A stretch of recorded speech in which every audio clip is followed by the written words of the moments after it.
All right, we are live. I have Azho64. I love the name, by the way. I want to know where that came from and if it's meant to sound just like asshole, because that's certainly how it's pronounced.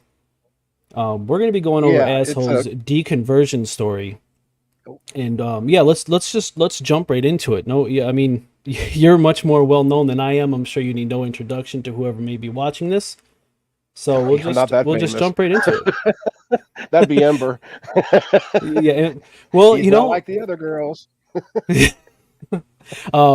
I've seen, I mean, as far as like chat participation goes and things like that, I mean, I've seen your name pop up way more than just about anybody's, to be honest. I mean, if it makes you feel any better, I heard of Ember through Azho64, not the other way around. Right, right. So yeah, where did the name Azho64 come from? Well, considering that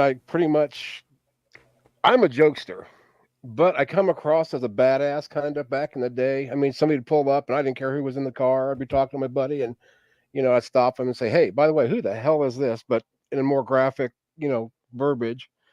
Um, and everyone, hated me the first time they'd meet me. I said, that's okay. By the time you meet me one or two more times, you're going to love me more times than not. Then they did. But anyway, I played softball, men's softball league, and me and the umpire at one of the games was my best friend, and we were calling each other the a hole. And then one of the referees come over and said, or referees, one of the head umpires said, Yeah. we got kids and stuff, and it's like, oh, okay, yeah. So I told him, I said, I'm gonna come up with something and put that on the back of my shirt. Where yeah, you and me know what it is for sure. And so yeah, it's just asshole. 69 or 64 is the year I was born. I actually somehow in Indiana got vanity plates with just AZHO, Oh and wow, okay. I generally think pretty, you know, quick on my feet, kind of with lying at certain things. But Mhm. the BMV wants to know what's that for, and I'm thinking, man, I can't tell them that means a hole. They're not going to let me put that on my car because right at that time they had a big stink going on about vanity plates and bad words and yada yada yada. So I Mhm. said, uh, a zero. She bought it. So for about 10 years, I had that vanity plate on my car. So my All son right. wanted to get asshole Junior on his car, and I said no, that's trademarked. All right, so we're gonna go into your kind of your journey of where you started as far as being a believer goes, and we'll kind of work our way towards your journey out of the faith. Were you born into it? Were your parents religious, or did you find your faith later on in life?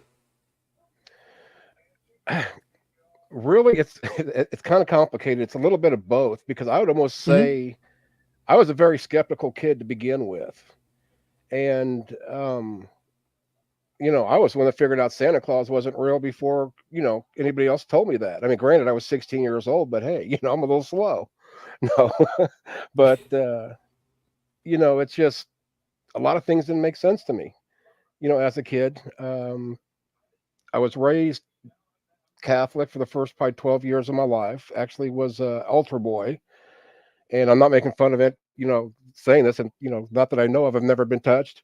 And that's one of Hmm. my greatest fears is waking up one day at 58 years old and say, "Oh my gosh," because I've had a few other friends that have went through other traumas, not with religion even connected, but Hmm. just abuse of family members. Uh, Really, my dad, I believe, was an atheist. Well, I guess I should clarify. What I consider, um, I, I guess, my sperm donor. I didn't have a really good relationship with him after I realized he was a big asshole.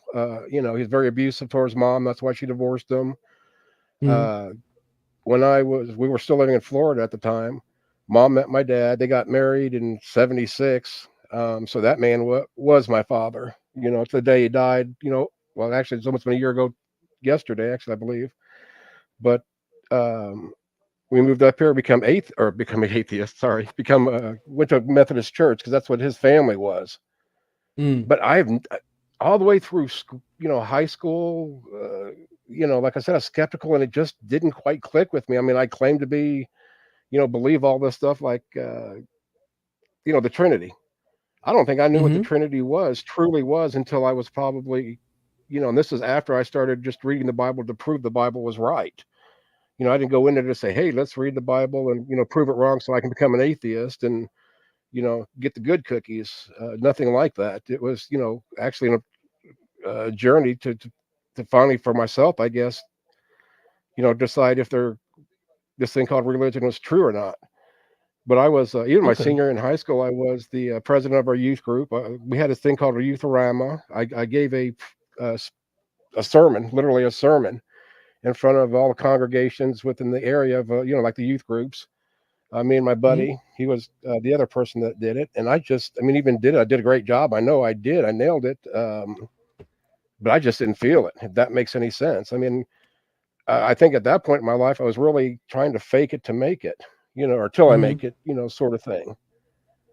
But I did Okay. profess to be a believer. I went to Christian youth camps here in Indiana. It's only like half hour or so away from where I live now, called Hanging Rock, and I spent quite a few summers there as a camper and as a faculty or counselor there. So I was in it, but I wasn't in it. That was well, after I got sprinkled as a Catholic, the uh, the Christian uh, youth camps is where I got baptized. Really baptized. Fully immersed and dipped. I had a lot of, especially my stepdad's family, even though he's, like I said, he's my father. They didn't like the Catholic, brand of religion, and they really didn't know anything about it. Like, just like I didn't know about anything about any religion at that point. I questioned a lot of what was going on in it, and just kind of put it to the side until I was, I guess, about 5, 6 years later, when I had, my son was born. It's like, okay, maybe, I need to really look into this, raise him in a good, wholesome, moral, Bible based Midwest, family sort of environment. And it's like, once I started reading the stories, I mean, it was hit and miss. It wasn't like I started at Genesis with him and went on to Revelations. Mm-hmm. It's just whatever, especially with his Sunday school. He went to Sunday school. I didn't go. He went with my mom.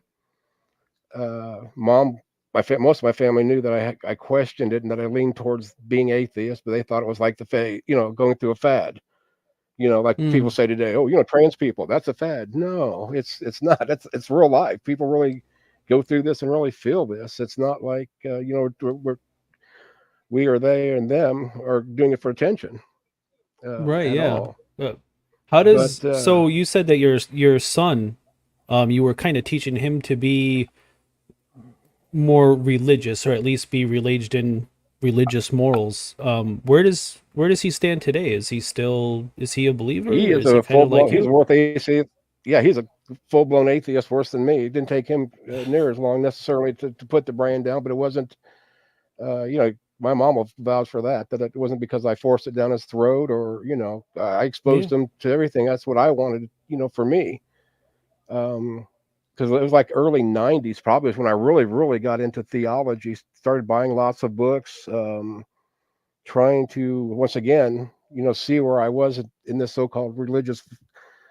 Uh, I bought all, Norman. A lot of them you probably wouldn't even know because they're before your time, but like Norm Geisler and Sean McDowell's dad, Josh McDowell, a lot of Mm, Ron White's books, just to try to. And it wasn't like it was like, oh, I'm buying atheist book. I don't think I bought my first atheist book until the 2000s. Because my journey was just on the other side of trying to prove it. Well, right. where during all this process, I ended up meeting a woman. Uh, she's a Jehovah Witness, and I had no idea what Jehovah Witnesses believe. Not a thing. So we got to talking. We started dating, if that's what you want to say, and I really got immersed into that. And I don't know if it's the fuzzy little feeling I got from her, or the fuzzy feeling I got from God Himself. Yeah. But it was like I really dove into that head first. I actually walked away 2 weeks before I was to be baptized as a Jehovah Witness at the Dayton, Ohio convention. Um, for and it was all for, and it was weird because I got right back to that same feeling. I mean, I had that fuzzy feeling, but I still had that same feeling I had. I don't know if you can hear that. Can you hear that beeping? If you hear a beeping every once in a while, it's my mom's Dexcom. I can't get it off here, and I can't. It's every Hey, 15 minutes. It's even. you've sounded pretty crystal clear to me so far. I've heard nothing. You're sounding great. Okay, so you Yep. must not come through the headset though. I was just making sure. I was worried about that. But anyway, but yeah, I went on gosh, I don't know what to call it other than a pseudo Christian cult nightmare with the Jehovah Witnesses. They were, I mean, elders. I lived like 40 miles away from her, and they brought me to their congregation. Even though I wasn't baptized, didn't have any right, but what the heck? If I want to be a good Jehovah's Witness, I need to go talk to the elders, even though it wasn't my congregation, sort of thing. But they told me what kind of car I drove, what my house looked like, what time Really? my bus or my son got on the bus, and and that started creeping me out really bad. It's like, well, wait a second, you know, Yeah, I'd imagine please tell so. me you're going to stay Wow. away from my son, or I'm going to have to crush you. This is Indiana. Yeah. Jason Jeez. Aldean. No, I'm not even going to make fun of that because people are going to flip out about try that in a small town. But anyway, so yeah, I went through some real mental distress over that one. Um, Ended up finally walking away from that whole deal because it was so friggin' toxic. And then I got into, this time her family gave me all kinds of Jehovah Witness books. At one point, these I mean, they were Christians. They did cult awareness, trying to get people out of there to become quote unquote real Christians. I did some work with them. They actually would come over to my house just to look at my collection of books. And they believe that I had the largest collection, private collection, at least in Indiana, just Jehovah Witness books. Go figure. But anyway, I did a lot of witnessing to people that are trying to get out of it. I mean, I didn't have to worry about the shunning, the losing friends and family per se, because I still had all that. It was almost like at that time I was living two lives. I almost didn't want people to know at home that I was, Um, trying to become a Jehovah's Witness because of the stigma, but yet then I didn't necessarily even hide it either. yeah. You said that your friend might join. Would he happen to be Craig the Moose Pearson? Oh, yeah, well, he's a homo. No, no, Homo sapien. he's No, this is, he's I didn't see. Oh, here we go. Oh, I didn't even know I had this many people yeah. in there. Sorry, peeps. Hey, shout Craig's out in to my here. best friend Azho64. Hey, Craig. This is the one I was telling you before we came Yeah. online or went Hmm. live that he is actually an SDA, one of those dark side believers. They don't have good cookies like us, but we have some good. Um, and really, to me, that's what religion should be. Is when whether you believe the same or not, we're all the same deep down inside. And even though he's a Cardinal fan, we might have to remove him from the chat, though. I'm a Cubby fan. He's a Card fan, Well, if it makes and a either of you Yankee feel fan. any better, I hate all sports. Well, So I didn't mean to cut you off. I did just want to let you know that you got a friend in here. I got a friend. You have one See, friend. see, Maybe but I'm going to circulate this to prove that I have a friend. I had to pay him. He rents by the hour. If anybody else wants to borrow him. all right. So, well, he must be a good friend then, huh? Yeah. Well, he was my. We worked together, and he was my team lead. And literally, if it wasn't for him and my supervisor, I wouldn't have a job because I've got a mouth on me. I am very belligerent at times. I'm going to do what I Hmm. want, and I'm going to do it my way. But yeah, I always told my supervisor that yeah, I can't have a mouth like this at work and not be good at my job. So Yeah. yeah, I actually ended up talking to Craig for the first time. I don't even think I was there a day or two, and I pissed them off. They had this 8 o'clock startup meeting, and one of the other supervisors drove by, and I said something about him being his dad, and I did not realize that Craig had lost his father. So I Mm, felt bad about that. We got like a half a mile factory or a warehouse, and going all over the place just to find him to apologize. And then it went from there. We like sports. We've been to many parks together, parks around our area. He's been to more. With my health issues, I have trouble with the heat, sort of thing. mm, So anyway, that's mm. Craig for you. Well, yeah. So what? Try to think back when you were as immersed in the faith as at your peak. What would you consider the best argument to be a believer? What is I know now you may not think that there's a good argument for God's existence, but at one point, did you think there was a good argument? You got to realize, and I feel like a flat earther. I'm playing dodgeball. No, not at all. You got to realize we're talking about two different times. I mean, maybe some of the. I mean, like I said, I'm 58. I'm guessing you're like in your 30s. I mean, you got to realize we didn't have a lot of the resources, any of the resources that you know atheists have today. We didn't have internet back there. It was hard to get books Mm-hmm. written by atheists. I didn't hear about Hitch probably until the 90s. You know, and like I said, this is I live in Indiana. Everybody believes in God. You don't question it. You don't necessarily talk about it, and Okay. Okay. does that make, I mean, if that makes any sense? No, yeah, it really does. If you don't, it's easy to come I mean, even a from. lot of even a lot of terminology that when I first Yeah. left, I had somebody ask me, "Are you a materialist, a humanist, A or a what? naturalist?" Exactly. I'm saying, what? Wait a second, because I take materialist as like half the girls I dated in my life. Oh, buy me the Yeah. diamonds and the pearls and yada yada yada. Yeah. And not seriously, but that's where I was at with it all. No, no, that Uh, does make sense. That does make sense. Coming from a standpoint from today, there's all this engagement, but maybe back in your time, that wasn't something that was talked about commonly. You just believed, and that was just kind of the way it was in your given area. right. I mean, There like I wasn't said. there I wasn't mean, arguments for God. You just right. you I just mean, you didn't believed have in the God. information. You don't have. We didn't have the information highway that we have now for that. I mean, you Google Right. everything. What's that zit on your butt? Go on and on and on, sort of thing. But there were things that just weren't necessarily even talked about, or it was almost like, and it's kind of weird. I mean, I've never really thought necessarily like this until just now, but it's almost like being in the closet, on your sexuality. The 60s, 70s, 80s, even before that, you didn't go out and do that. You didn't just come out and Right. say, unless you had, you know, I guess mental girth or something, because Yeah.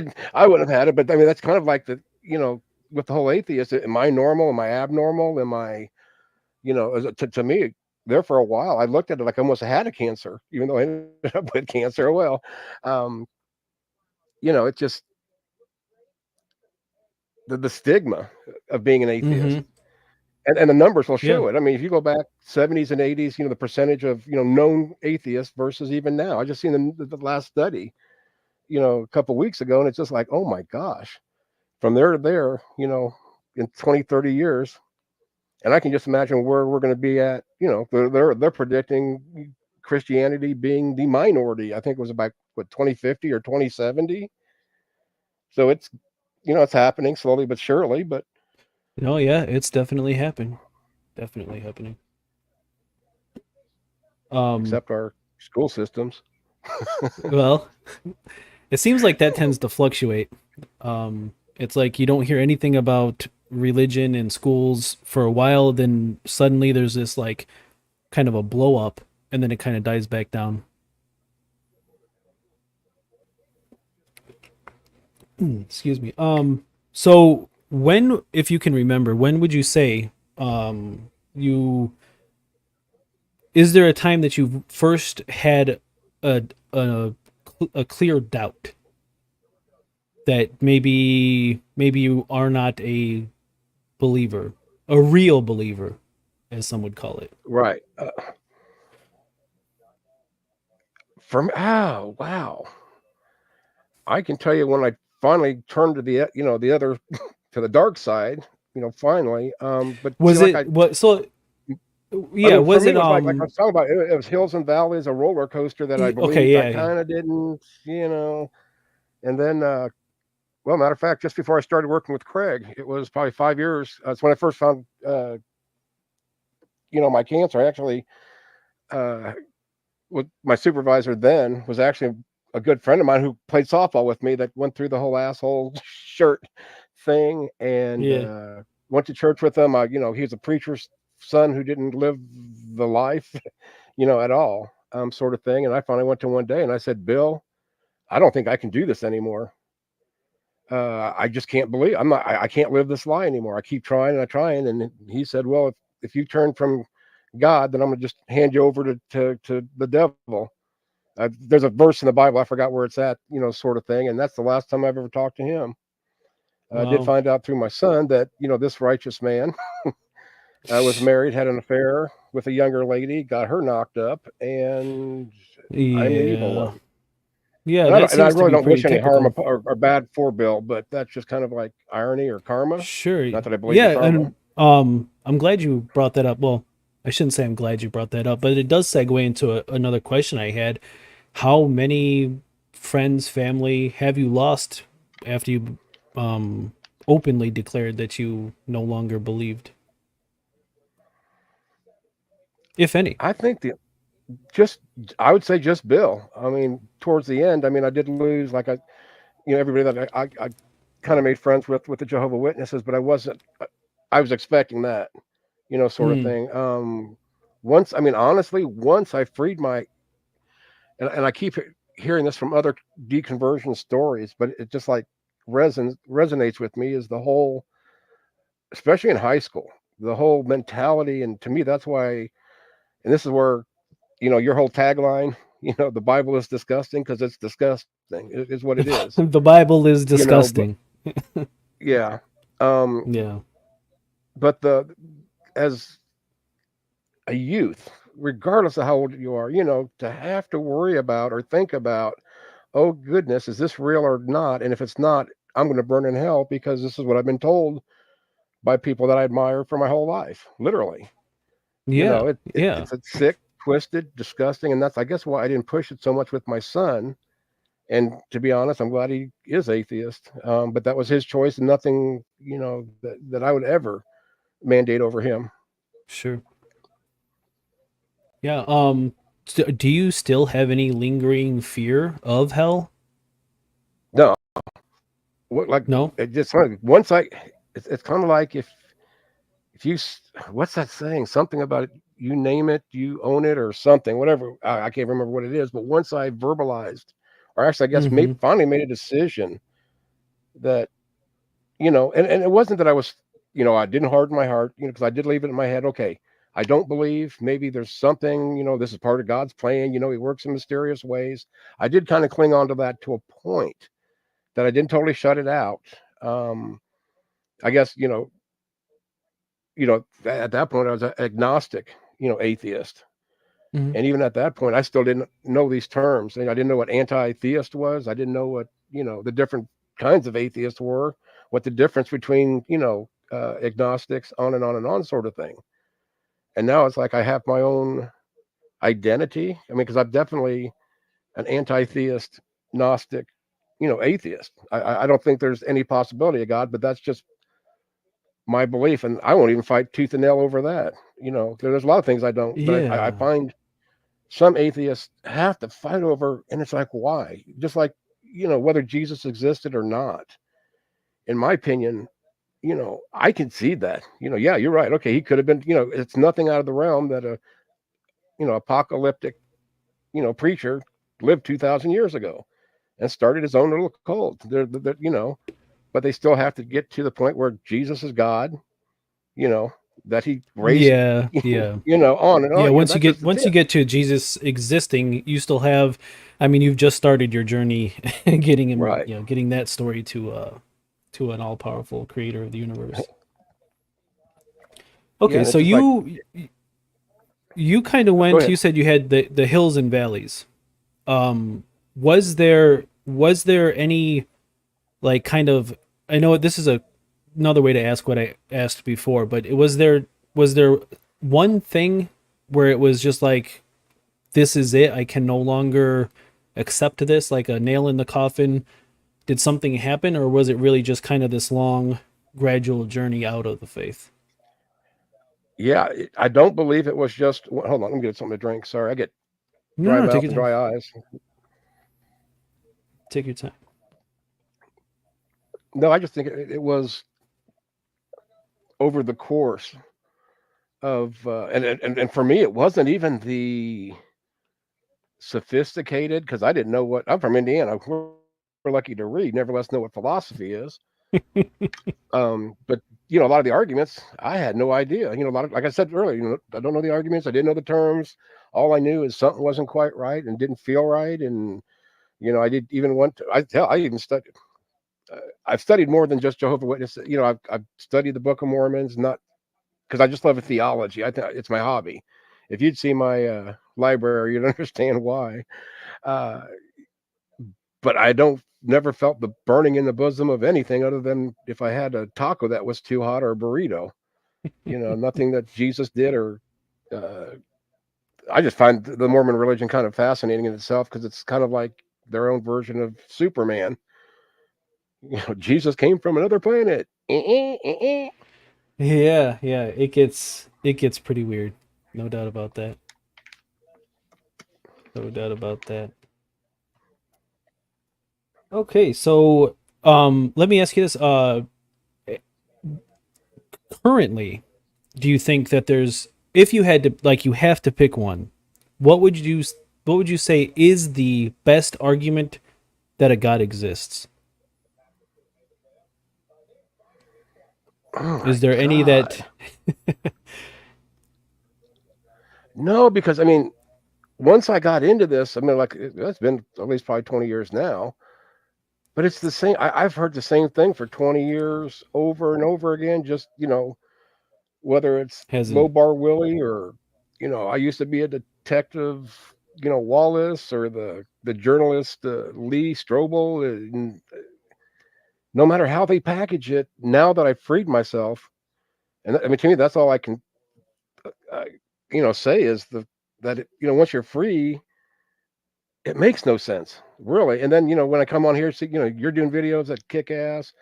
Marks and Ember. I love Mind Shift. I hate to not mention all the ones I follow, Yeah. but I mean, No, there's so no, I much great actually, information out there. yeah, I'm still new to at least the YouTube atheist world, I guess. So I just discovered Mindshift maybe 2 or 3 days ago, and he actually Oh yeah, gave he's great. I he love gave him. an, yeah, he He, really is. That's a Mark. Yeah, Mark. What, I'm curious. What would your best argument for God be? I watched an interview with Richard Dawkins. I keep saying Dawkins. It's annoying me. Richard Dawkins, and I you think mean Satan Spawn?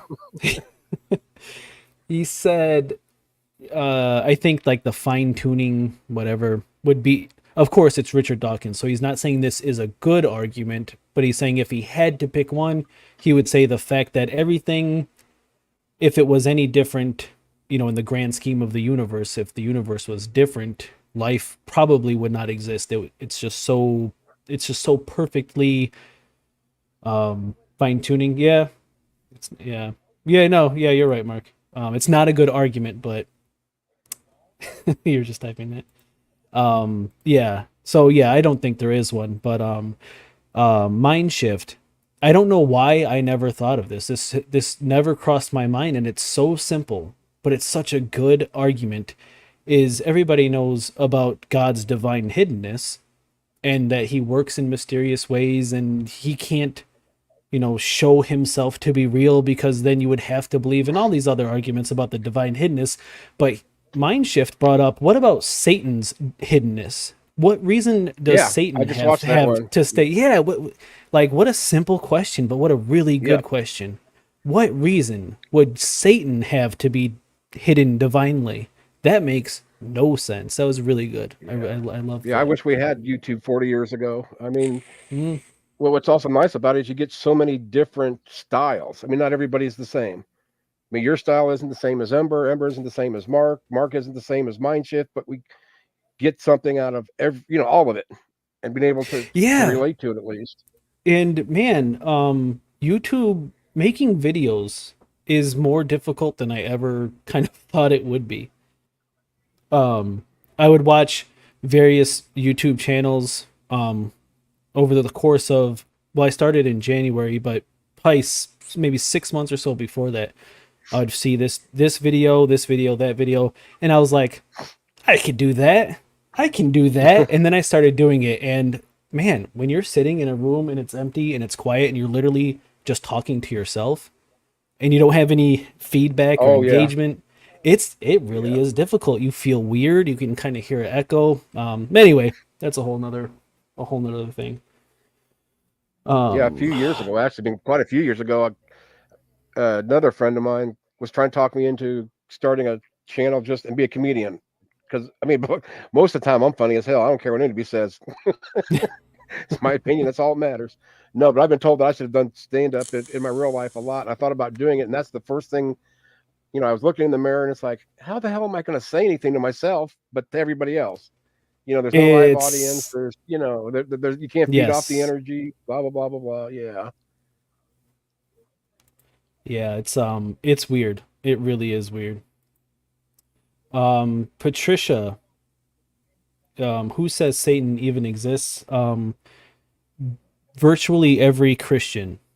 You're you're a very different breed of Christian than I what don't seems to know. be the I got norm a or the 3-year-old standard. grandson, and I'm beginning to think he's Satan incarnate. He's in that Y stage. Yeah, the YouTuber Ultimate Judeo-Christian. What's the debate, Mark? If you don't mind me asking. And thanks for stopping by if you're still here, YouTuber. Ultimated Judeo-Christian. Yeah, that's a good point, Mark. The Bible, the Bible says Satan exists. Yeah. So Patricia, like I said, sh so she doesn't have to type out this whole saga. She doesn't believe in that the Bible's. She's not a biblicist, as she puts it. She doesn't really believe that everything in the Bible was written by God. I think she's Oh, just she's just I think I kind remember of a Patricia. whatever Jesus said is the only thing in the Bible that matters. If Yeah. I understand correctly. Yeah, you've had a bit of a conversation with her. Oh yeah, pleasant person. Yeah. Oh yeah. Even if they Definitely. Definitely. Very if nice. they believe wrong. No, I'm kidding, Patricia. You can believe what you want. I don't care. Just keep bringing me cookies, girl. Boy, something. That's the one thing why I Okay. didn't want to get on the air because I was so worried about the pronouns. I'm still trying to learn these things, and it's like, oh my gosh, I'm gonna say something wrong to somebody, and I'll piss them off, and they're gonna be at my door. Well, I hmm, I'm in a relatively similar boat as you. I think, but I use whatever pronoun seems to be appropriate until I'm corrected on give whatever that pronoun may be. And I've never once. I think it's more. I think it's more of media hype that somebody's actually going to care that you use the wrong pronoun. If you say he, a she, or a she, a he, and then they correct you, and then you still continue to use it incorrectly Right. just to be a jerk, then you might get some backlash. But I mean, I seem to be living my life as normal, using whatever pronouns I want. Nobody's. I think it's just media hype that people actually care about That's this the point. Right. until yes, It's like until you start being a jerk about it and you're trying to right. antagonize. That's different. But if you make a mistake or whatever, I really don't think anybody's getting upset out there. No, no, it's like I know Ember's, and I hate to call Ember out, but I don't think he'll take offense to it. I hope. Um, but I know there. See, that's it. I get caught. How do you write that? If it's they them. Not to get on a Hmm. tangent here, but since we're going to talk about this, let's talk about this. How would you Yeah, type that out let's. for, like, say, Umber, who's non-binary? Like for Mark, I would say, he wants to go to the store with me. What would I write for Ember? They. Well, They. Okay. so if he was um non-binary, so as far as I can tell, Amber is any all. He kind of doesn't care, and I think that's the most appropriate is any all. But Okay. I asked Amber because I didn't want I want to be respectful. I don't Yeah, and that's why I I'm trying don't to learn. I mean, do I'm yeah old just school, and this is hard for me to, yeah to, to just break my chains. Sure. Yeah, no. Hey, I'm not necessarily old school, but that's the way that it's been for me is, guys are he's and girls are she's, and that's just the way it Yeah. was. So it is a bit of unlearning, but I've heard really good arguments, but by and large, I kind of don't care. I think gender is stupid. It's a stupid concept to begin with, but not everybody feels that way. So I will be respectful to the people that don't feel that way. But I don't like whatever. Be a he, if you want to go by this pronoun, that pronoun, it makes no difference to me. It doesn't affect Right. my life in any way. So damn it, they don't care. Yeah, I'll Yep. just be Mark just. respectful. We're gonna have to remove Mark. He just said he, and it should have been they. Yeah, well, no, so I asked Ember. He said any all. So I refer to him as he the whole stream. And sometimes I'll say they. I mean, he doesn't seem to care, but yeah, he's any all Oh yeah, whatever because I've goes, looked up. it's all good. I've checked videos on YouTube. To me, they make the way they're explaining it makes it's confusing. Amber, one day set me straight on a lot of it, but it's just like putting it in practice. Like I said, the they, them, if you screw up, I guess obviously it doesn't make a damn bit of difference because Mark did it, and Yeah. I understand what So Mark's saying. I know, and that's why I used Ember to begin with, because I know he wouldn't take offense to it because he knows I'm trying to learn. yeah, I have an analogy I think is, or I guess maybe a situation that is I think it's pretty good. If I said, okay, let's say that my friend just texted me and you want to know um what was said, what would you ask me? Now you don't know the person's gender. What would you ask me? Well, first, I think you're lying because you ain't got no friends, but I'd say he. Well, but you don't know the gender. You don't know the gender. Right. But see, the way my mind would work is that you're male, you're married, and if it's a she, you can get your ass whipped by your wife. There's just But no you way could around it, buddy. but I mean you can logically get to the point where you could be like, well, what did they say? You know what I mean? Or if you're, Yeah. you're Well, just remember, a I person studied for that the you Jehovah's Witnesses. I know how to twist shit. well, but it's not. Yeah, no, yeah, you did. You twisted it up there for sure. But you can see that using the word "they" singularly is completely plausible because if let's say that one of your friends was on the phone and they hang up and they're really mad, but you don't know who they were talking to, you could see yourself being like, "Well, what did they say Oh, that yeah. made you so upset?" And you're just talking about one person. You just simply Right. don't know their gender, so you could be like, "What did they say?" The singular "they" They. makes Yeah, I complete got it now. sense. That Yeah, makes sense then. yeah, yeah. Um, Ooh. but again, I really just the whole gender thing. I wish it would just. This is a personal belief. It makes no sense. Dress how you want, act how you want, feel how you want, live how you want. But I don't know why you would want to trap But do it yourself unto the into Lord, Nara. do it unto the Lord. Yeah, Do it yeah, unto the Lord. For me and mine, yeah, we worship the Lord. yeah. I don't know how we got here from your deconversion story Let's to blame it on Mark. yeah, Mark Mark. Thanks a sabotaging lot, Mark. everything. Way to go, Mark. Ah, I think he's still like recuperating from the nonsense debate. Oh, I could Exactly. never You do your debate best, slurpers. and I really don't. Trans community has been supportive of trying. Yeah, yeah, yeah. I think that's all anybody wants, Mark. Right?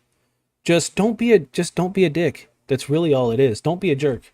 If you're Yeah, but like if somebody says why hey, I feel this type of way. I wish to be treated in society this type of way. Who are you to be like, mm-mm, I'm going to treat you another type of way? It really just, like, why? Why Oh shit. antagonize? Oh shit. My buddy just That, outed me. He just yeah, outed me. you're a bet, what is that? A Batmaniast? A Batmanin? What's the Batman religion? Yeah, I just well, and seeing that is something else. Gosh, that once God, how do I word this? Because I don't want to start crying. Uh, like when my dad passed about a year ago, uh, it was the first time I really lost somebody that we weren't expecting necessarily to pass right away. So Mm, it's like the first time I ever had to deal with death without the big sky daddy. mm, And I never even, even thought about that. And then when it happened, it was just kind of like, oh my God. I mean, I'm in tears all the time. I wasn't, what they say, there's no atheists in foxholes, bullshit, because I didn't pray. And that if mm-hmm. I was going to ever pray, it would have been, those days just for some comfort or what have you. Sure. But it's like even being 58 up and down this journey I've had, you know, I'm still learning stuff every friggin' day. You know, hell, Yeah, I mean, I'm trying to there's a get lot of drop bears knowledge. brought to the Americas. Drop bears. Oh gosh, let me see. Hey, that's true, Ebus. Mark. Well, Jesus promised to deliver us from evil, and Batman promised to stop the Joker, and only the Joker. I have never had one single issue with the Joker. That is true. That is All hail the absolutely Batman. true. All hail the Batman. Absolutely. Besides, he killed Superman. Which is bizarre. Let's be honest. Oh No, wait, no, I'm sorry. You're a Batman Batman. is No, I'm sorry. I take it back. yeah. I take it back. Repent I repent. and commit no Please forgive crimes. me, asshole. Um, has there Don't ever forget been to any erase this and point? start over. Um, have you ever? Is it? Has there ever been any point since you? Well, let me ask you this first. How long ago? How long have you been an open atheist? I don't have a timeline. Most of Has my it been a life, year, 10 actually. I years? mean, when when I if we're talking when I finally realized I was, there's no turning back. That point was probably 2000. This is gonna be weird. It was right after I found out I had terminal cancer, or supposedly did. I got diagnosed with. I went in for surgery. Had a football-sized tumor in me. Uh, Pretty much, you got terminal cancer, 3 to 6 months to live. Blah blah blah blah blah. Fast forward, they found out it wasn't terminal, but they didn't know what it was. Yada yada yada. And it was during that time, and it. I mean, honestly, it was just kind of coincidence. It wasn't that, oh my God, I'm pissed off at God. I got to, because I didn't blink at the terminal. Death has never scared me, and that's why I think, I knew I wasn't, or could never be a Christian. You know, I was, it was so real. But I'd say about 2005 is when I had that surgery. Like late 2005, early 2006 is probably Okay. when I went full blown and never looked back. I mean, Never I looked still back. Okay. buy, yeah, I still buy, Exian books. Believe it or not, I bought some of, ugh, oh, some of the, like Case for Christ, and I mean that was another thing. All the books that I bought back in the day, the more I Yeah. read them, the less they made sense. I mean, here, like I said, Norman Geisler's trying to explain something, or uh, like I said, Josh McDowell book, or whatever it was back then. The more I read, the less it made sense. And then when I finally got into the Bible, kind of like your whole, the Bible's disgusting, but when you get into what is it, Second Kings 2:23 and through 9, where the kids made fun of the bald guy Elijah, I believe it was, and the two she bears were sent to Was that the kill Bears? Yeah. 42 bears. Slaughter the. the children, right? Yeah. Yeah, or dash the babies. Yeah. You know, that's not a loving God. That's not somebody I'd want to follow anyway. And if that means that, oh yeah, it's awful. I actually have the debunk of that, and I forgot who wrote that one, but I got hundreds and thousands of books, uh, even on my Kindle. Oh my God. But yeah, I just don't see any of these apologists with very good, even the philosophy. I mean, I know people put a lot of value into the philosophy of it, but for me, I'm not a philosophy kind of guy. I mean, I did debate in high school, and I kind of know. Well, I used to know what a straw man is until I start seeing that some theists use it. That's not the way I've ever known. Like terms that they try to redefine, which 40 years ago we didn't have to deal with because, like I Right. said, we were all in the closet for the most part, or are trying to understand or figure out what we did believe or didn't believe without the ridicule. I mean, you can get away with a lot more now than you did, say, I'd say even 30 years ago. I mean, you've got, the Republicans, and, I live in Indiana, we're the Bible Belt. Hmm. Getting treated. Yeah, Ember. Yeah, I that's kind of how I've always felt about it. I didn't really have the question. That's just that is my take on it. I think gender roles are obsolete. They no longer provide any. I don't think they ever did, but they definitely don't now provide any real function. They, but treat people just don't be a dick. That's what it really comes down to. Don't be a jerk to somebody just because you feel that they should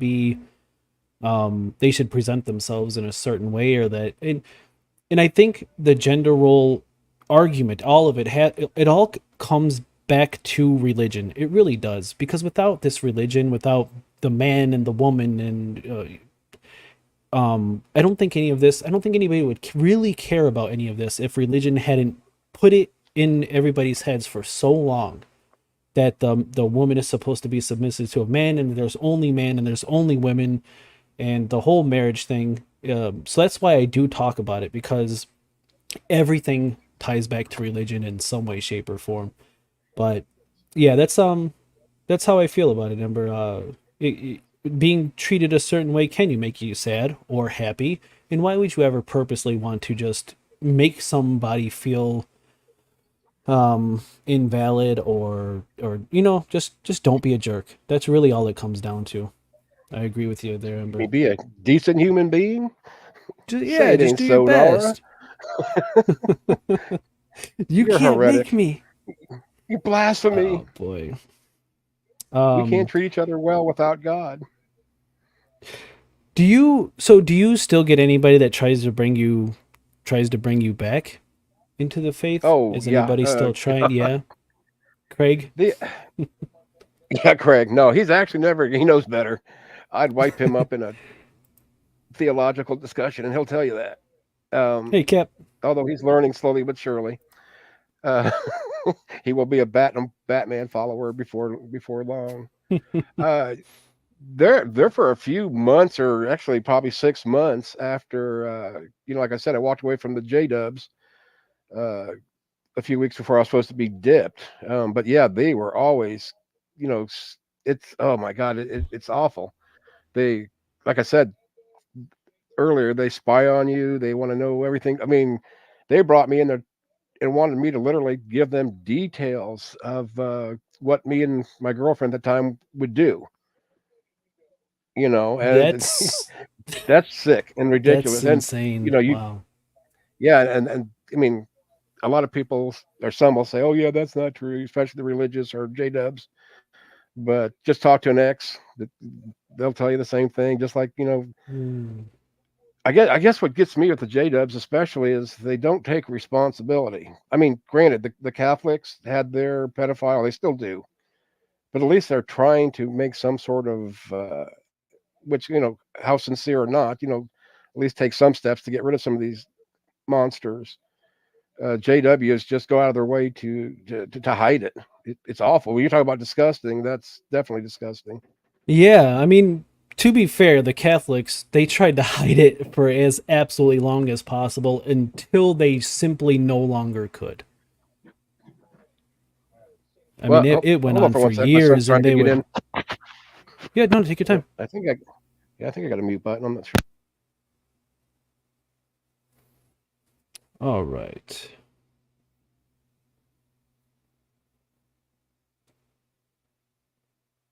I miss anything in chat here?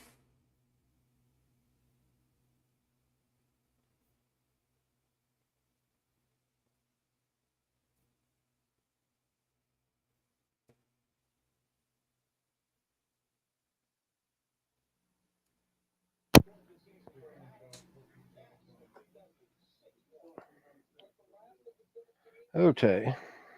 Sorry about that. All right. Let me. Can I ask you, why do you say "ote" with a T?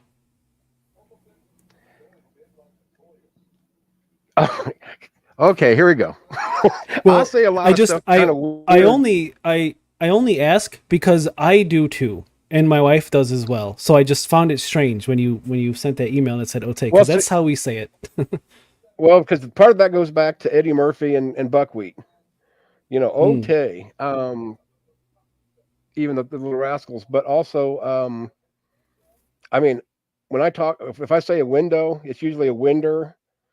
Uh, the winder if I'm going to the bathroom, spatula. I'm going to go to the toilet. It's a crick, and I say this stuff just to be stupid. I mean, Sure. animals, Yeah. just I say all stuff just for dumbness. All right. Yeah. I don't know. It was weird. You sent that, and I was like, what? I thought we were the only ones that said it like that. You are old Um. school. Yeah. All right. So Holy. you were kind of raised in the faith. Let me see if I can recap this here. Um, you you always were. Would you say that you were trying to convince yourself that you were a believer, but never really felt it, or was there a point in time where you really were like convinced that a God exists? I mean, if I was going to be absolutely 100% honest and have to guess either way, like I said earlier, I think it was more of a fake it till I made it sort of thing. You wanted You know, to. I wanted the, yeah, I wanted the fuzzy feelings. Everybody, like I said, back 40 years ago, well, even 30 years, 35 years ago, that was taboo. At least in Indiana, the Yeah. Bible Belt, at least part of it. Uh,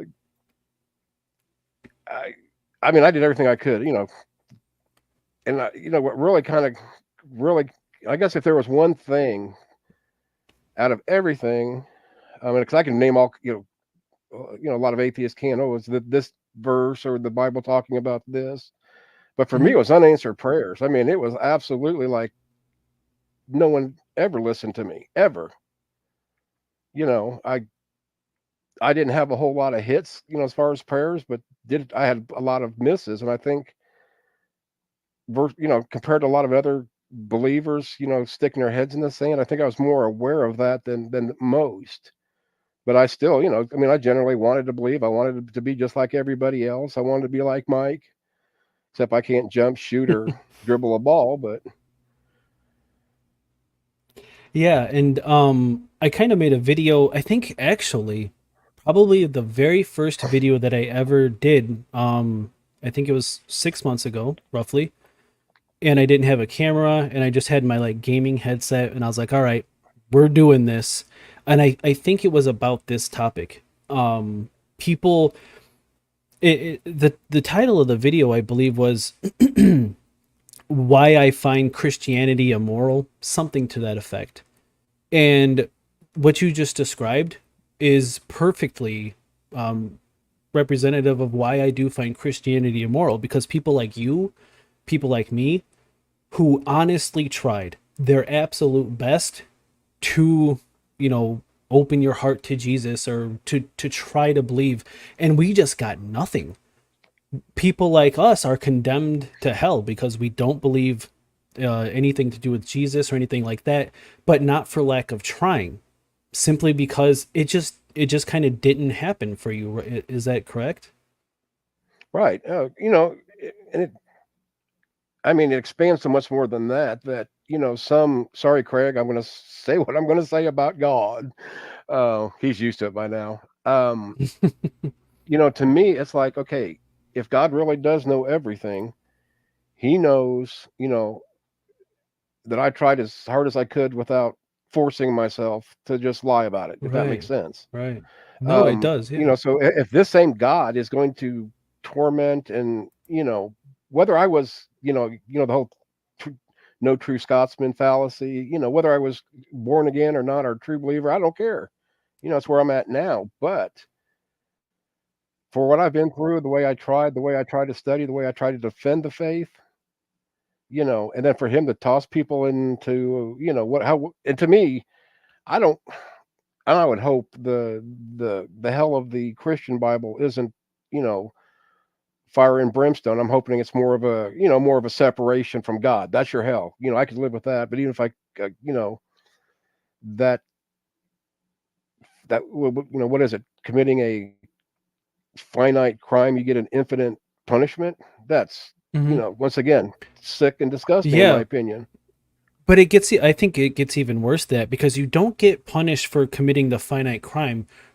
Realistically, the punishment is for not believing. And I know that Christians they'll work their way around that and they'll say, no, no, no. You don't get punished for not believing. You get punished because you're a sinner. And the escape is the believing and accepting Jesus Christ that he died for your sins. But realistically, it's punishment for not believing, which really sucks for people like us who really did try. I tried. I've never once even remotely uh, had any type of faith. I've always been an atheist, but I did try for many years. Somebody who was a role model for me, I really looked up to. He was a Christian, and I was like, well, if he's a Christian, there's got to be something to it because he's so logical and I agree with him on everything else. But he's a Christian, so there has to be something there. So I went down my little journey, and probably for I would say a solid 2 years or so, I really really tried, and just nothing. Not even like maybe it might be true. I mean, it was just like, nope, that's stupid. Nope, that's stupid. All the way down the Dara, I line, know what you did and wrong, buddy. You should have I used the didn't blue pray little hard pill. enough. No, you need a big blue pill. Get a hard on for Jesus. Sorry, Craig and Yeah. Patricia. I gotta start apologizing to. Oh my goodness, I ain't apologizing to Mark though. He poked me in the eyeball. Let's see. I suspect a lot of people who claim they feel something are either lying or imagining it. Churches place so much importance on a personal relationship with Jesus. You are right. The Oh, I'd have to biggest agree with sin that is one. disbelief. God does care, but the pastors and priests sure do. Um, yeah, Patricia. Are you saying that the biggest are you affirming the statement that the biggest sin is disbelief, or are you saying that that is the common interpretation is that the biggest sin is disbelief? Is this a statement that you agree with? I guess is what I'm asking. Because I find that terrible. Because asshole, despite the fact that he's an asshole, he tried for many years and got nothing. I tried for a few years, I got nothing. So people like us are apparently condemned to hell for this. No, let Patricia said wait. Let her explain. Yeah. Then boot her ass out. No, I'm kidding. No wonder I ain't got No, my own channel. I'd be here by my damn self. you're out. You're out. Me and Craig. I can't bounce Craig out. We bowl once in a while together. We used to do it all the time until I got old. He still sucks, but Um, so what? If you don't mind me asking, I didn't ask you no, you can ask beforehand, anything you which I want. think would be the okay. Then I'll just go right for it. What cancer did you have, or do you have? Okay, I've got once they figured out what it was, it's called a desmoid tumor, in the oncology world, not even in the oncology world, it's more of like science and medicine itself. There's a big debate whether desmoid is actually a true cancer or not. But we uh, use the same treatments, the same doctors, the same medications as somebody with quote unquote true cancer.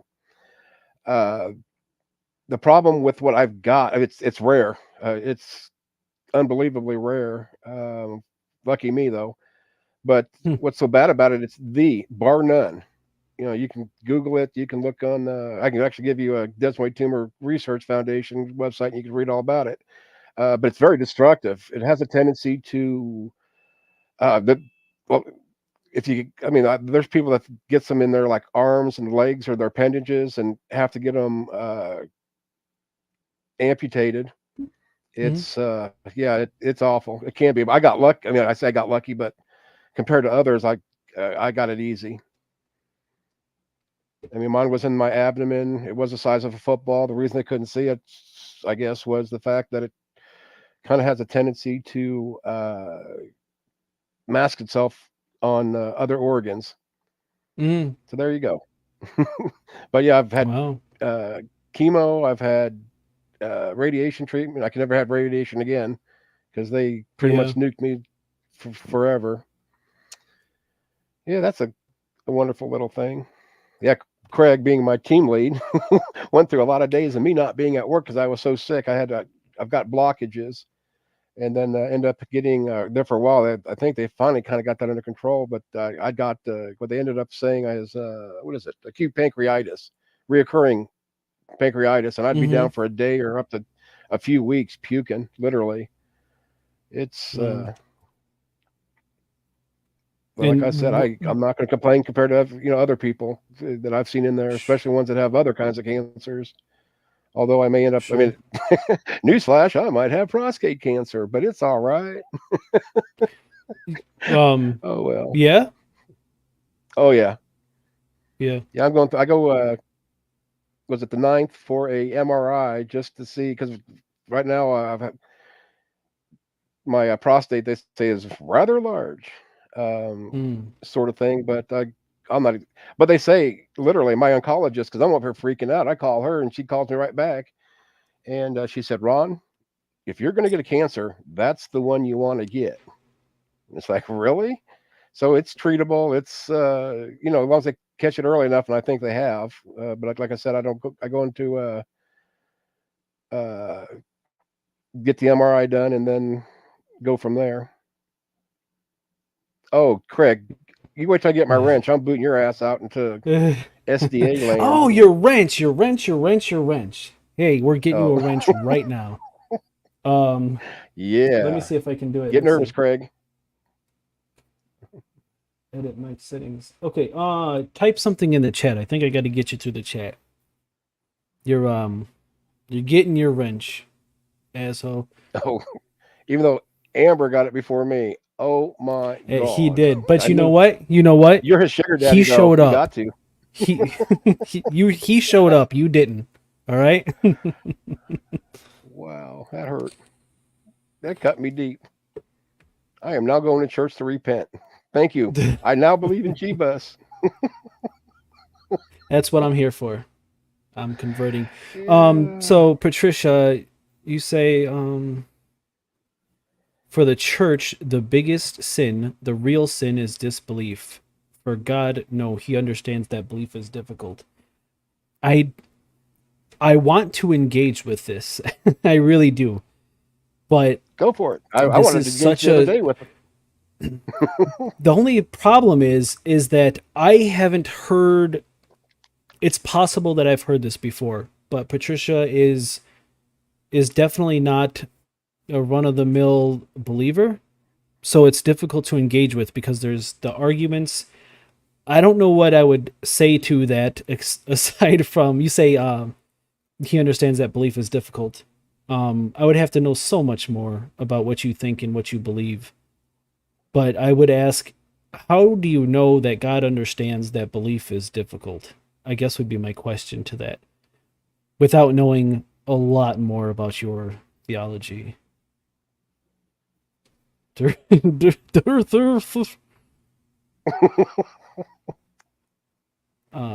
Uh-oh. How do I do it? Not on camera. That's evidence. Put user in, Perv. so I can put you in a timeout, and I can ban. All right. You know what? I Spank me. probably I've did it been on bad. YouTube. I probably did it on YouTube. Let me Well, I see better not here. say that. Craig will get jealous. Just don't tell his wife. All right, give me one. Give me one. I hope this doesn't play. Pause. Hey, that's me. It erases everything. Um, deletes channel. Add as my. All right, you ready for this? Here we go. Drum roll, please. Let's see. Is it going to hurt? It's going to hurt. It's Be it's gentle. gonna hurt. Just the tip. It's gonna hurt. Just the tip. I don't use. There's no small wrenches here. Can review. Oh my God. Okay. Bam. Just hold me afterwards. There you go. You are wrenched. You ought to be anyway. I'll have to. I wonder if I can type and changes it. Have you lubed up? No, we don't use lube around here, Mark. We have large wrenches, no lube. It's gonna hurt. That's just the way it is. I apologize, but And we pain is use. discipline. Oh, there it goes. If I switched over. Yeah, we use white fuzzy rabbits to clean up with afterwards. Just like a bear pooping. All right, yeah, okay. So you're wrenched up. You're now a moderator. It's not savage, Mark. It's discipline. This is the way. This is the way that you learn. Okay, so um, Paper first, rub. Oh God. who said Vic's paper? Oh man. Oh Amber. geez. Can we ban him? No, you Promote know it. what? Hit the ban button. I Promote almost want Amber by to hitting the ban button, because please. when when I was God, what I won't be able to recall the story, but it was nothing dirty or weird. But I got Vicks Vapor Rub in places that Vicks Vapor Rub shouldn't go, and it was one of the most painful experiences that I've ever had. It was so What bad. is it? All Showers guys don't have help. this? Oh my! Uh, When I was a little kid, yeah, yeah, and it believe it or was. not, we mom said go in there and get some Vaseline and put it on, whatever the hell it was, something on my leg. I think I Mm, had like a blister or from riding a bike or something. Heck, I didn't know. I was like 5 or 6 years old. Went in there, grabbed it. What did I grab? Vicks Vapor Rub. Guess where it went? oh All on my thigh, God. not knowing that it will transfer to my noodles and I will be on fire for a week. Literally. Yeah. Oh my goodness, was it bad? Jeez Louise. I Yeah. And soaps, There wasn't enough showers, ice in the nothing. freezer. No. Where's my Okay, oh yeah, so keep me posted on how you're doing. Oh yeah. If you would. Yeah, It's shoot all me an good. email or hit me on Discord. Let me know how you're getting an MRI, you said? Yeah, I believe it's like the ninth or something. Yeah, keep me posted, man. I want to keep up. You said you wanted savage, yeah. You said you wanted savage. That would be savage. I will take no lube before Vicks Vapor Rub. Jeez Louise. Oh God, By you guys golly quit gee talking about whiz. this. I have to go to the urologist after my Flashback. and he's got big fat fingers and I don't like him. Oh I don't jeez. like my Oh. urologist. He's a nice guy, but he's got big friggin' fingers. I hope those are his fingers. Now that I think of Oh it. goodness gracious. um That might so explain the flowers and candies as I walked in the office. you getting roses sent to your door lately? By my urologist. He's whining um and dining me. That's what it is. So you got to hey, laugh well about at this kind least of you're crap, getting though. something out of it. Yeah, yeah, Yeah, no, I that's the only understand. thing I'm getting about elbow deep. That ain't fun. That's what it feels like. What's sad is out So of the whole deal, I'm more worried about the stupid, scans and tests that they do down there. Okay, what's your I next you question? know We got no, I don't blame you. I really don't. Because man, that's scary. That is scary. The testing and all that stuff. I mean, I'll put it this way. I And the haven't biopsy, been. they stick a needle. Oh my Oh God, that's I yeah. had one Did for they my liver. like aspirate, or did they do No, I like haven't had it done yet. aspiration of That's it, gonna be or? the next step. Oh, They're oh, going to oh. well, see what he's thinking is they're gonna probably have to go in there, clean everything out, or even worst case scenario, doing a what's it called, the God, prostatectomy or something. They remove Mhm. your prostate. Hopefully, I don't have to go that to that point. But um, what the heck? I got YouTube. What do I need my prostate for? You're all a bunch of assholes, just like me, except Craig. Yeah, He's Jesus's that's favorite. scary stuff. Here it is. If the duck has a cig in his mouth after he is done, he better give you one. I'm gonna be Oh running if he man, you said I did guys. not have sexual relationships with my patient and a Oh cigar in his man, mouth. I bet you guys would be a blast to hang out with. I'm getting that vibe. No, Put you Craig two in a ain't. room I'm together. the fun one. He's kind of like it's like Laurel and Hardy. He's the straight guy. I'm the funny one, and he's a Oh Cardinal fan, so man. it makes it easy. So how are you feeling? How you are you up for more? Do you wanna call it a night? Oh, I'm ready. I can do anything you want. This is actually a lot better than I thought it'd be. I Well, thought I you were gonna just ask me happened to come tough across questions. what questions? I thought you were gonna ask tough questions. Actually, you did a couple. It's like, oh my God.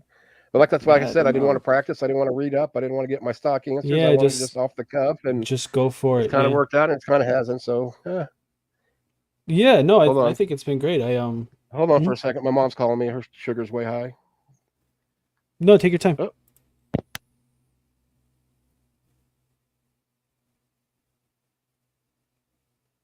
I don't think asshole's an asshole. I wouldn't. I'm not saying that I'm very far in the YouTube journey. I'm doing what I do, and it's been a blast. But I will say this: I wouldn't be as far as I am if it wasn't for Azho. He he helped me out. He made some he connected some dots for me, and he helped me along, and he had no reason to. I was just, to him, he clicked on one of my videos and he left me some comments and we got in touch and he helped me out. I'll leave it at that. And he had no reason to, so that was pretty nice of him. I yeah. Asshole is he's I he I um I happened to come across a video, and it's by none other than Sean McDowell, who we were just discussing a bit ago, and it's a live conversation, a checklist before leaving your faith. And I thought if the conversation went well, that this video would be a good one to cover with Asho or with anybody who has left the faith, and see if they agree with this checklist that Sean McDowell put together and Dr. John Marriott. I never heard of him, but they have a checklist, honest questions to ask before you leave the faith. So if you guys are interested, stick around. I think it's an hour long video, so we probably won't do the whole thing, but I think we're gonna go over it and get into it. If it's not boring, which it I'm here. It probably won't be is. boring. The video might be boring. I don't know how much of that you heard, or if any, but Oh, I just came back. I just Mom's sugar's way high, but everything's okay. she was, yeah. Okay. Anytime you got to jump out, you don't just jump out. Just leave the Yeah. stream, and I'll just assume you had some type of emergency, or you were just bored and didn't want to be here Hold anymore. on for one more second. Yes, Mama.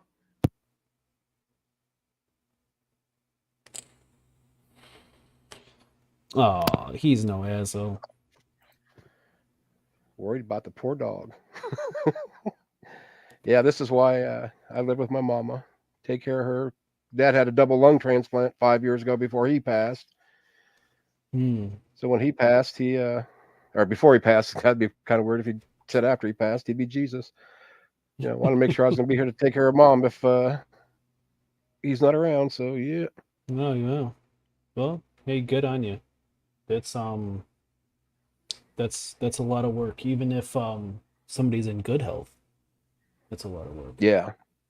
Well, the one thing, and actually, I Craig, want to apologize because I keep thinking about this before we go any further. Because ask Craig. I got a mouth on me, and I keep telling you I have a mouth, and sometimes I don't have a filter. And Craig's probably amazed that I haven't dropped the F bomb about 427 times talking. But well, earlier he says when that I called you, well, when I called you a homo, that was I need to apologize to everybody for that. I keep thinking about that, and it's like, oh, that was stupid. But trying to cover it up with the I whole Homo erectus. But yeah yeah, yeah so yeah, no that's just my mouth. If anybody's I'll say offended, I am this. sorry. I I as long as you're not deliberately just being an awful person, I kind of don't care what you say. I trust me, I have the mouth of a sailor. I really do. You'll never guess it from my videos, but I have the I'm with you. I don't have much of a filter, and I say a lot of dumb things. Um, but Yeah, I I said know last for year. a What I think? fact I Oh, he just put it YouTube up there. frowns I'm upon saying, it. yeah, you gonna shot me. So I I try to keep it as clean as possible. But no, I have I mean I swear every other word outside of YouTube. I just try to keep it clean for their, you know, I don't want to have to go back and delete like 500 videos because I couldn't control my mouth. So, Oh but no, yeah, that's like me. That's I why personally I don't it's care. best I don't have a channel. If I go on somebody else's, or I can control myself. But if it's my own, yeah, I'll be in banned for 50 years, but I'll be back. I Yeah. might just be on there with Hovid. Yeah, you and Kent, yeah. Oh, you're welcome, Um captive. I enjoyed that ca- actually. so does okay, I tried asking this before and I think there was something whatever happened. Does captive Dave, I think people call him? I could be wrong about that. Captive Desk, do you have a YouTube channel or Yes, I just call yeah? him sweetheart, but that's we're engaged, so Sweetie. ain't that right, captive? Goes from minimum to stopped Schnookums. by the cat. I don't think I was there, Cap, because I don't think I know that you unless you're on unless I don't know if you have a YouTube channel. Link it if you can. I don't know if that's a thing you can do or if somebody can link his channel because And have Ember yeah, have to I do want it. to check it out. Ember, can you do that for Nara, please? And Can you actually put what? Can you everybody's in not do there. it? Yeah, link Huh? away. Are you not able to link or? Well, I'm trying to see. Okay, well, I just don't want to distract from what we were doing. Just Yeah, well, no. I've well, this yeah, is a Mark, but question I've that's had. beneath me. It's No, Mark, that's beneath me. you're not I'm the doing CEO of this the grunt operation. work. Oh my Give me one God, I got to second. do all the work, don't I? And do the links. Okay, Mark. Wow.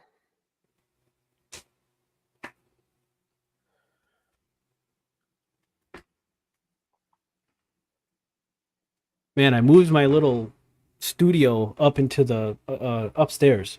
From I was down in the basement, and I moved upstairs, but I didn't think that it's the middle of summer and I don't have air conditioning up here. So I'm sweating, man. I'm sweating. Sweating. What are you, Richard Simmons? Jeez Sweating to the Louise, it's oldies? so hot up here. Hey, they just came out with a real Um, cool invention. It's called an air conditioner.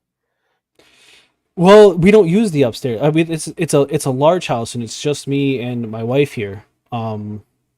And we there's just more rooms than we need, so we don't use the upstairs. So Right.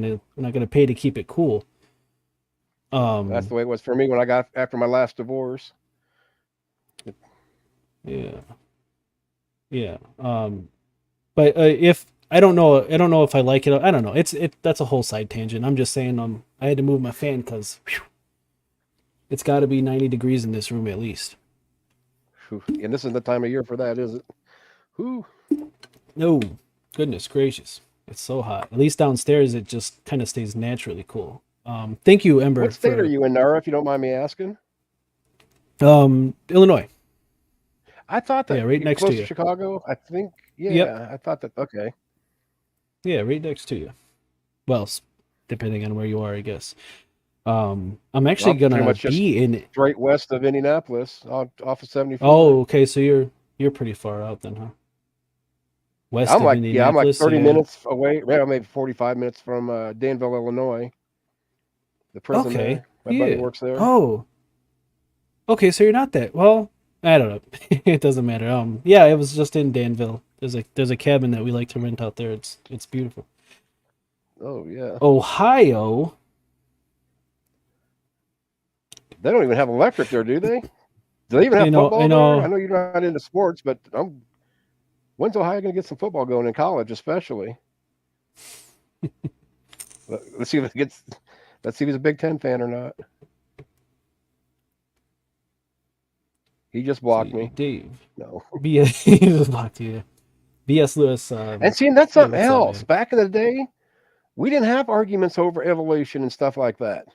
We really didn't. It was pretty much whatever schools taught, and you went to church and you learned about creationism. Mm-hmm. Now you got That makes Hobbit to teach sense. us. Yeah, it's amazing. All right, what did we miss here? Yeah, Cap, we were in chat together and I didn't but Ember linked your channel here, so I'm going to subscribe. You know what? Let me do that. You know what? No. We'll do that. I'll do that later. Let's get on the stream. So earlier on, I just so happened to come across this video, and maybe it was YouTube kind of creeping and listening in, or I don't know, but it just so happened that a video came across, and it's called A Checklist Before Leaving Your Faith: Honest Questions to Ask, and it's by none other than Sean McDowell. And I thought, Oh, wow, if this if the stream goes relatively well, then I think this would probably be a great video to go over and see if anybody in chat or you yourself um did you ask yourself these questions? Are these questions good, or are they just trying to? Sean McDowell is an apologist. He's, many other things, but he's definitely an apologist. So my guess is that this is going to be some type of yeah, way to be like, if you are questioning your faith, this is how that's dumb and you shouldn't do that. That's my right. guess. But if you're Or your interested, the thinking video's is an wrong, hour so long. correct your thinking. A lot of those Exactly. videos. Exactly. Oh no, don't play, don't play. Um, but yeah, if you're interested, I figured we can get into it. We could do this. And Yeah, Craig can be Ember. commentary. I'm uh I'm so close, right? To 100. And to some people that might not sound like a lot, but I promise you, to me that is, I never thought I'd get anywhere, let alone to 100 subscribers. So for Right. me, And you put that's the work in incredible. I though. think You put a lot of videos out. I do put as many videos out as I can. I still, like, I own a business, I have a family, I have kids. So it is hard to Well, get get rid of the family, to get rid of find the the kids. You just time. do this full time. I've been thinking about it. I've been thinking about it. Um, But then you lose the but tax break. You got to weigh yeah, your pros and well, cons. I'll say this. I have kids, but I'm also not. I don't get the tax money. We'll just leave it at that. So I don't get crap. I don't get a tax break. But um, yeah. Look like a sad puppy there. It's Sad thousands of puppy. dollars. It's thousands of dollars that Yeah, but people it's get not back yours. It's for. your wife's. It's it. Welcome to marriage. Yeah. No. It's Anywho, yeah. That's maybe a discussion for a whole other time. Yeah. Did I hit 100 or for 100? Did I get it? So Hold well, on, I I gotta can't check. tell unless I refresh it. I ain't gonna refresh mine. Oh, 99. maybe you Come got. on. Come on. Uno mas. Anywho, yeah, if you're interested, yeah, let's go over this. And it might be entirely boring. I don't know. It might be meant for. I haven't hit play for even a second, so it might be a really dumb video. But Trees and I both hit. Yeah, I'm subscribed to to Trees. He makes some pretty cool stuff. We've been kind of hand in hand since we started. Kind of cool. Yeah, it is cool. It is really cool. The YouTube journey is interesting. It's it's interesting. And thank you so much, Mark. Um, a fantastic milestone. Yeah, I mean, it really is for me. Like I said, I don't know how anybody else would take it, but I remember not too long ago discussing with my daughter. She's gosh, she's about to be 18. I was having a discussion with her, and I remember, I was trying to get her to get me some subscribers. Of course she didn't, but that was man, I was trying to hit like 30 at the time, and now I'm up to 100. So yeah, it's You did cut your daughter out of your will, didn't you, for that? you betcha. You absolutely betcha. Great. You're going to Man, be divorced, a deadbeat dad by the time I get done with this stream. I'm saying 100 subscribers. All right. Who is somebody in chat? If you're Hey. the last one to subscribe, post it. Who is my 100th? Who is my 100th? That's awesome. Thank you so much, Okay. everybody. That's wonderful. Okay. You That want to see looks. him That's a cry? real good Everybody number. unsubscribe. I just want to thank my 27. family. Jesus. Yeah, I don't know if you can see that, but look at that. You do realize 100. you couldn't do Bam. this without Jesus. Jesus is the way. That is true. That is true. That is true. Thank you, Jesus. Everybody take a moment to thank Jesus. This was wonderful. This is going to be my Oh, first and man. last interview. I am now banned from the atheist world. Oh, no, no, no. 100. That's so cool. Thank you so much, everybody. I appreciate it. That's Jesus was wonderful. 100. That's Oh. Jesus himself subscribed to my channel. That should be worth more than one subscriber, I would think.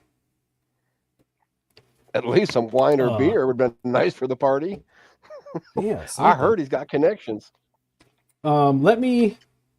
Let me. Oh no. Uh-oh. Hold on. Hold on. But then he rose and then he died. But he rose again. But he died. Let me pull this up because of course I come unprepared. But to go back to your earlier thing, yeah, I put out as much as I can. But as far as putting a lot of work in, I simply can't take credit for putting work in because I literally I listen to YouTube a lot while I'm working, and I always have something playing in my ear. So as I'm looking for the next thing to listen to, I will find a video that looks interesting to cover, and I'll put it to my watch later. Then that night, I'll go down or now up, and I'll sit down and I'll record the video, no matter what I say, no matter how bad it is. I don't do any editing. I just sit down, I hit record, I say what I say, I hit upload, I make a quick thumbnail. I don't put a whole lot of work in, but I appreciate the I know what you're saying. But it's not a lot of work. Well, I I appreciate wish I it could anyway.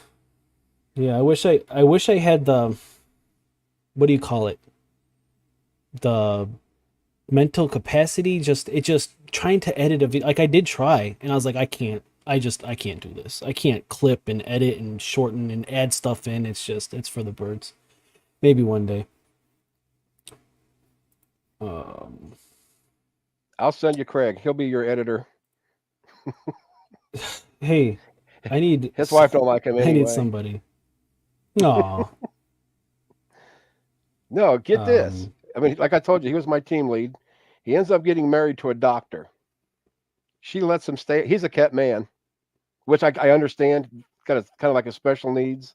His father-in-law is, or father-in-law, his brother-in-law. I want to say he's like mid 40s, with pretty much the mentality of I say like a tween. mhm. Um, he he's a handful. So Craig does a lot with him, uh, and the disability services there. I mean, gets him to do like Special Olympics and a couple different events. So yeah, he's busy. Even though his brother gets some help for being a kept man, but you got to respect somebody that's going to take care of the family. Absolutely. Then he gets to Yeah. hang out with me more Yeah. too, though. Anyway, Yeah. before we get started, Sean McDowell, I cannot stand this twat. Sorry, I didn't say that. Like I said, sometimes stuff comes out that I don't. I just, to me, I mean, first this whole he used to be an atheist. I just don't buy it. But you know, if he was, he was. But to live Yeah. off your dad's reputation, just like Eric, you know, nah. Anyway, let's go. Let's tear him up. Yeah. All right. Yeah. Let's get into it. Wait, Oh, we need to see if say the a audio prayer. comes through. The Lord Jesus just came in We the room. We need to honor him. Or is whole it? Or holy shnikey. he? The Lord I think Jesus. Jesus just raised again. He's back. The Lord Jesus. Who went and created a a YouTube channel real quick? I'll bet you it's B.S. Lewis. Who is here? Who was here that is no longer here? It's the Lord Jesus. I told you. I told you. I- Oh, B.S. Lewis. Oh, my so where else goodness. can you have this kind of fun with no alcohol? Yeah. I All don't even right. drink, Well, so it don't thank make you with the I Lord not Jesus. much. Hey, look at that. Look at that. Maybe the Lord Jesus wasn't 100 because look at that. 101. 101. So that one counts as Oh, a goodness. thousand because we're talking about Well, Jesus. yeah, maybe you're right. Maybe the Lord Jesus was the 100th subscriber, but it is 2. It should count as 3 if with the Trinity and all, but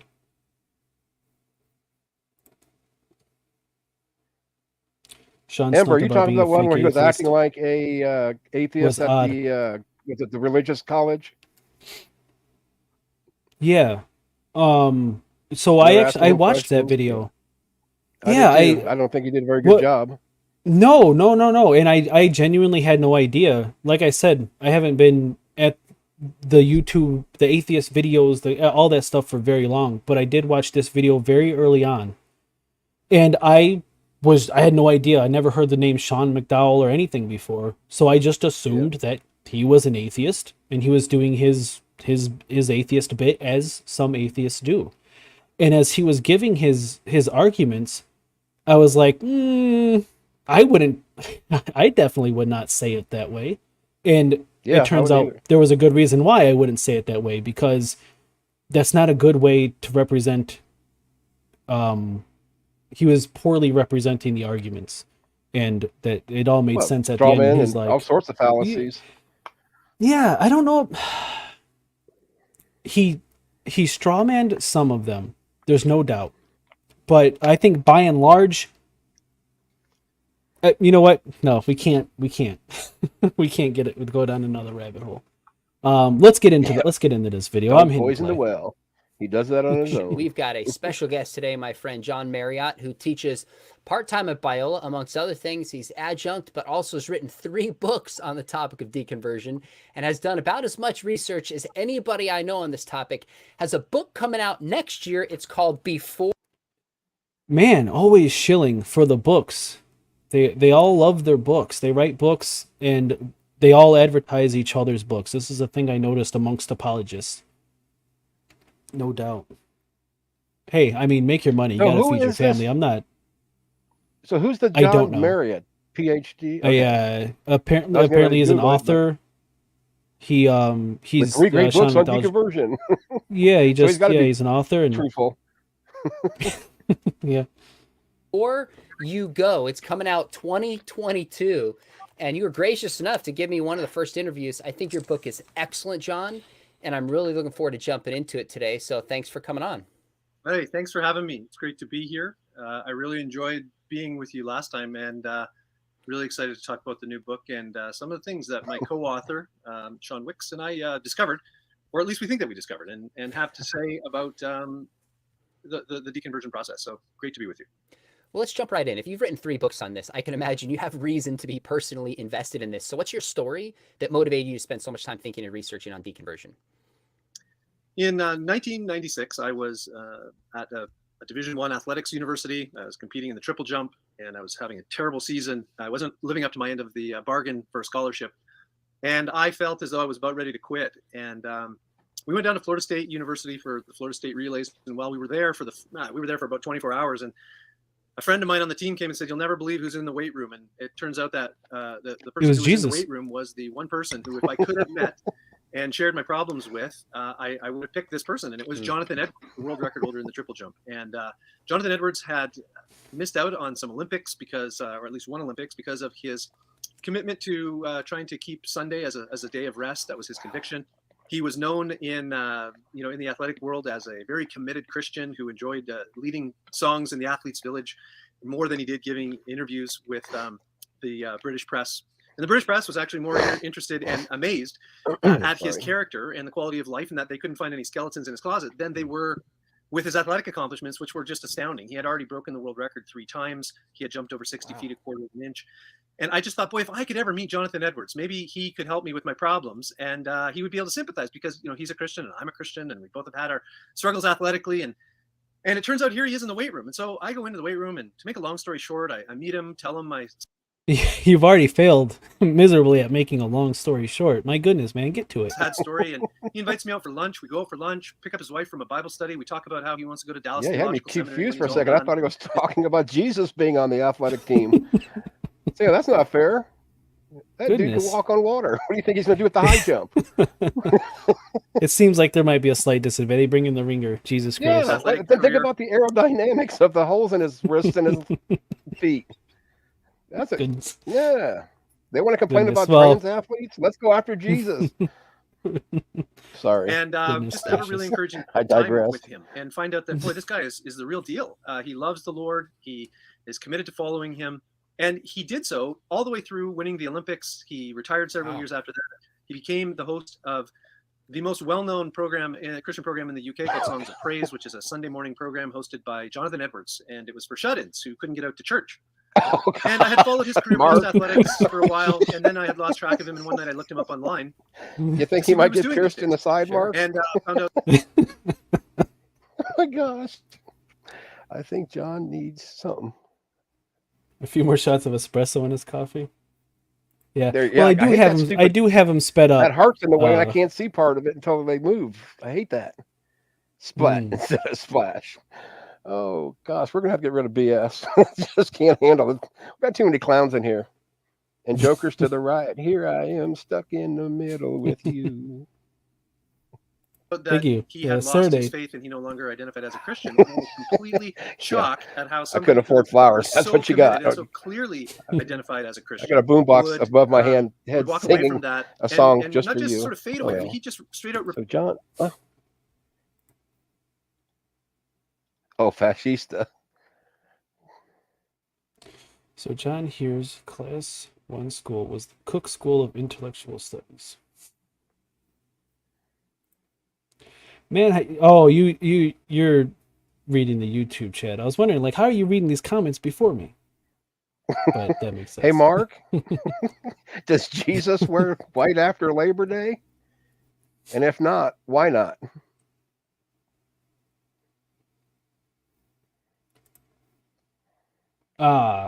That makes sense, Ember. That makes sense.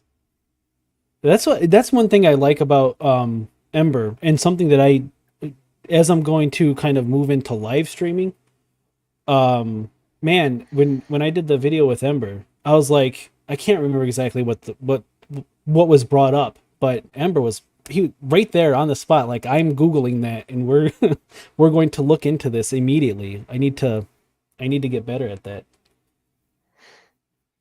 Repudiated his faith and said, I don't believe in this anymore. I don't think that God exists, and I'm happier now than I ever was as a Christian. Mark, so in the States, if you wear white after Labor Day, you get shot immediately. No questions asked. Yeah, and that was stunning. Christian holiday. It's kind of like turkey shoot. So Christian dude got his PhD from a Christian school, Biola University, on the topic of deconversion.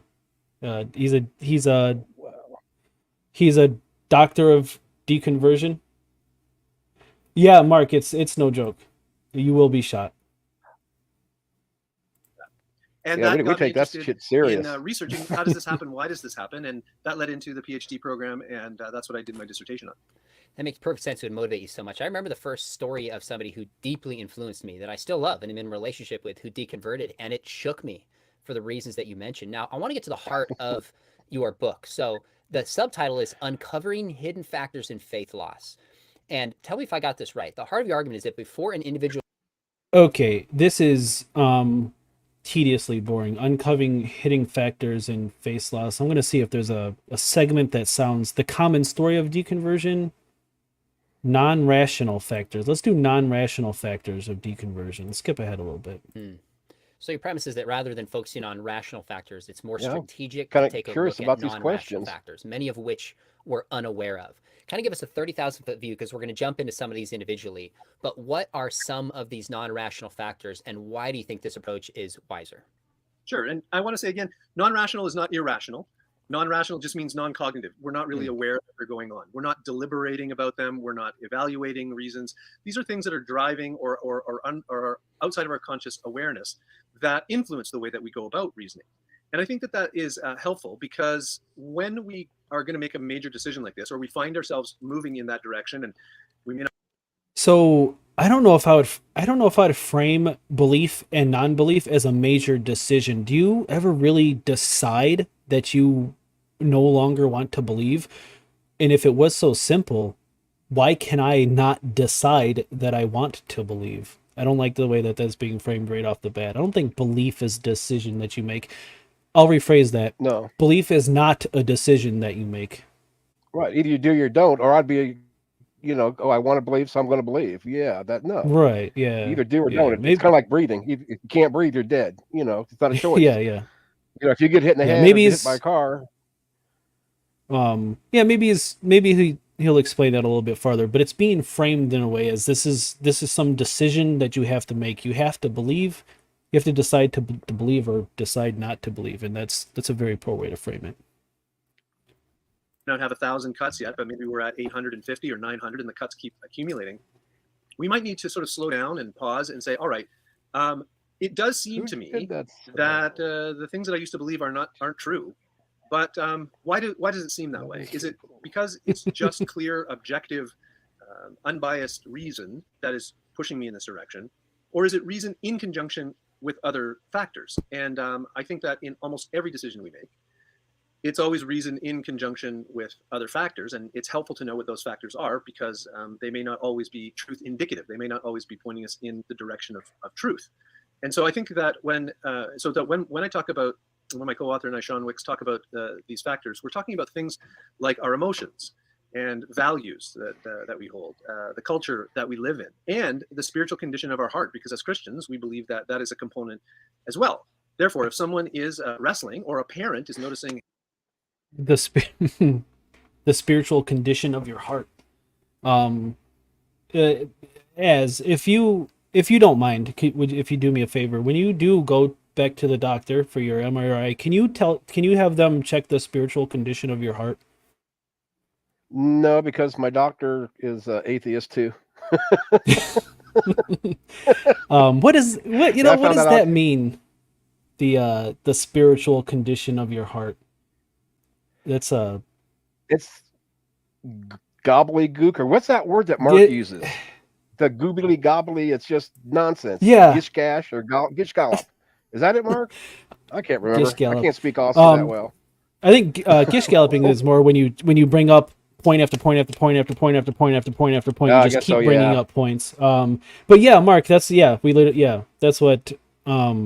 How do you evaluate the spiritual? Can you pick it up in an MRI? Yeah. Don't worry, Azho. He's going to ask his atheist doctor and see if they can indeed pick that up in an MRI. So well, we'll get an answer soon. But an MRI and my heart don't do very good together, because I hardened mine. It's black. Oh. I'm not so sure there's just not a hole there. Oh, well. I mean, that's what atheism's about, isn't it? Being evil. Maybe. And, Well, obviously, yeah. Yeah. Hey, my children what is the spirit? Yeah. With these issues. If the issue is really maybe an emotional one, then an intellectual answer is going to miss the mark. If the issue is yeah, that's right. Says the philosopher. Uh, Captive says, tough question for believers to answer is what is a Right. spirit? And yeah, I haven't heard any real coherent answer to that. And I would be interested if somebody were to have an answer to that. But yeah, so far I haven't heard one. One that Right, has but to I do think with it's kind of giving like weight when they to use certain values. kind. You know, it's how they need it for What is a the kind? moment and how to use it and redefine it here. But Yeah. then, oh wait, we got to redefine it over here because it doesn't quite fit. But like I was Right. talking about Yeah. earlier, there are so many terms that I had no clue about. Like I said, the Trinity, Spirit, really what hell was, or even the plan of salvation and stuff. It just a lot of it didn't make sense. Okay, Yeah. that's Kind my two has cents. just about as much utility as spirit. I'll agree. Then the intellectual response may not be helpful. Now, there are some people for whom the intellectual response is just what they need. And and an example of that would be if you suffer from anxiety and you go see your doctor, he will probably give you some medication that might treat the symptoms. But if you go see a therapist, they might be more apt to try and get to the root of what that problem is and what is causing the sense of anxiety. And we're saying that sometimes people just need the apologetic medicine to address the intellectual issues. But sometimes maybe we need to go a little bit. Oh boy. If if you're so you if apologists are what keep you in the faith, then you were never close to becoming an atheist. It's just not a thing that happens. If an apologist can convince you to continue believing in God, then you were so far from atheism. I Right. mean, you're not even close. At the very least, you'd be stuck in maybe agnosticism. Agnosticism. Yeah. But not atheism. You know, Should press flats on why artillery gunners need to factor in curvature. and Meet then even on the thing computers. about the spirit earlier, what Captive said. I mean, did we have to? We always talk about horses or an animal or having great spirit. Is that a different kind of spirit than my hardened heart? These I are still say all puppies go to heaven. yeah, and I have a few videos lined up that I'm going to be posting, and I bring that point up. You know what? No, no, I can't sidetrack. Man, I'm getting better at stopping myself from sidetracking. But I'll cover like a 10-minute video, and my video will be like an hour long because I just go on these side tangents. No side tangents, So but I does do Ember. have I do So does cover Mark. I do have a well, it's hard not to because I mean realistically that's why you're here, right? To speak to speak your mind. But also at the same time you got to at least make an attempt to keep an audience engaged, so you got to Oh yeah. control yourself a little bit. But I do go into the puppies and yeah. That's for a later video. Let's keep going. Let's keep going. Deeper and look at the part of the iceberg that's under the water that maybe we're not aware of. And if we can address that, then maybe the objection starts to dissipate on its own without having to refute it in an apologetic kind of a way. Good stuff. Well, we'll get to some of those factors you're talking about. But one more question before we jump in. You said in your book that a Christian should be willing to give Christ the benefit of doubt until they're convinced it's not true. Now, I'm curious, would you give the same advice to a Muslim who's deconverting, or an atheist that's deconverting, or just for Christians that Christ should get the benefit? An atheist that's deconverting. How do you deconvert from atheism? You get a job at Apologetics McDonald's. medicine. Has it been tested in double-blind studies? Can we see the research on that medicine? Has it been FDA approved? Yeah, apologetics. So again, Mark, I believe you're from Australia. I apologize if I'm wrong about that. But here in the States, yeah, we have homeowners associations. You get shot if you wear white after Labor Day, and you can get apologetic medicine that has been approved by our government. You're very far behind, Mark. Of course, I'm kidding. All of that is ridiculous. Doubt, and why or why not? Well, that's a great question, and I can't say that I've thought about it before. But as you express it, what I would say would be that when it comes to the things that are very important to us, that are at the core of who we are, that give us our identity, that provide meaning in life for us, that may structure a lot of the relationships that we have. Before we start pulling the Jenga block out of the tower, we might want to have another Jenga block ready to put in its place. And by that, I mean, in deconstructing and pulling apart faith and rethinking it, I think it's helpful to do that. But unless you have something to put in its place, then your structure becomes weak. And I would say that when it comes to these deeply held issues that are really core and close to the heart of who we are, that I'm obviously I'm going to be disagreeing a lot in this video, but I wholeheartedly what he's essentially saying is that if you are a Christian and you're considering deciding to stop believing, he's asking, well, if you stop believing, you're going to have that God-shaped hole that's going to need to be filled with something. So before you deconvert from Christianity, make sure you have something to fill that God hole with. And since there, of course, is nothing that you can fill the God hole with except for a God, you're going to be it's almost like a scare tactic that he's using right now. Like, if you're losing your faith, just know you're going to be lonely. You pull the Jenga block out and you're not going to have anything to fill that Jenga block with. It reminds me of, I can't remember who said it, but maybe it was Matt. He said, somebody said, if you cure your cancer, what do you replace the cancer with? And of course the answer would be, well, you don't replace the cancer. Great yeah. point. Yeah, that's kind of what he's saying right now. How terrible. Well, what worked for me is I used pie to fill that hole, and it worked rather well. Pie, yeah. Yes, I will say this.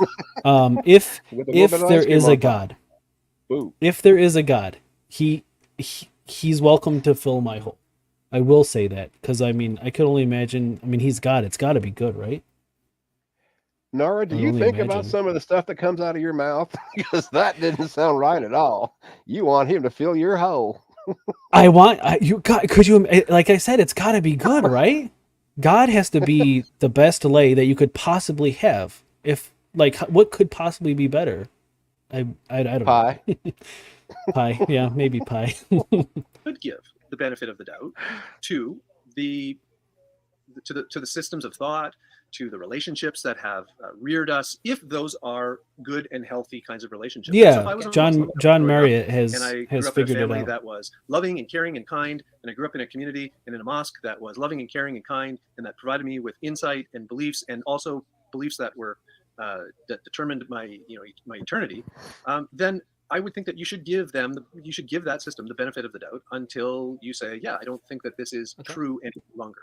Okay, fair enough. Well, there's a lot of chapters I really enjoyed. And again, we're here with John Marriott, has a book coming out next year called Before You Go that has just launched into one of my top 2 or 3 favorite books on the topic of deconversion. So I have to apologize. Anybody who's watching the stream, I try my hardest not to pre-watch videos for a reason, because I think you get the most honest reaction when you don't kind of set stuff up. I can see advantages and disadvantages to both, but one of the biggest disadvantages to not pre-watching your videos is sometimes they can be very tedious and boring, and they're just not good. And in this case, this is one gigantic advertisement for his book. That's what this is going to come down to. He's shilling for his book in this hour-long segment, and I didn't know that, so I apologize. And who's his target audience? It sure ain't us poor old atheists. It's believers. No. It's absolutely believers. Preach to the choir. Hoo-wee. Oh, yeah. I can't go. I'm not going to go into my hillbilly friggin' accent. Oh, Lord. In deconstruction. Highly recommend it, John. You and your co-author Sean did a great job. Was from the Flurfur church and those who are deconverting parents, etc., pastors. But one of the chapters that really jumped out to me is you talk how many deconverts cite reason is why they leave the faith. But you take issue with this explanation. Why? Well, I take issue with it because as a philosopher, you know that the first question that you always ask in exchanges like this is when someone says, I'm doing this because it's reasonable, or I made my choice based on reason. The first question is, well, what do you mean by reason? We need to get our definition straight. We need to have a common understanding. And I tend to, and Jonathan Edwards had. Okay, I meant to pause it, but I went back. But so what do you mean by reason? My response would be my beliefs no longer match the world that I am living in. I think that'd be a pretty good definition of reason to use in this argument.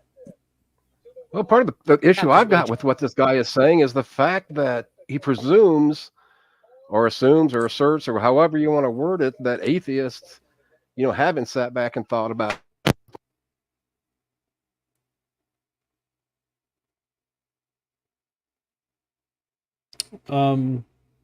Just so you know, as we lost your audio, sounds like you yanked your cord out.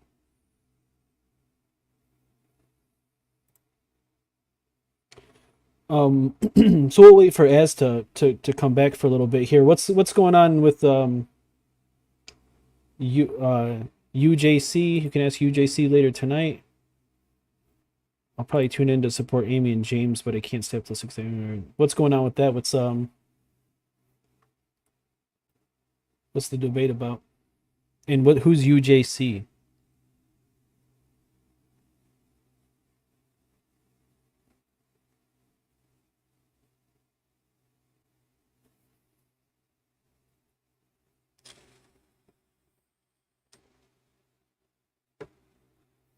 We'll keep playing. We'll see if Az comes back in.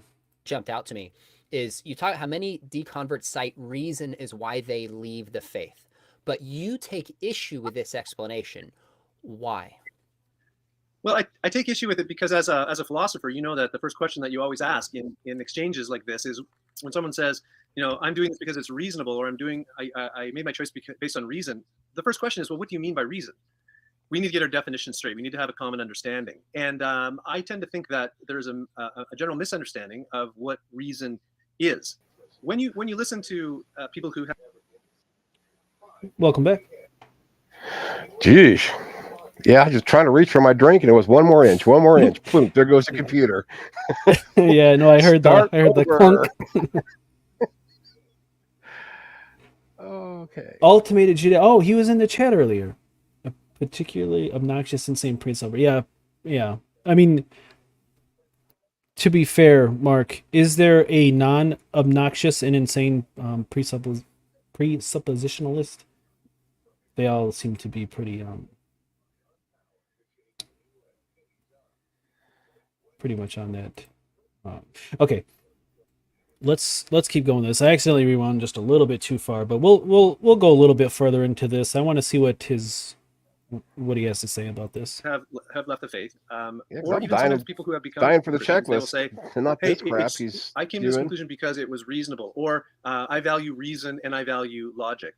And it seems as though that there's an understanding there that reason is an ultimate criterion or some transcendent standard by which, if we're just objective enough and if we just strip away all of our biases. This is so bad. This is definitely a video that can turn in to, just hours of commentary, because every other sentence is just so terrible. Atheists and non-believers of any stripe don't have words like transcendent. That's a Christian thing. Atheists don't use reason, and that's their what did he say? Transcendent. In this conclusion because it was reasonable, or I value reason and I value logic. And it seems as though that there's an understanding there that reason is an ultimate criterion or some transcendent standard by which... Yeah, we don't have words like that. We don't speak like that. We don't have a transcendent or ultimate criterion. That's a Christian thing. You guys, the believers, and then they expect us to just fall in line, outside of time and space and blah blah blah blah blah. Yeah, we don't. When you question them, they're like, "What do you mean? That's just common knowledge." Yeah, no, it's not. It's what you believe. Everybody knows that. Yeah, everybody knows Batman's God. What the hell? These heretics. Carnal knowledge of God. So God did fill his hole? Is that what you're saying, Ember? I don't because if that's the case, I do. I'm very much interested. I want to know what Nard, you do God know is there's like. free porn on the internet, right? You don't have to be worrying about it. But none of it's God. None of it is God, though. Oh, he was just in here. You can ask him what his porn channel was. Yeah. Hey, Jesus Christ. What is it? The actual Jesus Christ, was it? Yeah. Yeah, what do you like? Jesus. If we're just objective enough, if we just strip away all of our biases and we all appeal to this thing called reason, that we'll all see things the right way. And I don't think that reason is an authority. I think that if it is, it's sort of a sub authority. I think of it more as a tool that God is. Yeah, reason. He says that he doesn't think reason is an authority, but neither do atheists. He's putting this. He's making it seem like Okay, hold on. What he's essentially saying, from what I take it, is that reason is the atheist's God. That's what you are filling your God-shaped hole with, is reason. And that's just not the case. Reason isn't held to a transcendent. It's simple. You're Get exactly on board, right. Nara. You're exactly right. Gosh, so much to teach Yeah. you, so little time. Yeah, this guy, he is a tool. There's no doubt about it. He's a wrench. He's given us an ability to evaluate things, to draw inferences, to see logical connections, to God has given us the ability to reason, to inference, to see logical connections, and when you don't see the logical connection that he wants you to see, he's going to punish you for it severely, kind of defeating the purpose of giving you the logical tools and connections in the first place. You have them, but do not use them. to identify conclusions. So do we blame this on our father Adam? It's his Yeah, fault. it is That his fault. bastard. But saying something is logical doesn't necessarily mean that it's true, because, as you know, if X then Y, X therefore Y is logically valid, but it doesn't tell you anything about the real world, and it only gives you a true conclusion if you stick true premises in. And the question is, where do we get our premises from that allow us to draw these kinds of conclusions? God. Reason and Google can get you anywhere you want to go, right? Reason, depending on where you start off and the angle that you're heading, can justify anything for you. And I think that instead of thinking of reason as this ultimate criterion, I think that reason is a tool that always operates according. What the? Yeah, I agree with him, but the problem is that no atheist or somebody who's leading towards atheism uses reason as an ultimate criterion. Those are Christian words. Rationality is not saying that. Does he not understand the difference between validity and soundness? Yeah. No. Well, no. No, he seems to not. Yes, a valid argument does not mean that it's a sound argument. According to another criterion and another authority. And the question is, what authority is it operating according to? Okay, so what do you mean by authority, and what are some of the authorities that may differ of how reason is used as a tool, but ultimately stops at that authority?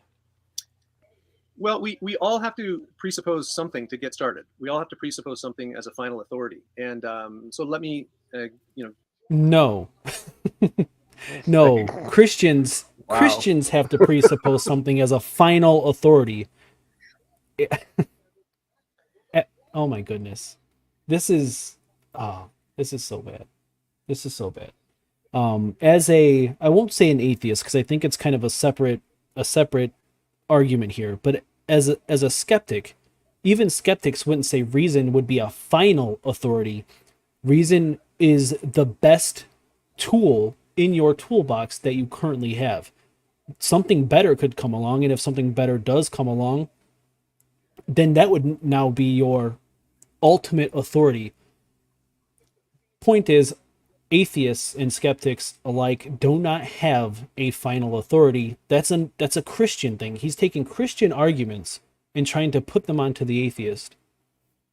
Yeah, that is true, Ember. That is true. He did go to.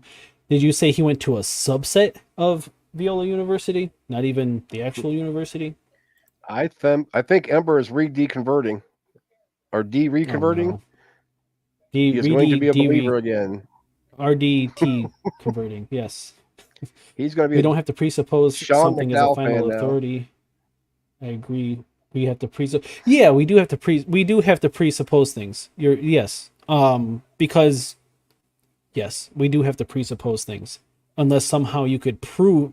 There's a lot of things that you would have to prove beyond a shadow of a doubt to get rid of your presuppositions. But yeah, there's no such thing in an atheist or skeptic, I should say, that's a final authority, not science, not there's no final authority.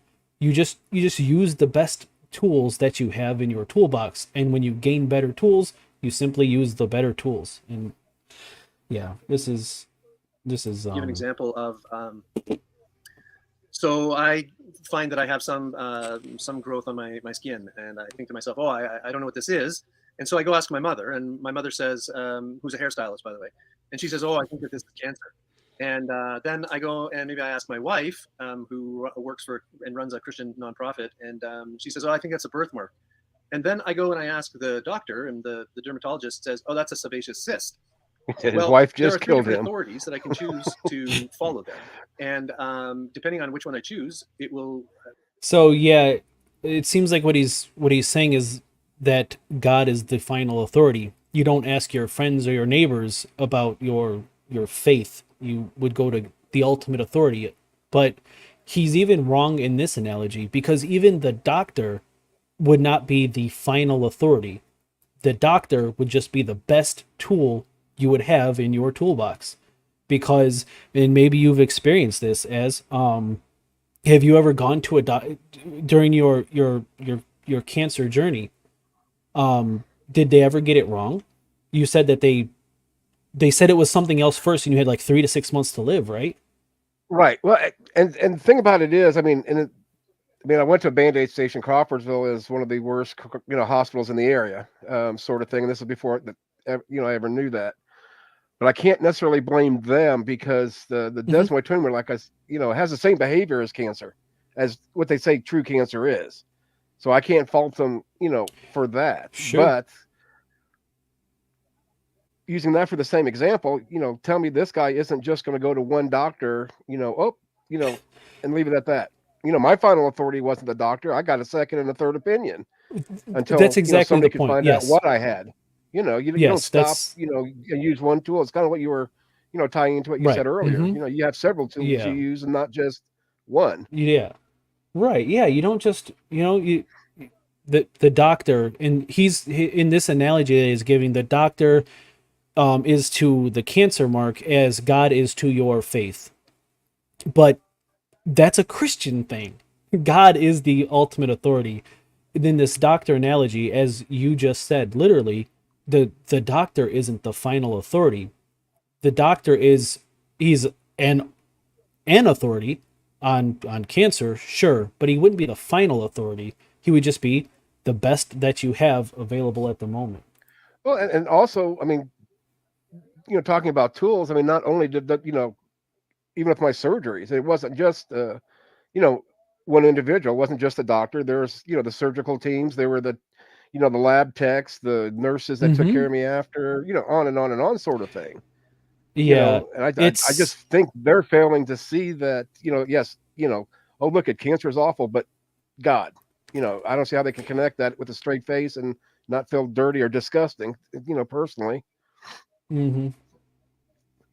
Yeah, it's these are these are these are Christian arguments. They're not Right. they're terrible so far. They're terrible so far. Yeah. Will determine what I do afterwards, and will. Um, I think perhaps reality would be the final authority on the ontology of the thing. Um, uh, what of which thing, Mark? It's weird to talk about as an authority. I feel like they're smuggling an agency by saying authority. Well, I mean, they're Christian apologists. Yes, they are smuggling. They're smuggling. They're smugglers. But by definition, they literally have to. And what I do will seem completely reasonable and logical. If my mother thinks it's cancerous and I follow her logic, then maybe I should go get some chemotherapy or have it taken off, or some radiation. If my wife is right, then I leave it alone and I don't do anything. If the doctor says it's a sebaceous cyst and it needs to be addressed in a different way, then it would be reasonable to follow what he says. So depending on which authority you're willing. I guess this little segment is of authority is almost done. I'll just cap it off with saying that well, To choose. We're gonna go. Well, I want to say, how can Uh, his wife be an authority when she just gives her opinion? I mean, she doesn't have any medical training. She has, well, I've seen that with my third cousin twice removed, It kind of looks like Yeah. that sort of thing, but to be an Um, actual authority, yeah, I think nah. I the think that's stretching, I and I think think Mark was right. Saying yeah. Well, authority. I don't think he's I don't think he's trying to. I think he's trying to say that the wife and the mother in this analogy are not the authority. It's the doctor, and the doctor in this analogy is the God of the faith analogy. Oh, right. And as But with still, all to equate your wife. apologetics, Well, earlier he equi- went and got her, her opinion, and then just to dismiss it, to me, it's like you don't ask anybody. You go straight to the doctor and say, "Hey, doc, this is what yeah, Can you check this out and you go?" yeah you are. And And actually, really, the but final authority would be probably the blood test, if anything. Yes, you have yeah, it. No, you don't. You know. but yeah, you're describing his analogy exactly how he's laying it out. You shouldn't Right. go if you have the cancer.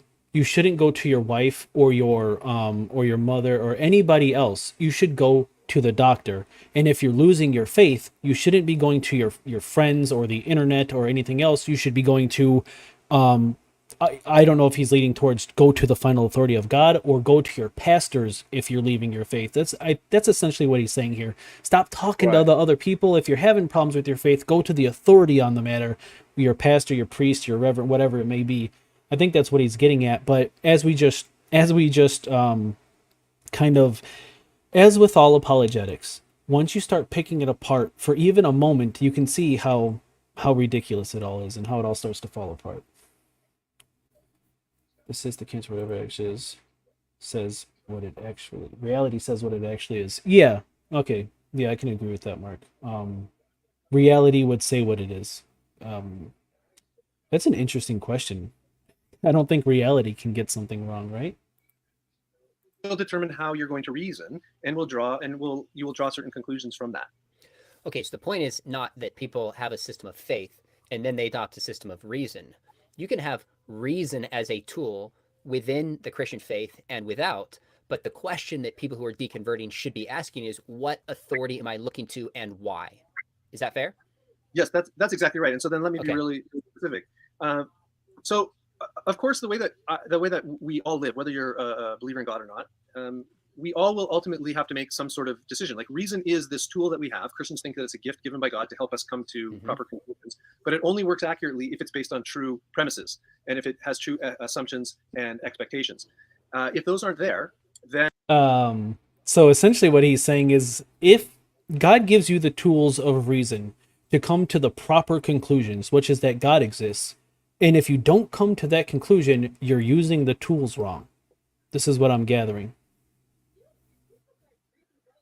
and it will not bring you very likely to a true conclusion, which is why the question of where are you getting your premises from, where are you getting your beliefs from that you reason with, is really, really important. And so I think that reason is something that we sometimes identify as this collection of beliefs and assumptions and intuitions that we have collected from our as we've grown up.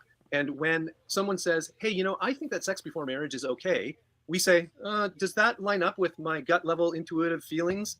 Yes, it does. Hell yeah. So therefore it is reasonable, and I agree with say, or we say, nope, that doesn't line up with my gut level intuition and feelings, so you it's don't use it, you unreasonable. lose it. And what is reason ends up Yeah. being nothing more than just the collection of beliefs, common sense, expectations. People make decisions. What a breakthrough. Yeah. You heard it here first.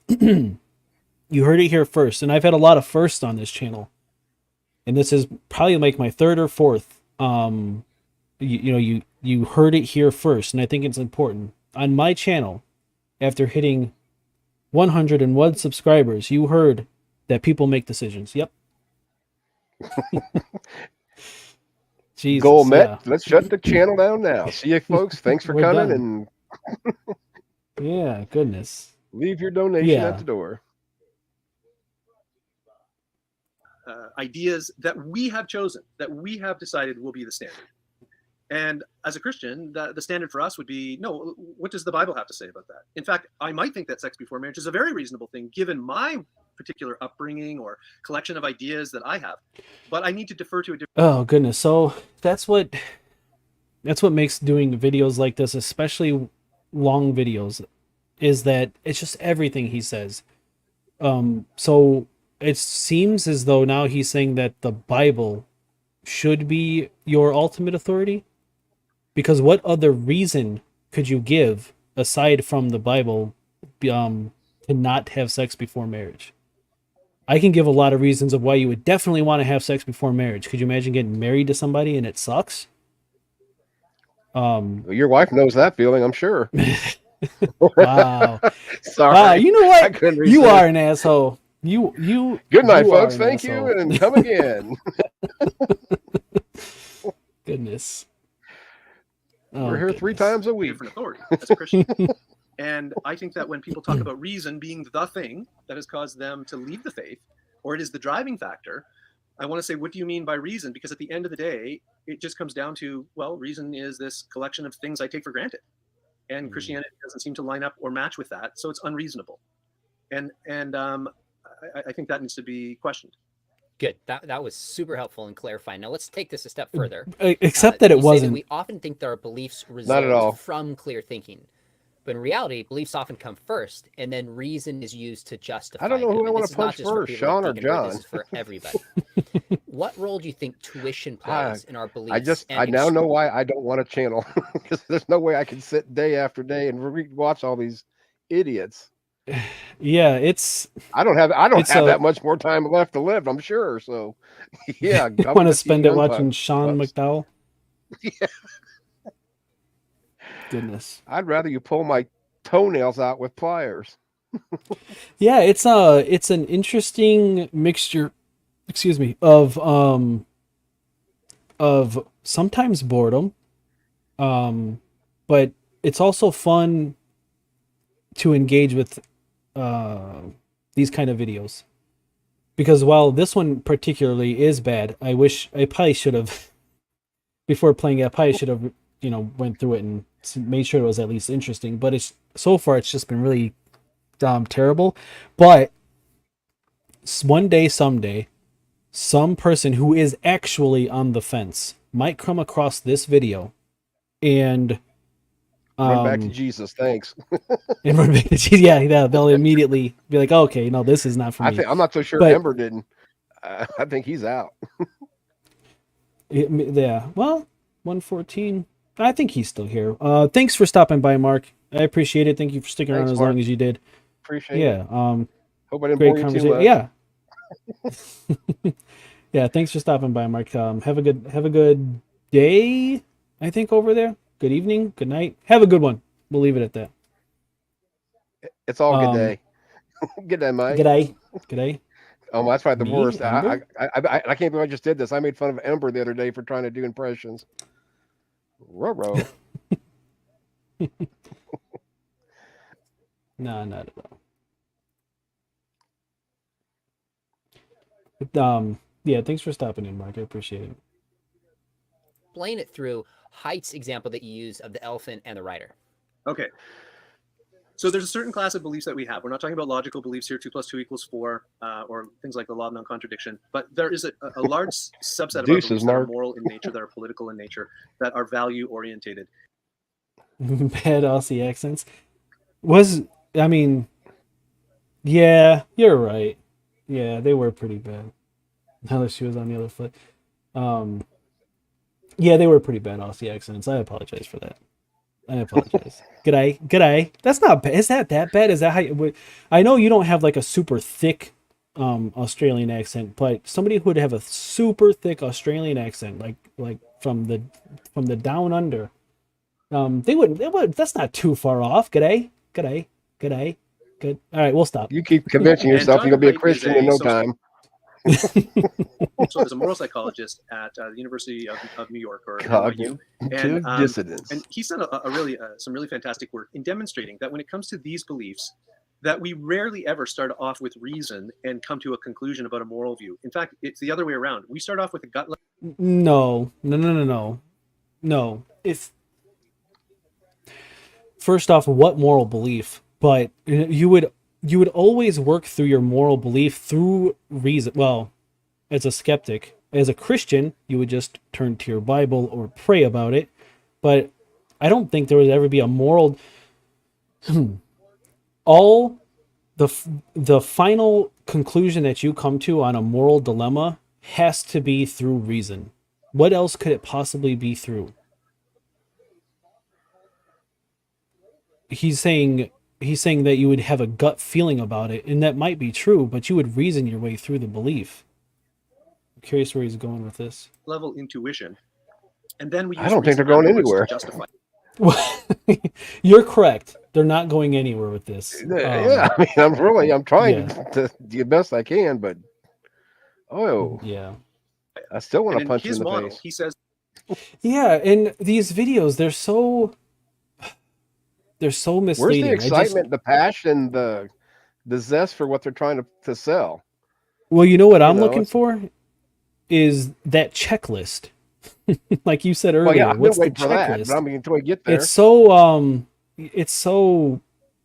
values. Well, So this, I think when this it comes- is the checklist. it'll pop up within the next 36 minutes, or it's gonna be over. But it won't. Yeah. I think this is the checklist. Non-rational factors, the benefit of doubt, what is reason, the authority, reason These again, guys suck. beliefs. Yeah. that everyone, I was kind of hoping for like an itemized checklist, but that's not going to be Right, the that's case. what I thought. a Are some set decent of values questions. and vices that Yeah. they trace almost all of their moral, ethical, political beliefs back to.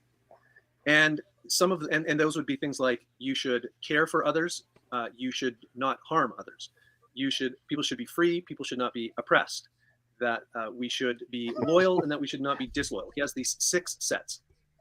And what he shows fairly conclusively, in my opinion, and in the opinion of many others, is that when it comes to moral beliefs, that what's really driving the train here is the intuition, which connects on to a value that we give a tremendous amount of weight to. And he gives an example and says that just like a rider on top of an elephant might think that it's telling the elephant where to go and dictating where the elephant moves, in reality, it's the elephant that really determines where it's going to go. And he says that our intuition connected to these values that we give a great amount of weight to often is, or not often, but it almost exclusively determines what we're going to believe on a particular issue that's related to morality. And I think that this relates to our belief in the existence of God or following Jesus, because if God says things in his word that intuitively I don't like, or he calls me to a moral position that doesn't line up with what I think is a value, in fact, I think it might be a vice, then I will, whether I realize it or not, reason and rationalize my way. I have no idea what he's talking about. I was trying to figure it out, but I don't. Yeah, this moral system, does this include that, biblical slavery is the good kind of slavery? Misogyny is Absolutely okay as not. long as she screams. Yeah, no. Everything. It's Yeah, nasty. It's nasty. I boys. feel like by and large, I'm pretty good on picking up on cues about what they're actually trying to say. I feel like that's a strong point of mine. But I don't know. I have no idea I have what no he's clue talking where they're about. going. Yeah. I have no idea what he's saying. I mean, demonstrate literally. how- That's why I said earlier, I'm not much into the philosophy of it. I mean, I listen to other people. I ain't claiming that I'm even close to being, an expert, but just to hear about philosophy like this is just numbing. Yeah. Like I said, there's no, if you really truly believe this, where's the passion and where's the hype? Yeah, maybe figure I don't know. I don't know where they're leading. Let's see.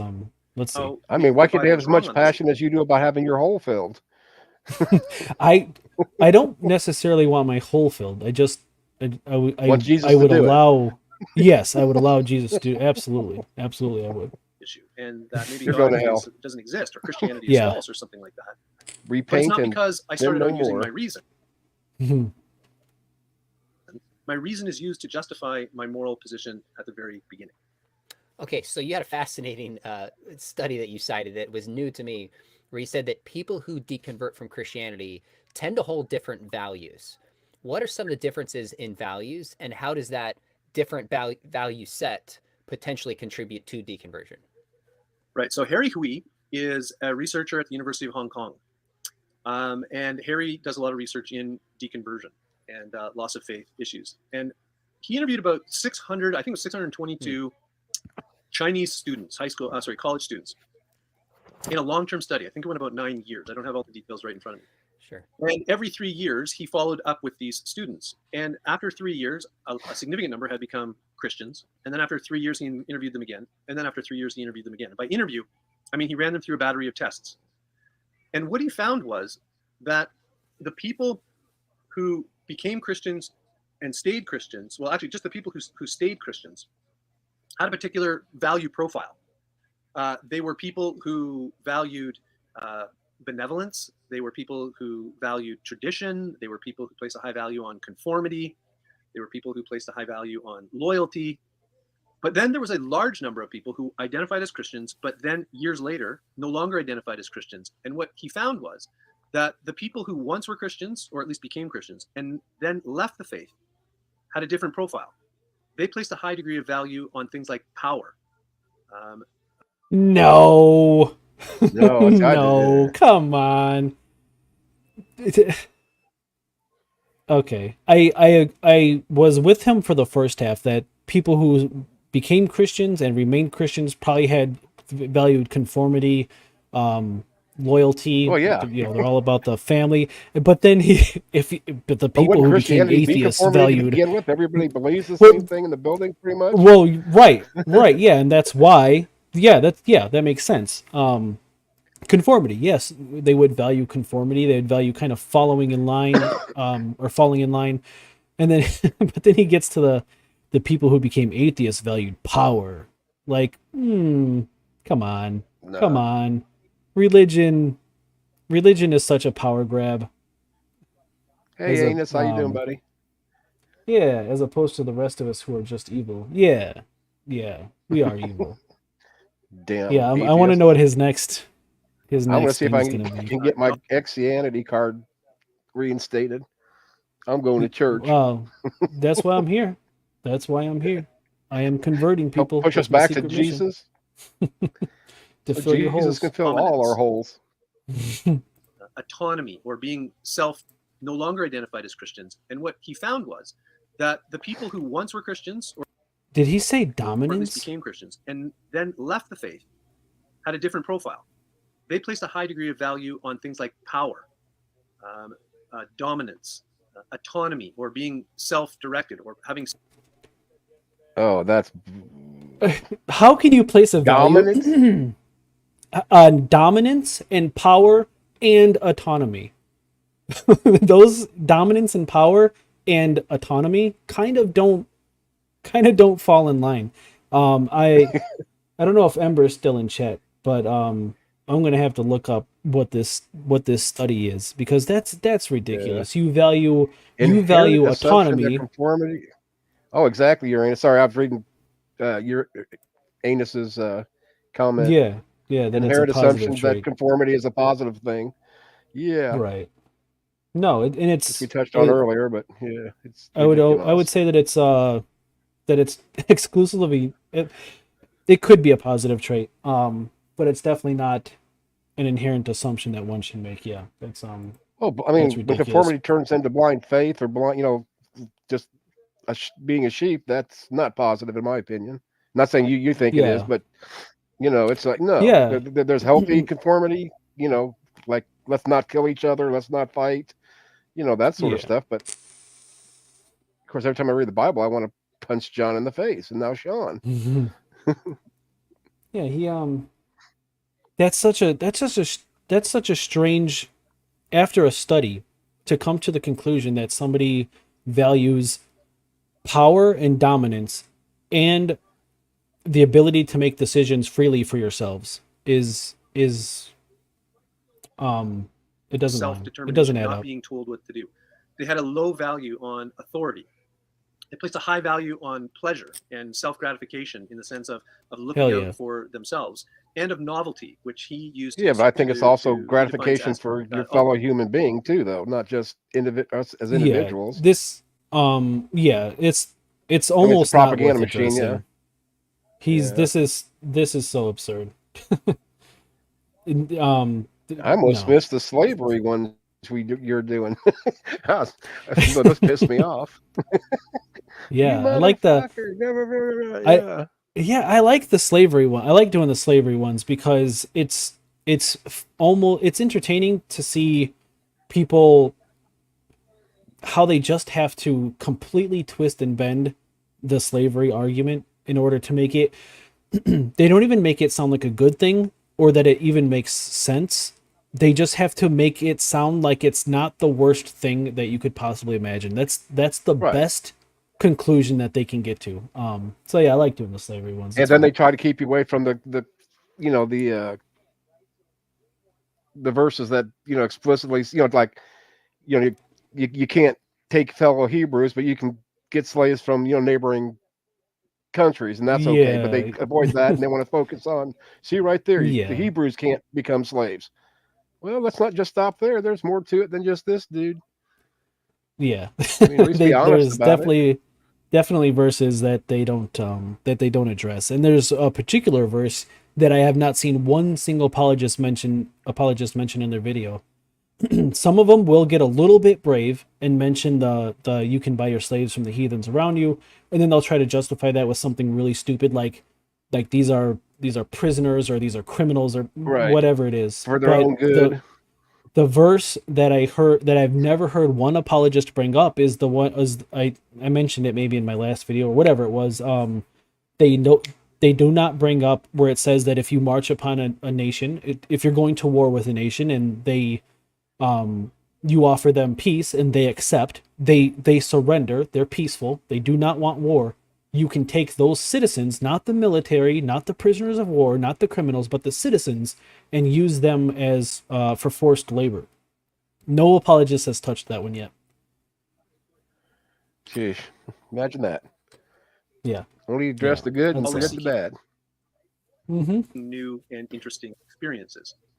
And you could see how this makes some sense, because if you're a person who esteems all of the things that I just mentioned, you might find it hard to fit within a religion that talks. Yeah, that's why Titan. That's why I said I probably won't, but I ought look into the study that he's citing, because it's most likely the most ridiculous study that you could possibly imagine. Well, yeah, what are the controls? What are what is the culture? What is there's so many variables that could have went into this. What was the individual's people's upbringing? Were they raised in, I mean, yeah, there's so many Come on. different It was done by variables. AIG. We know they're very reputable, so let's just say that it's correct. It's the Yeah. best study ever. Yeah. Praise Jesus. Yeah, and yeah, Or well, Batman. he said it was at Hong Kong University. Like, what? That's such a Culture. different culture. Yeah, it's just there's Different yes, standards. Titan, you're correct. What are the qualifications? What are the variables? What were the controls? What? And the answer is probably there weren't. Who knows? Who knows? I'm sure it's a very terrible study done by some person who is one of two things. The study doesn't actually say what he's saying it says, or the study was done very poorly. It's one of those two things. About self-sacrifice, about serving others, about putting others ahead of yourself, about conforming yourself to the person of Jesus. You should look at yourself to the leadership of. You know what? This video I ain't got is incredibly boring. Yes. So degree of value on things like power, value profile. So we're gonna do it, Titan. We're gonna do it. They were people who valued. Let's do it. Every 3 years, he followed up with these students. Different value set potentially contribute to deconversion.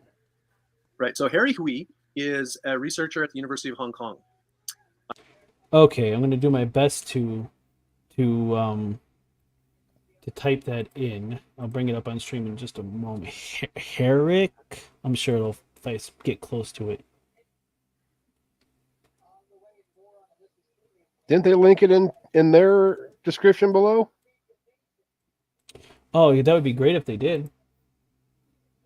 What? Yeah, because I don't have a link to that. You'd have to have that. Oh, get a master's degree in apologetics. Use the discount code. Okay. The Viola apologetics certificate. No, they absolutely did not. That would have been very shocking if they did. That would have been very surprising. It's worth a shot. Keep typing. Yeah, let's see.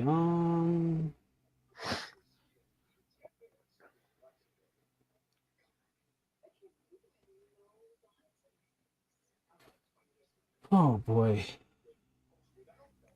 I wonder if Um, Craig's wife so made him go to here- bed. Honey. let's see if And Harry does a lot of research in deconversion and loss of faith. no issues. subtitles. Come on. Hey Maya, thanks for stopping in. No, Nora is not live. He is recorded. I'm the only person alive up here. This is a pre-recorded stream. I just predicted, I prophesized that you would come in at this exact time. Let me know if I'm right. And take the shit over, right? It's Um, a good thing you gave me a copy of your script so I can reply to it and Is, make it research- look good. Researcher at the University of Hong Kong. we're trying to look up this Maya's study. not a believer. Oh my God, we're gonna have to convert her. Okay, so you had a fascinating study that you cited that was new to me, where you said that people who deconvert from Christianity tend to hold different values. What are some of the differences in value? Titan, did you? Oh, that's the Did you paper, I find it? think, ain't it? I'm terrible. I'm terrible at this. How can I get that? How can I copy that and paste it? You should be able to click on it, Oh, boy. and it opens up in another window anyway. I'm gonna do it. I think you should. Yeah, I don't have Yeah, it does. my stream pulled up. Let me see. Hold on, I got it. I can put it in. What is that? StreamYard chat. Well, I can't click on it if it's in StreamYard chat. But Well, at least you'll have it for later. You can't copy and paste it. Bungholio. No. It's if you try to click on it, the only thing that you're allowed to do is it'll just display the message on the screen. But I can go to my chat in just a few clicks here. Just a moment. Howdy who? Here we go. All right, I got it. Download it. Abstract. Okay, here we go. Harry. Okay, so we'll read the abstract and maybe we'll go into the study later, but we'll check out the abstract. Yeah, that's whenever you know. The perspective study explored psychological changes during faith exit and attempted to identify individual characteristics of believers who would within a 3-year time frame become disengaged from their faith. Data were collected from 632 Chinese Protestant Christians, of whom 188 left their faith within 3 years after the first survey. The faith exiters. This is, who writes like this? The faith exiters. Just because you don't know the big words. Yeah, the faith exiters. Yeah, Subsequent changes of personality, beliefs, and values, if were not any different from when. Wait, hold on. This says the faith exiters. So the people who left the faith, subsequent changes of personality, beliefs, and values, if any, were not any different from what were observed among other Christians. Is this not saying the exact opposite of what he said? Yes. The faith, because he made it sound that the unbeliever was the one that was for power and dominance and blah, blah, blah, after blah, blah. they left the faith. Yeah.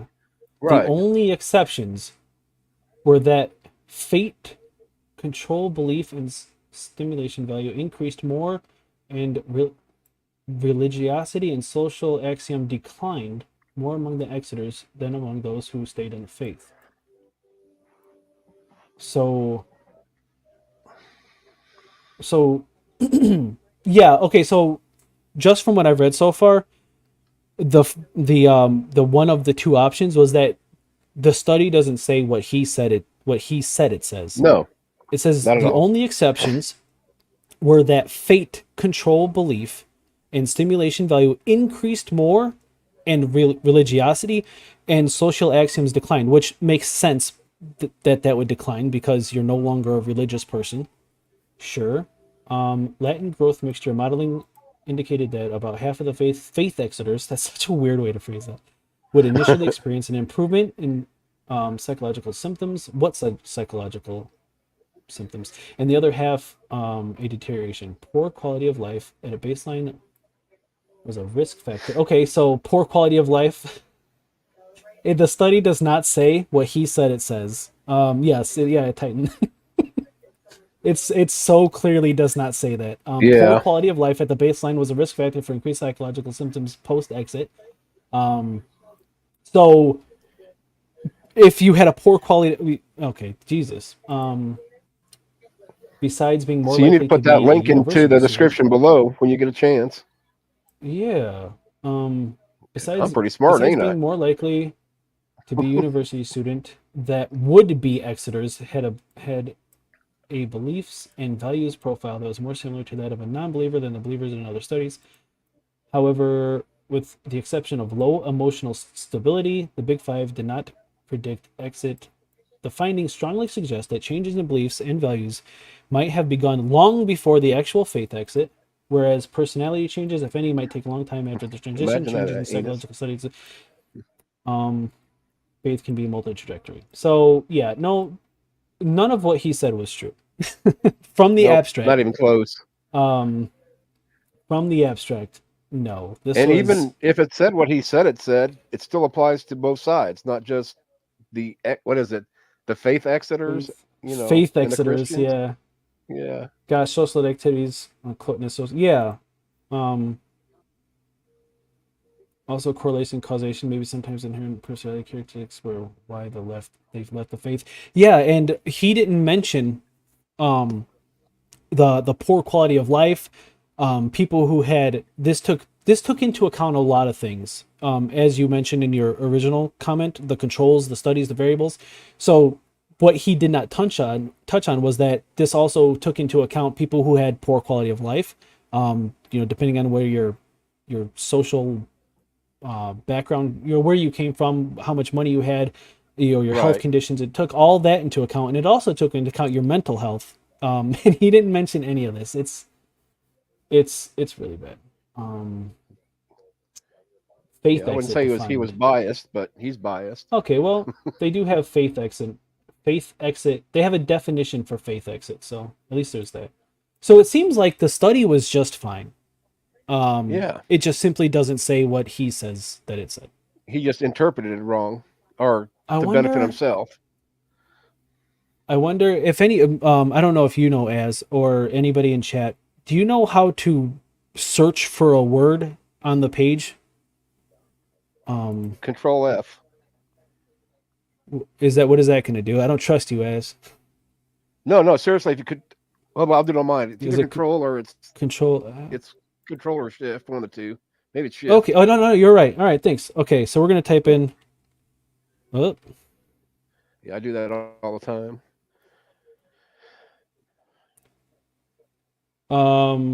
Okay, so the word power comes in here one single time.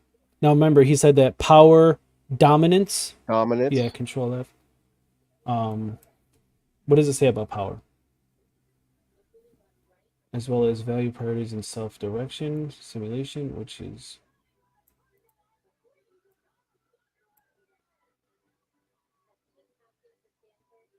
Amber, I'm an atheist. I can't afford overpriced crap. Oh my goodness. All right, so yeah, listen to this. I don't want to go very well. I don't want to go like crazy into a study of a study stream here, but adulthood. 18 hours later. In retrospective studies, deconversion was found to be unrelated to personality, but negatively related to religious socialization during childhood. It was also related to one where religious liberal or holding a liberal sex attitude. Amazing.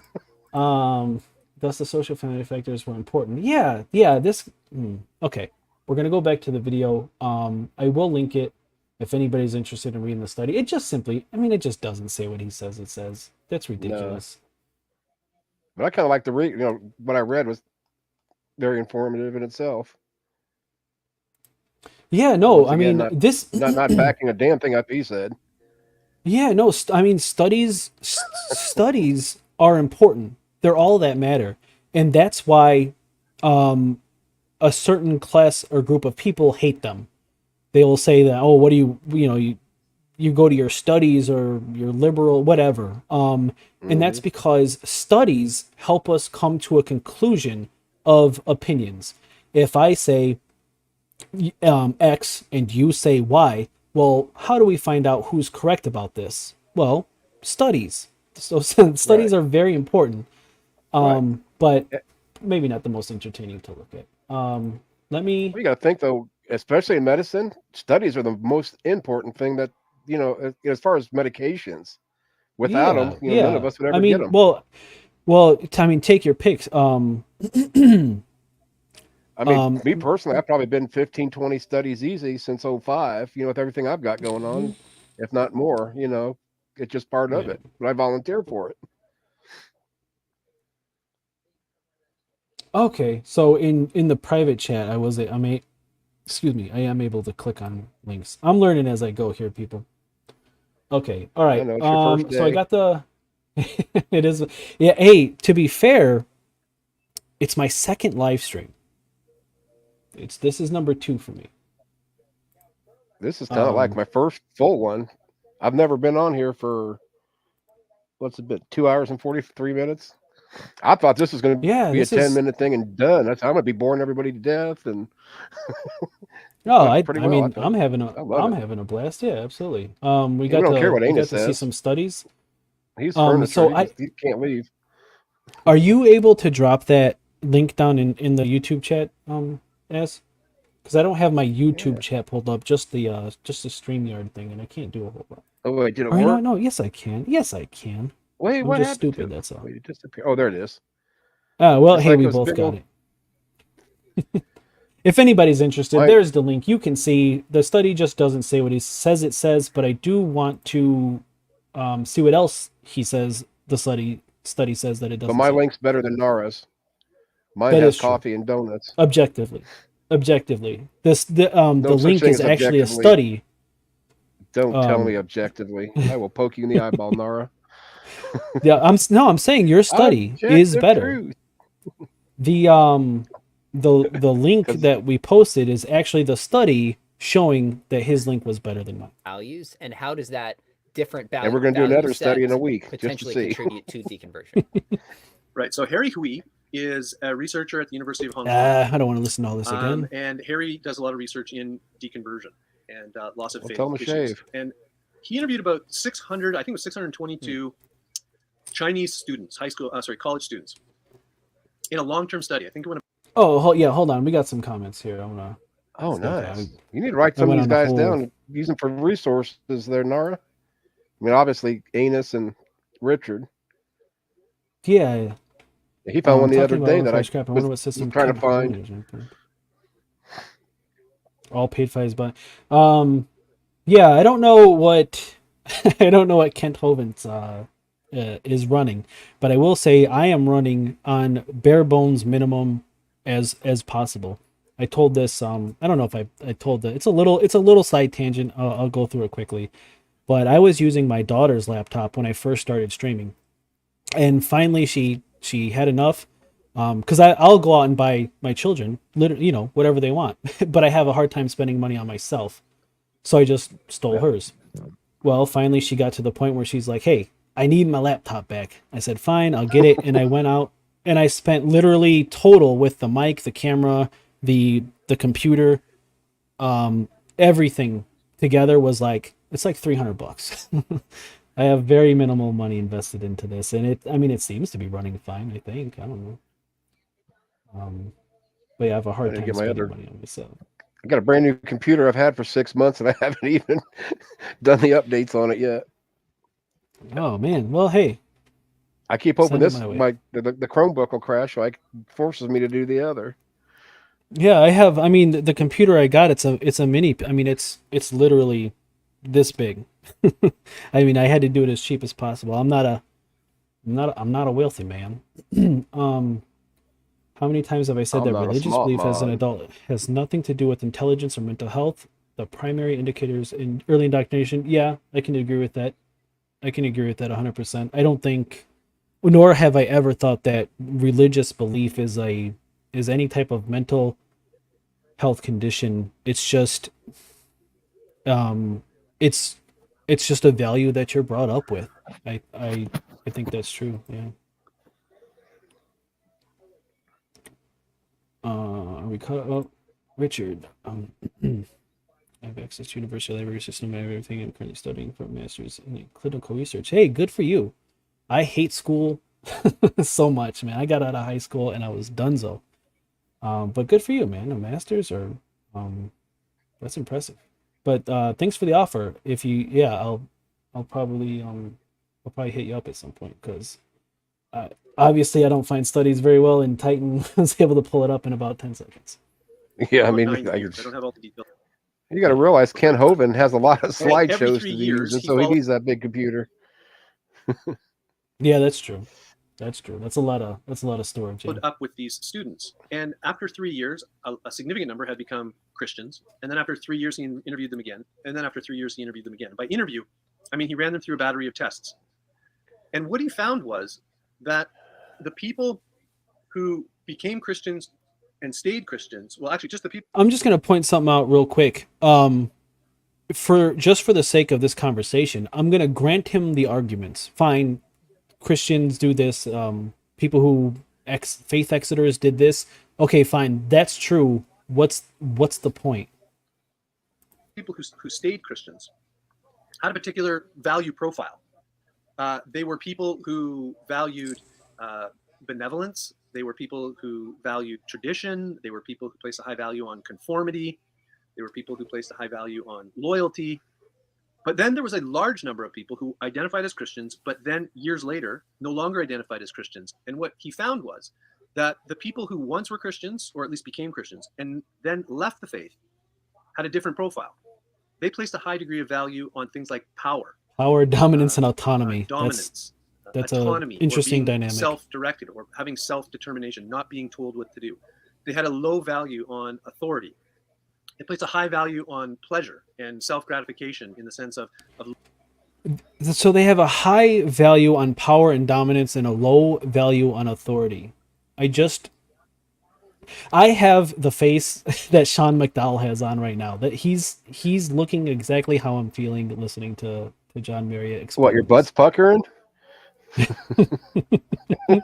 Goodness gracious. looking out for themselves, and of novelty, which he used he defines as always seeking new and interesting He does look goofy. experiences. And you can see how this makes some sense, because if you're a person who esteems all of the things that I just mentioned, you might find it hard to fit within a religion that talks about self-sacrifice, about serving others, about putting others ahead of yourself, about conforming yourself to the person of Jesus, about submitting yourself to the leadership of a local church. Okay, so his abstract of this study would read something more like Christians are great and non-believers are bad.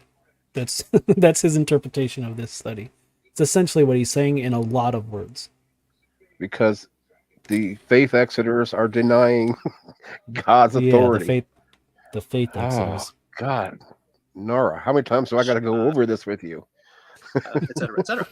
And I think that if those are some of the values that people give a great deal of weight to, or if that's their natural bent, and they're saying, yeah, I think Christianity is false, and I don't think that it makes any sense, and it's just clearly unreasonable, then maybe in combination with Jonathan Haidt and Harry Hui, they might want to say, maybe I'm not as objective and unbiased and as reasonable as I think. Maybe my reasoning here is a little bit motivated by something a little bit deeper than I was aware of. So it sounds like you answered this, but clarify to somebody who's in the position you're describing. Your solution is not go study evidence for the resurrection or the Kalam argument, because your solution should absolutely be to study evidence for the resurrection. Sean McDowell.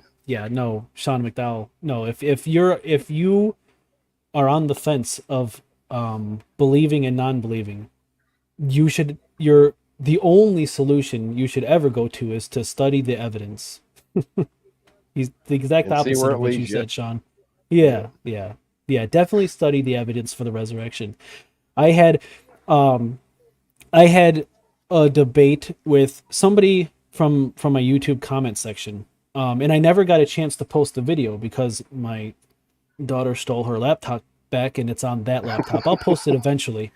And she doesn't live with me, so I don't have access to it readily, but I will. So I will post the video, and it was this long discussion about, like, I think the topic was, again, this was very early on in my YouTube thing here, but the topic was something like, is Christianity reasonable, something like that. And his best reason, I said, just give me your best reason of why you think Christianity is true. And he gave the martyr argument, that the martyr, Oh, you wow. wouldn't die for a lie, basically. And I mean, it took maybe 5 minutes to kind of deconstruct his argument, because his best argument, he had no reason to believe that it was true. I went through every single apostle. I said, okay, so the reason that you believe is because nobody would die for something that they know is a lie. And I went through all the apostles, and I said, okay, then how did Mark and how did all the apostles die? And he didn't have an answer for not a single one of them, except for the Paul, who I think was beheaded. And even that is not very well documented. And my point of saying that is, his best reason, if he would just have taken the time to study the evidence and see that nobody really knows if, how, or why these apostles died, maybe he would have, and you could hear it in his voice that he ended the discussion. Let's just put it that way. He didn't want to do it anymore. Right.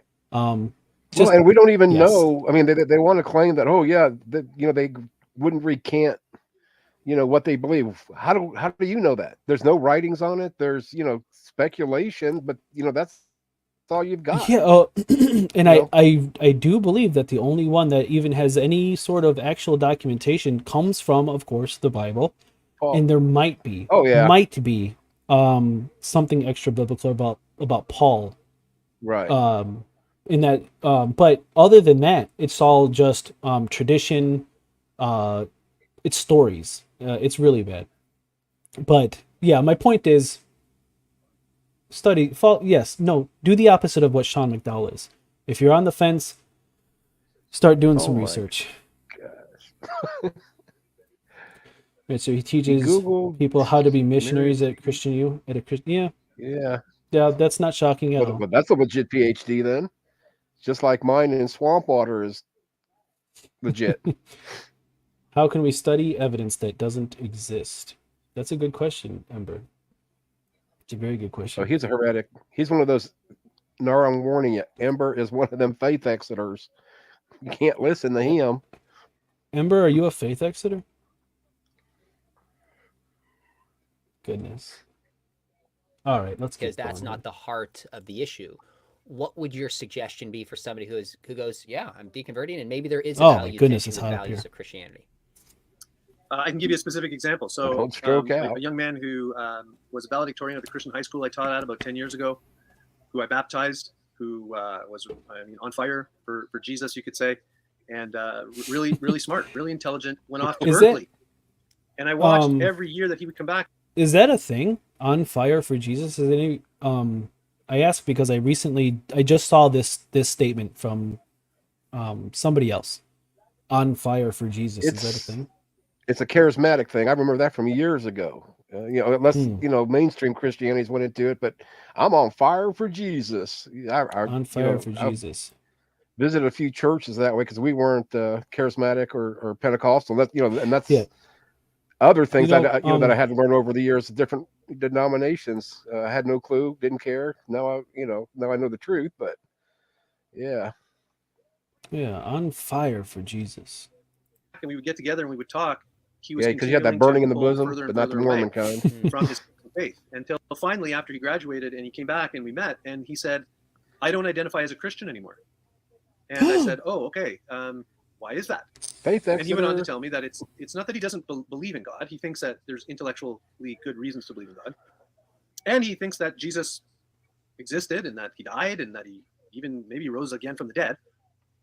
But the thing that this did not happen. The story that he just told did not take place. He no longer believes in God, but he believes in Jesus and possibly that he resurrected from the dead, and there's intellectual reasons to believe in God. This story did not happen.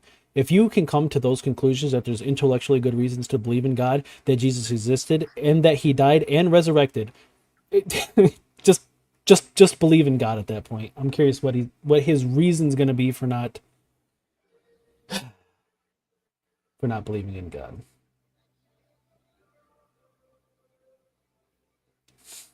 Yeah. Yeah, and isn't that sad, Titan, that this is a thing that takes place? Missionaries, yeah, I think it's awful. Really caused him to really pull away. Don't be sorry, Ember. I appreciate you being in here and watching it all. There could be no viewers, so I appreciate everybody who's watching this right now. Thank you very much. Was that he said he didn't feel that he fit in the church anymore. No, this story didn't happen. I was waiting for the punchline, but you have a guy who doesn't believe in God because he thinks there's intellectually good reasons to believe in God. He believes that Jesus died and resurrected, but he just doesn't fit in the church anymore. So he stopped. No, this story didn't happen. He made this up. He absolutely made this up, and they do this all the time. I'm not in I don't like I wouldn't call somebody a liar lightly. I really wouldn't, because by and large I think people want to tell the truth, and maybe he's not necessarily lying, but so much fabricating or maybe exaggerating a tale to kind of fit the narrative that he's trying to push. But the story didn't happen, and I wouldn't say it lightly. I don't like calling people liars, but he has invented this story to push whatever narrative he's trying to sell here. Absolutely. Values didn't line up with the church at all. And it didn't line up with the church that he understood or that he saw or the expression of it that he saw. And I said, sound intellectual for deism. I don't know if I agree if there's sound intellectual arguments for deism or pantheism. Maybe for deism. I think maybe for deism. I think if you're going to go with pantheism, then just drop the whole God stuff, because when you hear God, you think Allah, Yahweh, of those things. You don't think of, oh, the universe is just God, man. But maybe for deism, deism is wholly irrelevant to anybody's life. But yeah, maybe I could agree with deism. I definitely agree that there is not one single sound intellectual argument for the existence of Yahweh, of this God. Yeah, I agree with that for sure. Oh, but you kept asking me what I think my favorite or the best argument was. Yeah, well, hey, I'm still ain't one. Yeah, no, well. Oh, I get it. Anus says that there ain't one, and you agree. I say there ain't one, and you say. Well, I don't know, okay. Titans. I'll be all right. I'm gonna cry myself to sleep tonight. I don't know Titans' history with the faith, but I am always curious. Somebody who was a believer, and maybe Titan was, I'm not sure, but somebody who was a believer, what convinced them? Just like I was the story that I was just telling, with gosh, what was the name? Malik or something like that. I did the slavery one. The slavery one is posted. It was the same guy. This was two different debates. He conceded the slavery one completely, and I appreciate that. I really respected him for that. At the end of the debate, he said, "I don't know enough about this topic. I apologize. I thought I was better prepared for this, but I wasn't." And he just conceded the debate, which I can respect that. But yeah, that's why I asked him what his best reason for believing in God was, and he gave the martyrdom argument, and it took just moments to pick it apart. So it is an important question to ask, I guess, is what I'm saying. So where are you now? And he says, well, I'm a Marxist. And I think... What? Did you just say I'm a Marxist? Pretty much. Oh.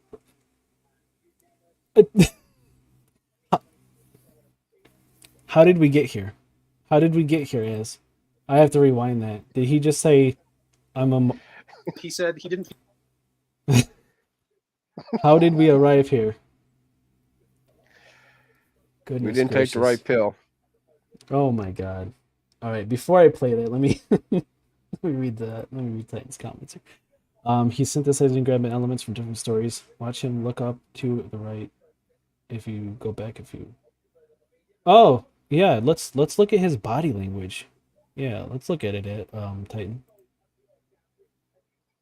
Literally just kind of making it up as you go. Yeah, that's I do love I don't want to say like I love like the true crime genre, but I do listen to a lot of police interrogation specifically, and listen to commentary about body language, and listen to a lot of body language experts. So yeah, I want to go back and try to see if he's grabbing stuff out of thin air. Up and to the right is thought. Yeah, left is memory. Yes, I'm one of those. Yeah, me too, Titan. Yeah, that's what I was just saying before I read that comment. Yeah, it's fascinating. Body language is oh man, I won't be able to remember the channel name, but if it comes to me, I'll bring it up. But yeah, body language is very interesting. Yesterday, pretty much sent me to whatever Protestant church is closest to. After they said, stay in bed and nurse their hangovers. That's all. It's like, oh boys, yikes. God, I don't miss Catholic school. Ugh. Nurses, nuns are evil. Evil little penguins. Yeah, that's rough. I'm so thankful that religion just did not play a part in my life at all. My parents were by far, or they were far from atheists, but they were far from religious. It just wasn't mentioned. If you were to ask them if they believed in God, they would almost guaranteed say yes, but it was literally never brought up, ever, not once. Aside from like except during sex. Jesus Christ! Here comes Mars birth. God damn, yeah. Think about that next time you kiss your wife. You're kissing your mama. Goodness gracious. Great balls of fire. At 15 years old, I had a moment where I was, holy crap, they were actually believe this. That's me, Titan.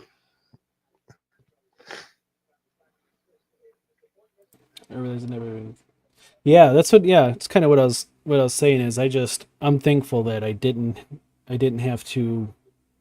It just wasn't an issue. It wasn't a topic. It wasn't brought up. Adults see, but the one thing then that's true. You kind of miss out on, in my opinion, Nara, is the fact that, I mean, not that you don't know how we feel, or how it feels to quote unquote be a believer or whatever the hell we were, but at least you can understand the mindset maybe a little bit better, from say, our perspective. That's the only thing that I would say that I wouldn't want to lose, after being and what I've been through. Yeah, that's why I'm interested in deconversion stories. Yeah, it's I don't want to say you're a curiosity of mine, but essentially that is the case. I do like hearing. Oh, so you're saying I'm kind of like a fungus, right? You're well, looking at under us. Yeah, I'm a fungus. Wouldn't you want to be a fungus too? Oh my goodness, maybe it's time for a painkiller. No, it'd be worse then.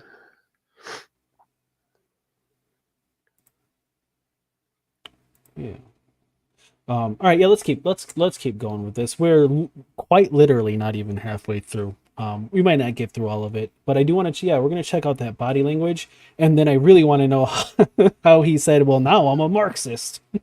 That's so bizarre. I'm so curious about that.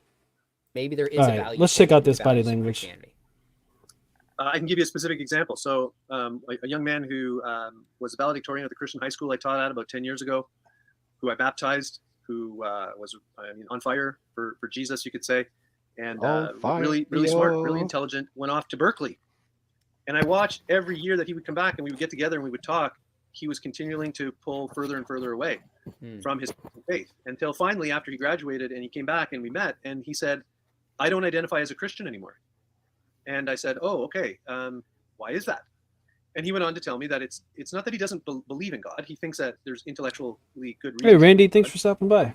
And he thinks that Jesus existed and that he died and that he even maybe rose again from. Yeah, Titan, you had it spot on. He's I want to. I'm going to be looking at his body language for the rest of the video here and see if it's comparable as to when he's telling stories and to when he's telling facts. Because maybe that's just how he. Maybe that is just how he talks. He kind of looks off into the distance. But yeah, you called it spot on. He definitely takes a moment to think about things. I would say the story it may have been rehearsed. But either way, the story simply didn't happen. Not as he's telling it. The dead. But the thing that really caused him to really pull away was that he said he didn't feel that he fit in the church anymore. His values didn't line up with the church at all. And it didn't line up with the church that he understood or that he saw or the expression of it that he saw. And I said, so where are you now? And he says, well, I'm a Marxist. And I think that instead of pointing him back to the resurrection, which I cannot make that make sense. He was a Christian who thought there was good reasons to believe in the resurrection. There was intellectual arguments to believe in God, but now he's a Marxist. And maybe he didn't leave his faith. His faith left him. You ever think about that? Yeah. I'm gonna be Mr. Obvious all night long now. How is that relevant? Marxism the other way. I mean the other white religion way. Yeah, I don't know how we arrived. We'll keep going here. Does John think Marxism is a really? That's why I'm confused about this, Ember. That's why I'm confused about this. What is? It's such a non sequitur. How did we arrive here? Maybe he will explain it. Maybe he will. And maybe I'm pausing too early and jumping the gun here. But that's you're so looking bizarre. at this all that's wrong. See, Marxism is a religion for atheists, right? Since atheism is a religion. See? You know what? You need to do your research, Nara. I can't as much as out of the clink. As silly as that sounds, you honestly might be correct. That oh no, I know that really might be satire. He might be he really might be going down this route. Goodness how many gracious. times have you heard, Poe and Stalin and Hitler were all atheists, so therefore bad. And Marxists. Which they and Marxist dictators. All right. Let's see. I think is a good they were left-handed. Sure. I need to talk with him and I need to listen really well. I need to hear what he has to say. I need to validate his concerns because you know what? He cares for people. He thinks, and I believe that, and I give him the benefit of the doubt, that he's motivated out of concern for others and what he sees as injustices. But if I want him to hopefully return to Jesus, I need to help him see that it's not in Marxism that he's going to find the fulfillment for the values that he esteems. It's going to be in Christianity lived out in the way that Jesus would call us to live it out. That's very strange. It's a very strange thing to say. I think we can leave it at that. Puke. I think anybody in the chat, I think we all know. I think we can leave it at that. He's trying to how do you even make sense of that? There's so much going on in this whole little segment. There's so much going on that it would take way too long to break down on this already very long stream. We're going to just assume. This is why other channels have drinking games. Makes this a little bit more entertaining. Yeah. That's the only way you can deal with it. Hey, I'm entertained. Anybody who can go from, I spoke to a guy who said that there was intellectual reasons to believe in God, who believed that Jesus Christ was a real person and that he died and resurrected, but now he's a Marxist, so he can no longer be a Christian, which then put some type of void that he in the God-shaped hole that he's now filling with Marxism. It's truly bizarre. It's truly bizarre. I don't know what this is strange. But I am entertained by this. It's such a silly thing to say. That I think is the way to approach him and to talk with him about his loss of faith, not to say, hey, like the Bible's really reliable. Why are you doubting it here? And let's That is true. The Bible is reliable. That is true. go back over the existence of God. And Is he conflating? I really want to take Marxism with the kind of theocracy built on atheism. What the hell? I truly don't know, Richard. I truly don't know. I don't know how he got there. I just maybe he forgot part of the story of like when the person that he's talking about like visited the Kremlin or something. I don't know. I don't know how he arrived there. I don't know what he's saying. Jesus would approve of Marxism. Yeah. But it's completely irrelevant to the. It just didn't follow. I mean, he could have said, I had a friend, intellectual, good arguments for God, belief in the resurrection, but he also liked strawberry ice cream. It would have made just as much sense. I don't know how he got there. I don't know what it has to do with losing your faith. It was strange, but we'll keep going. Jesus would have approved of Marxism. Yeah, most likely. take a look at the resurrection with you again. I think if the resurrection happened, that's really significant, right? And even if you don't like the values of Christianity, if Jesus rose from the dead, you still have something to wrestle with there. But for him, that's not the heart of the issue at the moment. The heart of the issue for the moment with him is this value piece. John, what I think is wise about this is you're saying when somebody deconverts, let's get to the heart of the issue and not assume it's A when it could be B or it could be C. Marxism was the heart of the issue. That's strange. What is this called? This is called culture. Oh my God, this is going to be so boring. Applying culture to deconverting. Before you go, ooh, that sounds interesting. Emotions, apologist advice, encouragement. What do you think, Az? Should we skip over the culture and the applying culture to deconverting and go straight to the before you go, or do we just truck and push all the way through this? Checklist. You want the checklist? You want to push through? Goddamn checklist. Yes, go do the. You're not getting your checklist. There you go. You want to skip to before you go? Sure. We'll skip the culture and applying culture to oh my, I feel like I'm cheating because I don't got to hear about We're Marxism culture. I already know I'm an atheist. Marxist culture. Yeah. I'll tell you what. I'll give this like a minute, and then if it's really stupid, we'll skip to before you go. I feel like I'm cheating if I skip.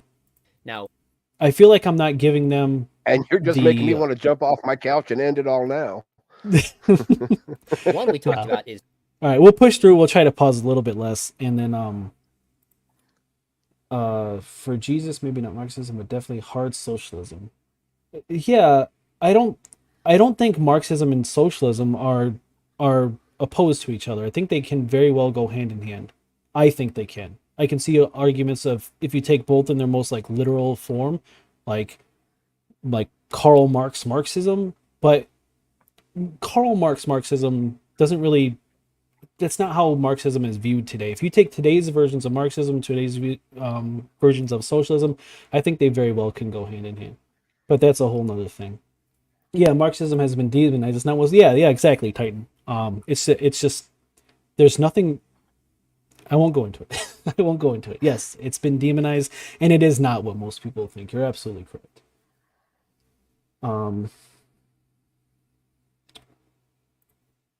One of the few internet debates I had was against a very conservative Christian. My position was Jesus is described in the Bible as a socialist liberal. I would say I don't think he was a liberal, but I would definitely say he's a socialist. Absolutely. And yeah, just all right. Let's go. We won't get hung up. I'm going to give culture like a minute. If it's super boring, then we'll skip ahead to before you go because that does sound interesting. Is reason, and you talked about how that is a tool that can be used. It depends upon authority. Then we talk about how there's often values underneath, not reason itself, but value differences between somebody who's left the faith or leaving the faith and Christianity. Another one we talk about is culture. And you talk about how important it is for people to understand how culture shapes what we believe, what we find reasonable, and what we even find moral. So Marxism has some ideologies that socialists would balk at. Yeah. I'm not saying that they're the same in any way. I simply think that both should be applied. Maybe not should be applied. They're not opposed to each other. They're not mutually exclusive. I think you can kind of create something pretty wonderful with a combination of the two. He was a de facto liberal. He literally preached change. I guess I would just ask, what do you mean by liberal? If you want to have the discussion, I'm down. But yeah, let's keep. Talk about what you mean by culture and how that's such a significant factor. Yeah, I think it's hard to overstate the impact that culture has on us and the way that it shapes us. We live in like a fishbowl that we see through, but we don't see, and that's the culture that we're part of. It causes us to see physical things in a particular way. In the book, we use the example of a palm tree. If I said to you, "What is that over there?" you might say, "Well, it's a palm tree." And for the most part, most of us would agree, and we would say, "Yeah, that's a palm tree, a tree. That's what it is." But if you were to ask a botanist or perhaps a different kind of scientist, they would say to you, "Well, it's not actually a tree. It's more of it's a grass." And we categorize things in the physical world based on certain properties, and we give them labels. And I'm not saying that we don't label them correctly or that we have an inability to label them well, but the culture that we live in, the language that we're given, the way the world is already been carved up for us as we're born into it. And we often see things as certain things under a description rather than just seeing them purely The only thing I might find interesting about what he's going to talk about is he's literally describing his own indoctrination into religion and probably not quite realizing it. How long is this culture? Yeah, we're going to skip. We're going to skip ahead to before you go. Before you go. Okay. Yeah, we're right on the mark here. There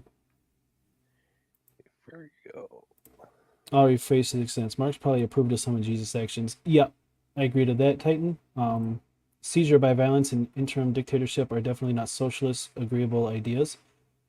But those aren't necessarily, and I don't want to go all William Lane Craig with the whole necessary, but those aren't necessary. Seizure by means of violence is stupid, and only like a radical, like internet Marxist would say, seize the means of production by violence.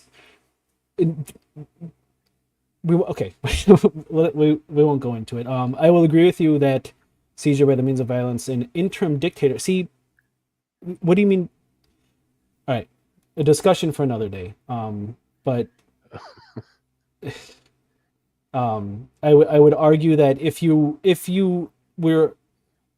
adhere to Marxist ideologies sincerely and not just to sound cool or well, not cool, but to sound radical, to sound like you're some type of like anarchist or whatever, you would not sincerely argue for the seizure of I'm assuming you're talking about seizure of the means of production. You would not argue to do this by violence, because you would just be shot. Like, they would the government would just send like an Apache helicopter and obliterate the entire block that you live on, and you'd be destroyed. Nobody would argue for this. Proletariat rule, yeah.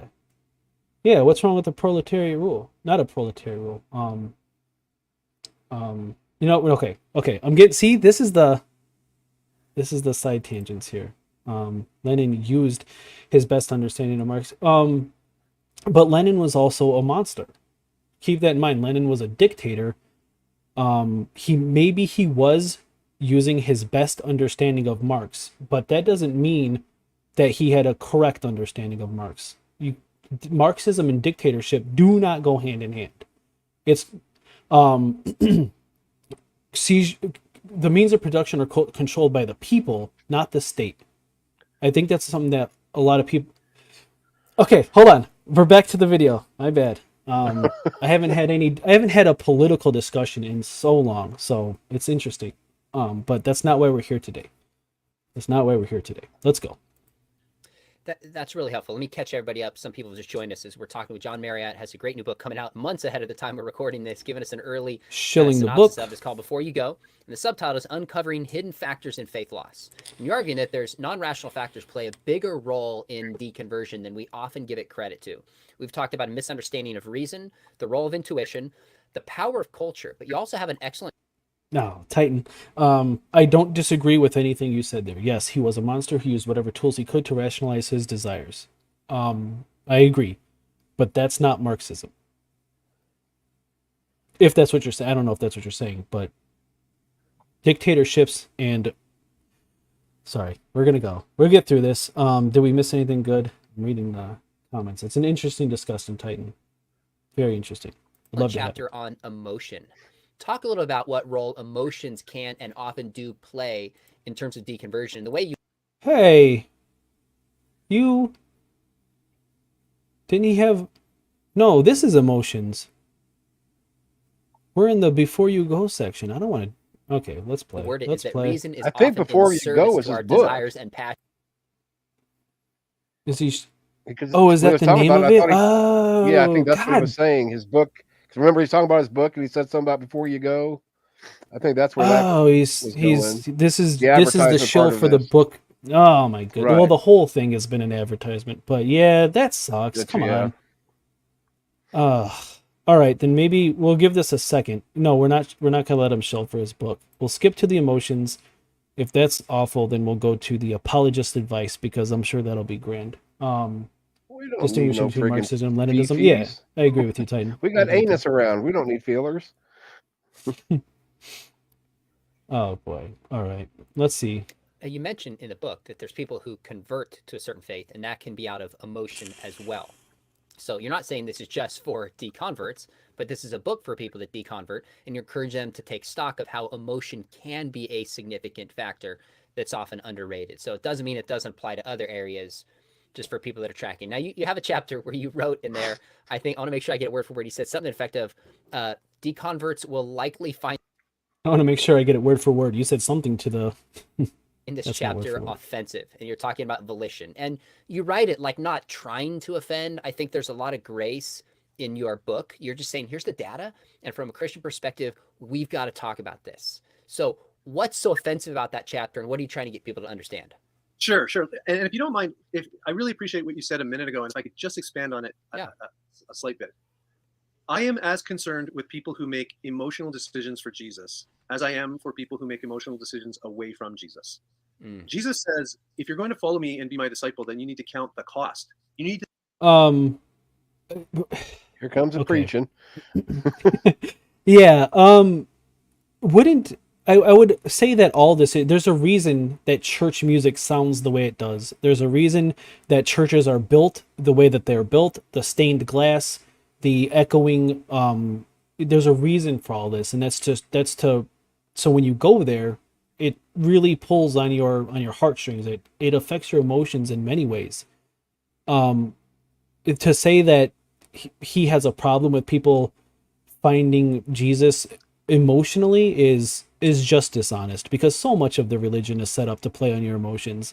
The very foundation of the religion is to play on your emotions, that you're going to burn in hell because you're a sinner, that you're not worthy. To say this is pretty dishonest.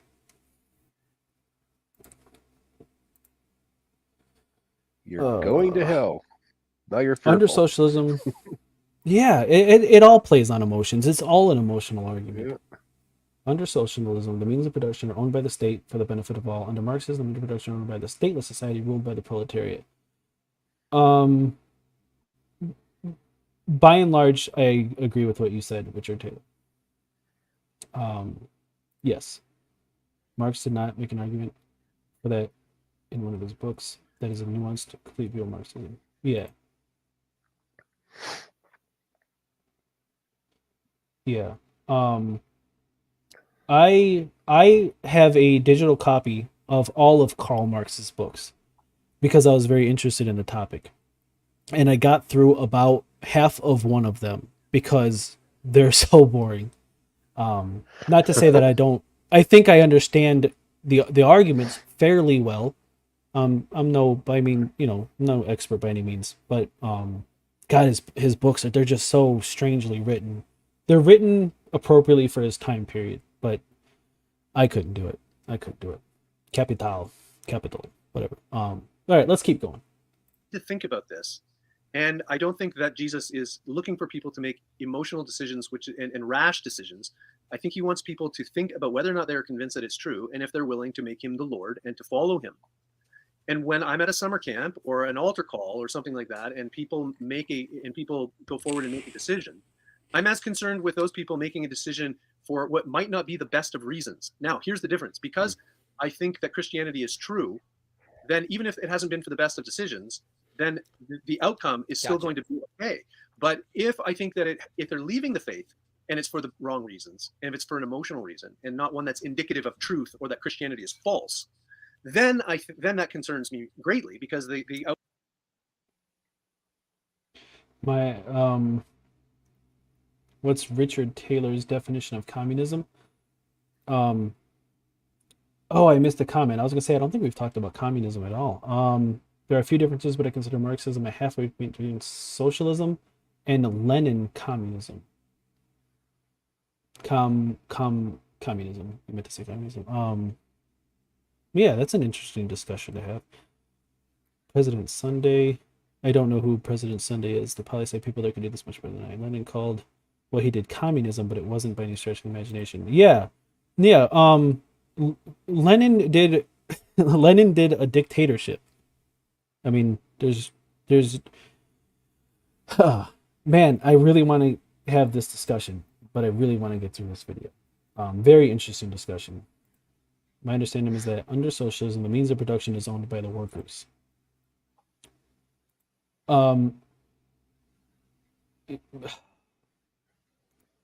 Yes, I'm not sure who you're saying that to, Maya, whether it's Richard or myself, but social. You know what?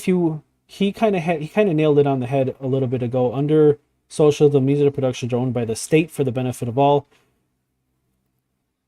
There's too much nuanced conversation to have here. So I'm gonna go, but this is very interesting. I would love to have this conversation sometime. Maybe I'll do a political stream one time. Outcome of the consequence is tragic.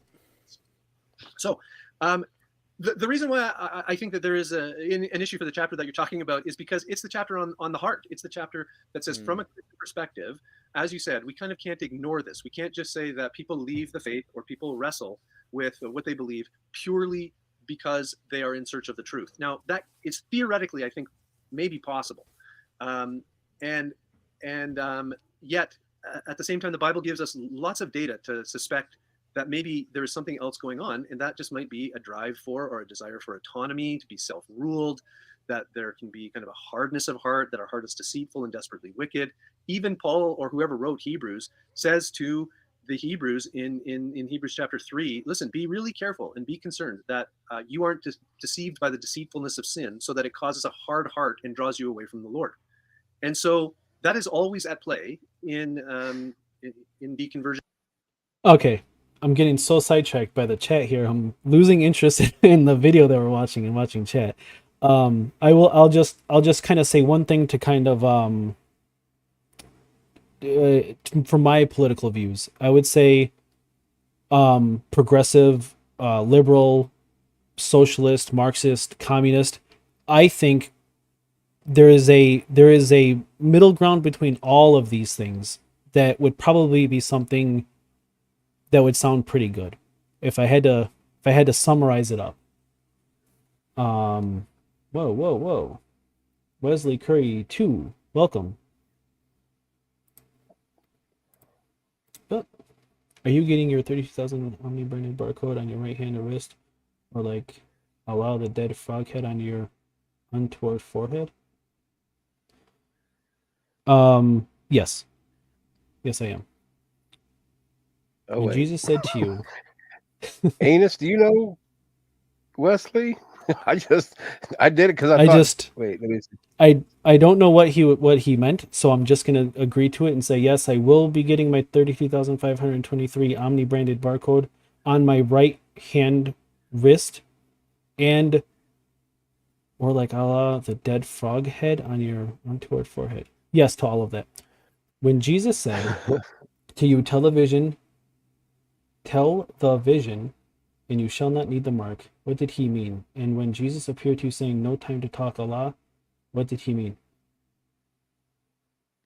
Everyone knows this is my first interaction with Wesley. I don't know what I don't know. I don't know what he's How do I, getting at. can I get him back I in don't know. timeout or untime out him or? No, bring him out. No, I will say this to anybody who moderates for me.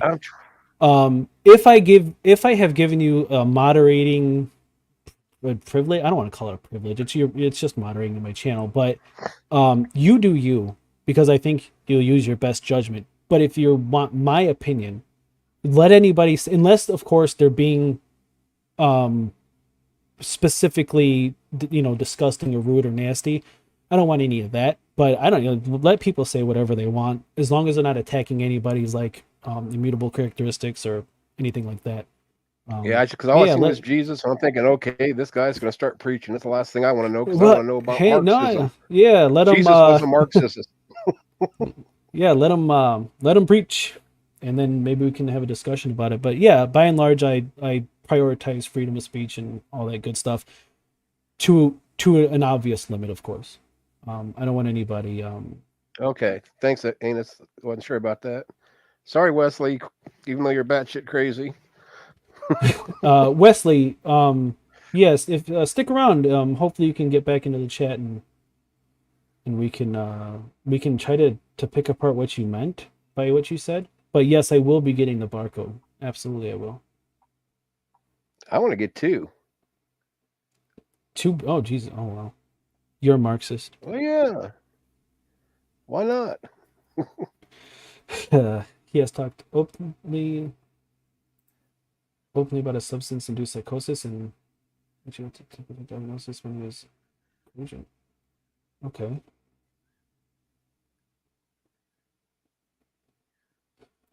Communism production owned by the people, socialism production by the state and regulated by the people. I think that's a fair, brief, terse summary of communism and socialism. Richard, I will agree. Richard Taylor, under which theories? Yeah, see, that's a fair, brief description. But I mean, it's not like socialism has a definition. You know what I mean? You can oh man, I'm so sidetracked. Because he does derail. Yeah, like I said, if you're a moderator for my channel, it would be stupid of me not to trust you to moderate. I don't want to be moderating my moderators. So if you feel that it's something that needs to go, then you guys are using your best judgment, and I can respect that. Does that include Ember? That includes Ember. I like Ember. He's not an asshole. I'm a member of the Socialist Party of the UK. Yeah, see, Richard Taylor is a member of Socialist Party of UK, and I can almost guarantee that the Socialist Party of the UK is vastly different. Like, maybe that's not the case, but I can almost guarantee that the Socialist Party in the US and the Socialist Party in the UK are probably vastly different. Depending on the economists you cite, they each have different definitions. It's hard to say. Yeah, that's exactly right, Maya. Yeah, it's such a nuanced conversation. There's so many. I mean, I would just agree on the definition. If you wanted to have a discussion about it, don't be like, no, that's not socialism, or no, that's not actual communism. Don't do the no truth Scotsman. Just get their definition of whatever they're saying socialism is, and then work with that, because socialism, it's not like it's a thing that exists. If that makes any sense. Ember can't be trusted. Oh, well, you heard it from Ember himself. He cannot be trusted. How can you trust anybody that wears a hat? I like his hat. I just got my first hat like that. From my wife's dad, and then maybe I'll wear it on stream sometime. I'll wear it on stream, but I have my YouTube hat, and I'll stick with it. My mods hide Wesley for espousing transphobic comments and I can't hide them. Yeah, I don't. Yeah, so that's what I would say. Go ahead and hide or whatever. I don't know how YouTube modding works, but yeah, I don't need any transphobic comments. I don't need any hate speech. I don't need any of that. But if they're just giving a genuine and honest opinion that isn't disgusting, derogatory, harmful, all those good things, then yeah, let them preach. It's a bit hit and miss, I agree. You're just trying to I'd put convert Marxism Ember. just outside of. I know that's what your goal is. Yeah. Sorry, yes, I'm over here just going off on comments. You're probably like, dude, play the video. No, you might as well quit the video and you're getting more interaction from the Marxist social, and I'm learning something kind of. Yeah, I like I said, I mean, I'm not quite up to date with my terms and all of that stuff, but if you go through here, let's you can see my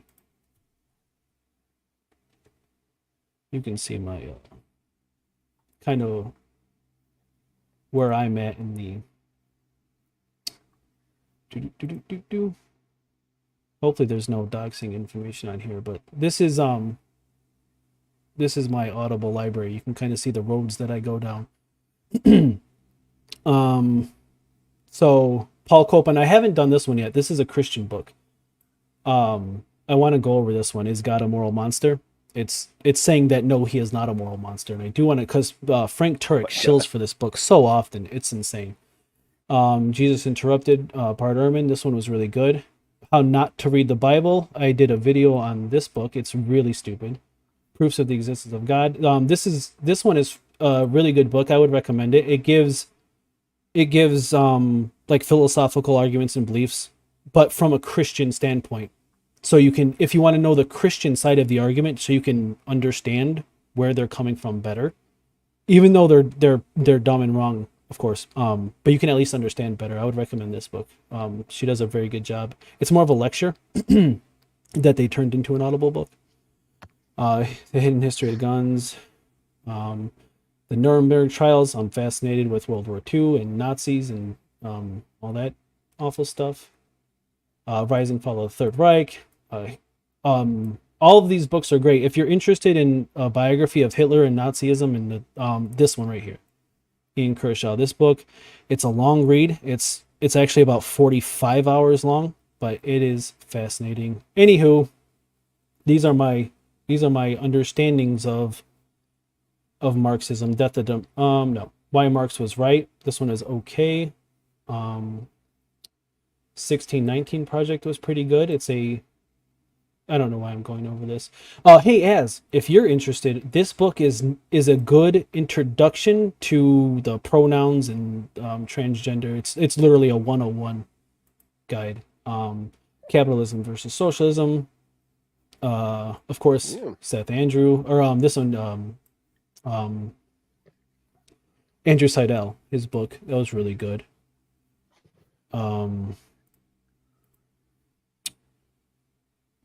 Goodness. 17 The Contradictions of Capitalism was good. Andrew Seidel's book was really good. If you want a good read about Christian nationalism and why it's un-American, he really nails it on the head. How Fascism Works, Consequences of Capitalism. If you can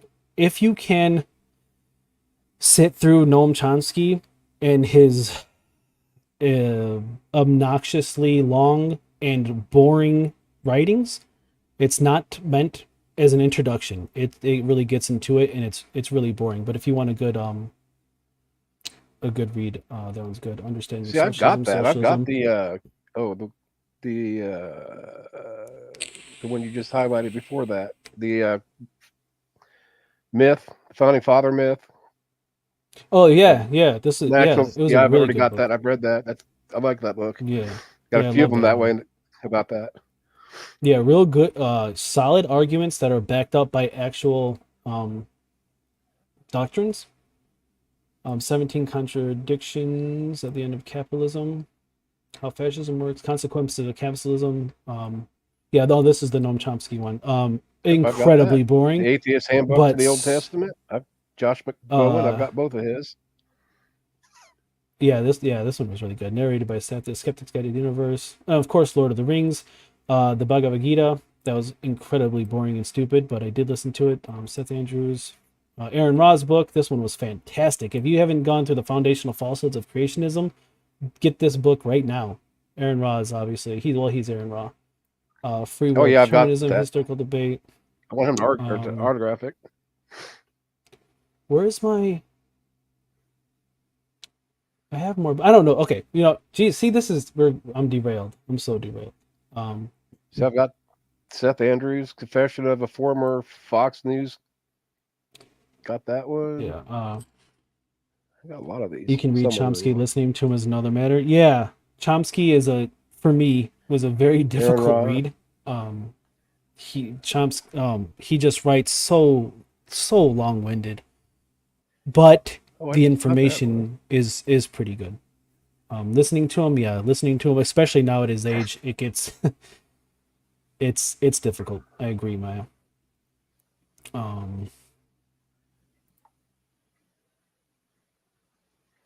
Marx tends to be insanely popular in the US with anarchists who don't understand any economic theory. Yep, I agree with that. I've not read Marx theory because it didn't be such a tradition of economics. Don't use for me. It's a hindrance than a help. Yeah, in Marx, as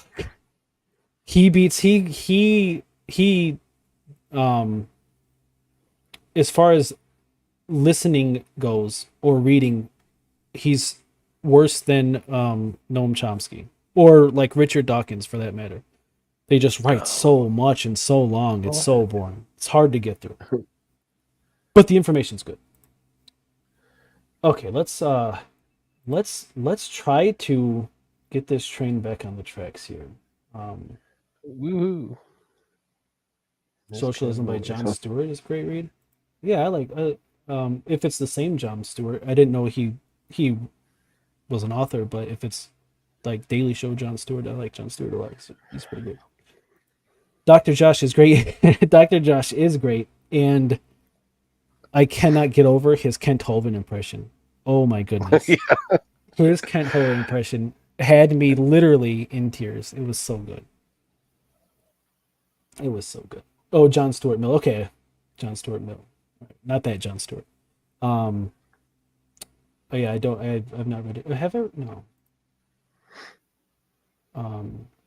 Yeah, but I'm gonna shill for a book. I'm gonna be a Christian apologist and shill for a book. This one right here, Hitler, a biography by Ian Kershaw. Man, I listened to so it's 41 hours left. This is my third pass of this book. It's so good. It is so good. But anywho, let's try to get back to not that John Stewart. Yeah, John Stewart. Well, it wouldn't surprise me if that John Stewart did write a book on it wouldn't be out of the question. But let's try to get back to emotions. I don't know. The video is boring. I apologize, but we've made it. We've come this far. There's no turning back. The light's at the end of the tunnel. Soon we'll all be Marxist.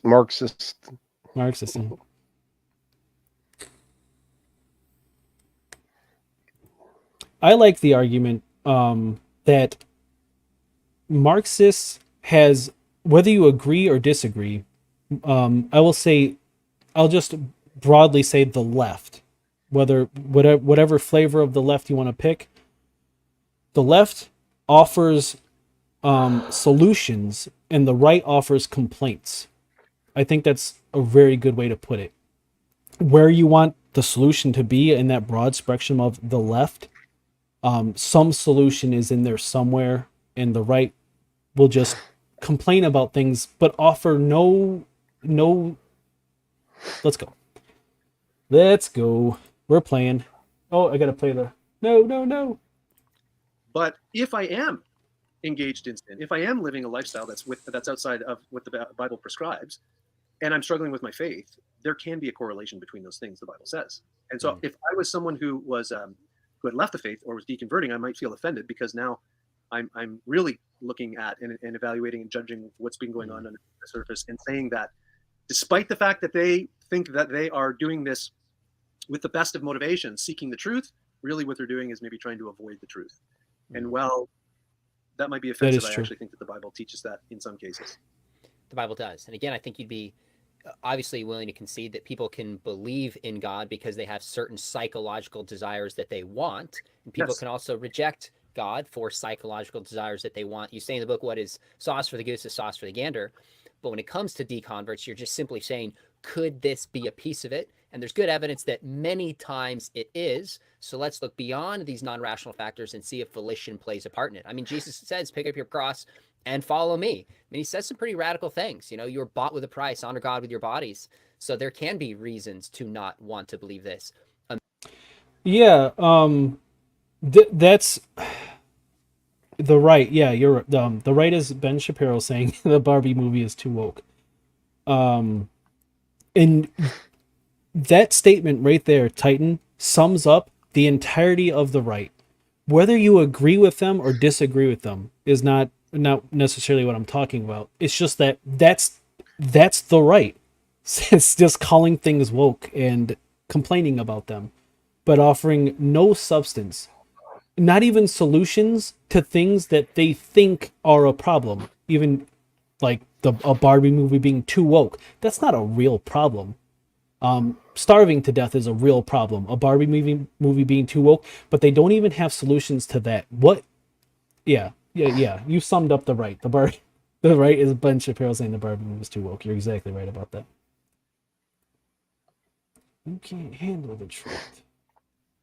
A few good men. That's a few good men, right? You can't handle the truth? Yep. I believe so. Jack Nicholson. You can't Yeah. handle the truth. And Tom They- Cruise wants the They truth. finally make a movie for tiny people with no genitalia, and Shapiro doesn't even like.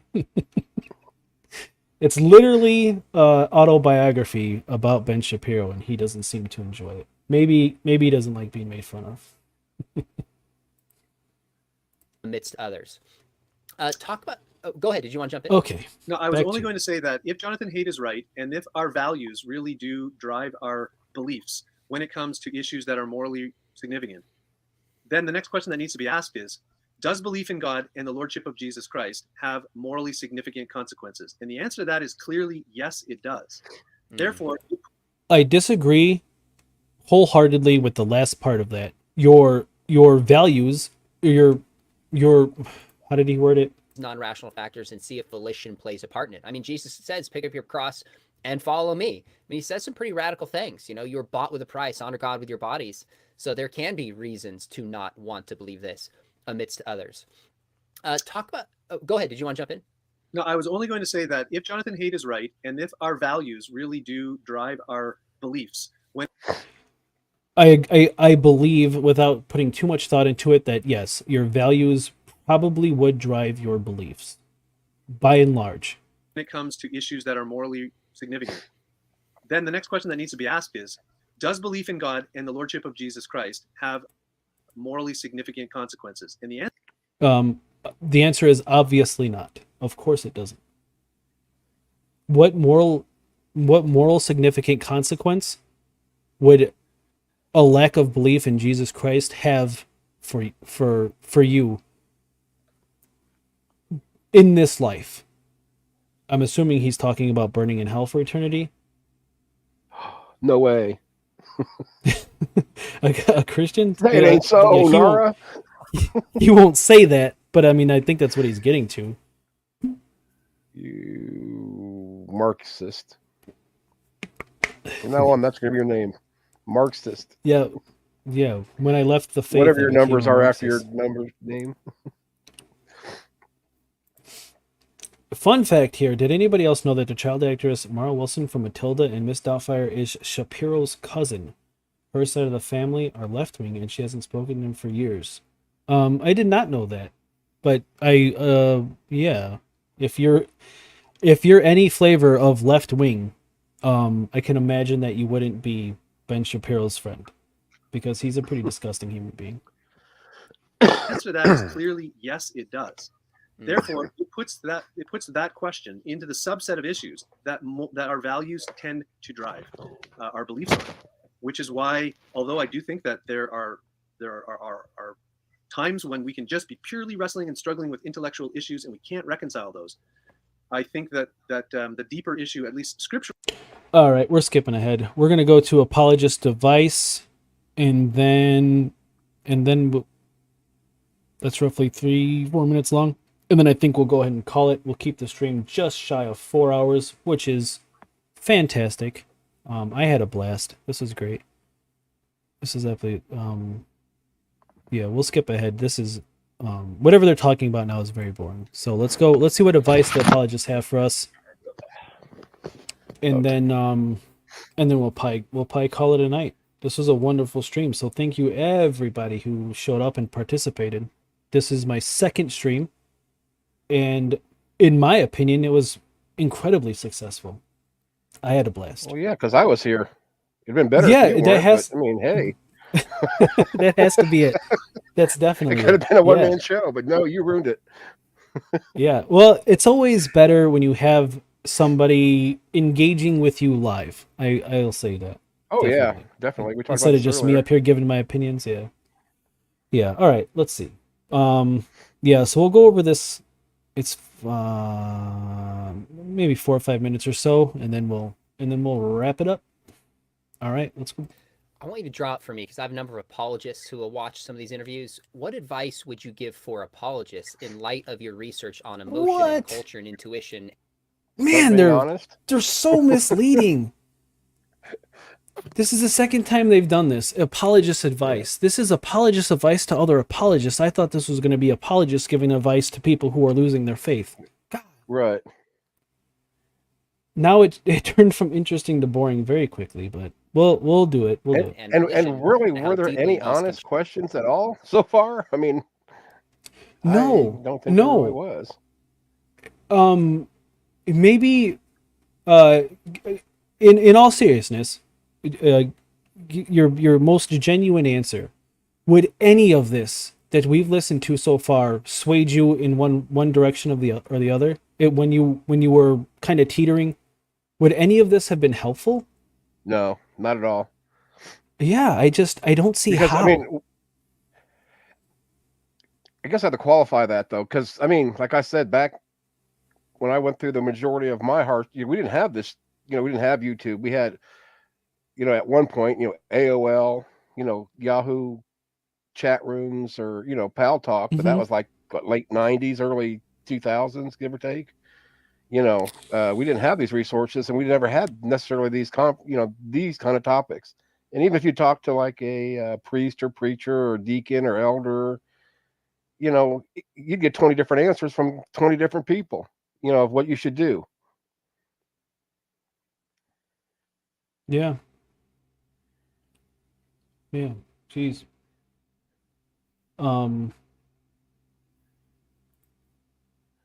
That doesn't merit. Does he teaches how to proselytize? Yeah, you're right, Titan. And you did say that in the beginning when you looked up his Credentials, certificates, credentials and all that. So I should have seen it coming. I should have seen it coming. Yep. It is my fault. I thought it was going to be something different. you're in timeout for 300 seconds, Nara. I know that when I first started watching YouTube and I found Shapiro very early and used to leave comments correcting his nonsense. Seems silly now, but I'm glad I did it. Yeah. Yeah. Yeah. Well, let me ask you, why do you say you're glad you did it? If you don't mind me asking.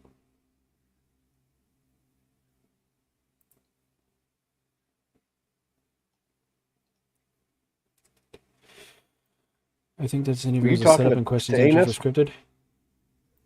Yeah. Okay, make sure. He said, I know that when I first started watching YouTube, they would leave comments on Shapiro's channel, which seems virtually like there would be no good reason to do it because it's Ben Shapiro. Never once ever will he be corrected on anything. So it seems. I don't know how anybody understands what he says most of the time as fast as he is. You know what? I honestly, I don't even find him to be all that. It doesn't. He's not a good person. Well, you got to realize he's not an Exian, first off. Yeah. And it's funny when he goes up against a Christian and to watch a Christian and a Jew kind of battle it out when they're both pretty. Yeah, we get it. Uh, I don't know. Richard I Taylor love says, watching Rabbi Singer. I mean, not that I agree with what he says, but he's got some spot on answers for Christians. I'll have to look him up They because, don't like it. yeah, I haven't, I don't know who that is. Yeah, he I think especially this gets into a lot interview, of the so-called prophecies in the Old Testament, corrects, like Isaiah 53, the suffering servant, walks you through yeah, that. I just like him. the Shapiro Shuffle. All right, Richard Taylor says, I think this interview was a setup and the questions answered were scripted. I think by and large, almost all apologists' live videos and live studio audience questions, they're either asked by the most poorly equipped, I'll say, people to be asking these questions to a professional apologist, or they're just simply scripted. Yeah, I'll agree with that. I'm glad I did it because even though now I was shouting into the void, which I really didn't then understand. At least I try. Yeah, you get an A, definitely A for effort. Yeah, I can see that. The new Gish Gallop, the Shapiro Shuffle. Hey, um, I just gave like I said, I have a few videos lined up, and one of the last one I already took that and I gave that title to I gave that move to Frank Turek, and it was the Turek Shuffle. But they all shuffle. The Turek Or Shuffle, Dodge. man, yeah. I've only seen Rabbi Singer on Derek's channel. Those were good vids. Yeah, I'll have to check out Rabbi Singer. I've never heard of him. Shape somebody You're going to believing or convert to not believing and Judaism. deconverting. Well, the first thing I would say is that it's just good to be aware that these things are there, and that we shouldn't just take for granted that it's reason that's driving the objection all the time. A reason is always involved, right? We're always reasoning. We're always in that process, and therefore there's always going to be a place for the traditional apologetic response. I do think that if someone raises the objection like there's no good reason to believe in the resurrection, then we need to offer good reasons. But we also might want to try and discern whether or not the reason why they are raising the objection to the resurrection might be ground in something different, might be ground in a hurt, or might be ground in a particular value. And to do that, we have to listen really well. I think we need to ask questions. I think that we need to try and maybe if we have the opportunity, kind of get to know them, understand their story. I remember a well-known apologist who you and I are both familiar with at one point saying that he spoke at a campus and he spoke on what are some of the important characteristics of a sound worldview. And one of those that he raised was the issue of coherence, that a worldview should have beliefs that cohere and fit well together. That if a worldview at its very heart is Would that be incoherent, Low Bar it has Willie? beliefs that don't fit well Oh, together, then Turek? it's probably a red flag that Really? will. I would have guessed that. Yeah. The Turek two-step. All right, so we got the Turek two-step. Okay, I'll concede it to you, Richard Taylor. We got the Turek two-step and the Shapiro Shuffle. I think Shapiro Shuffle does flow better. The Turek two-step. That's good. Yeah, the I'm problem not with sure the which. Shapiro Shuffle is shit happens. That it does indeed. And they will shuffle through it all night.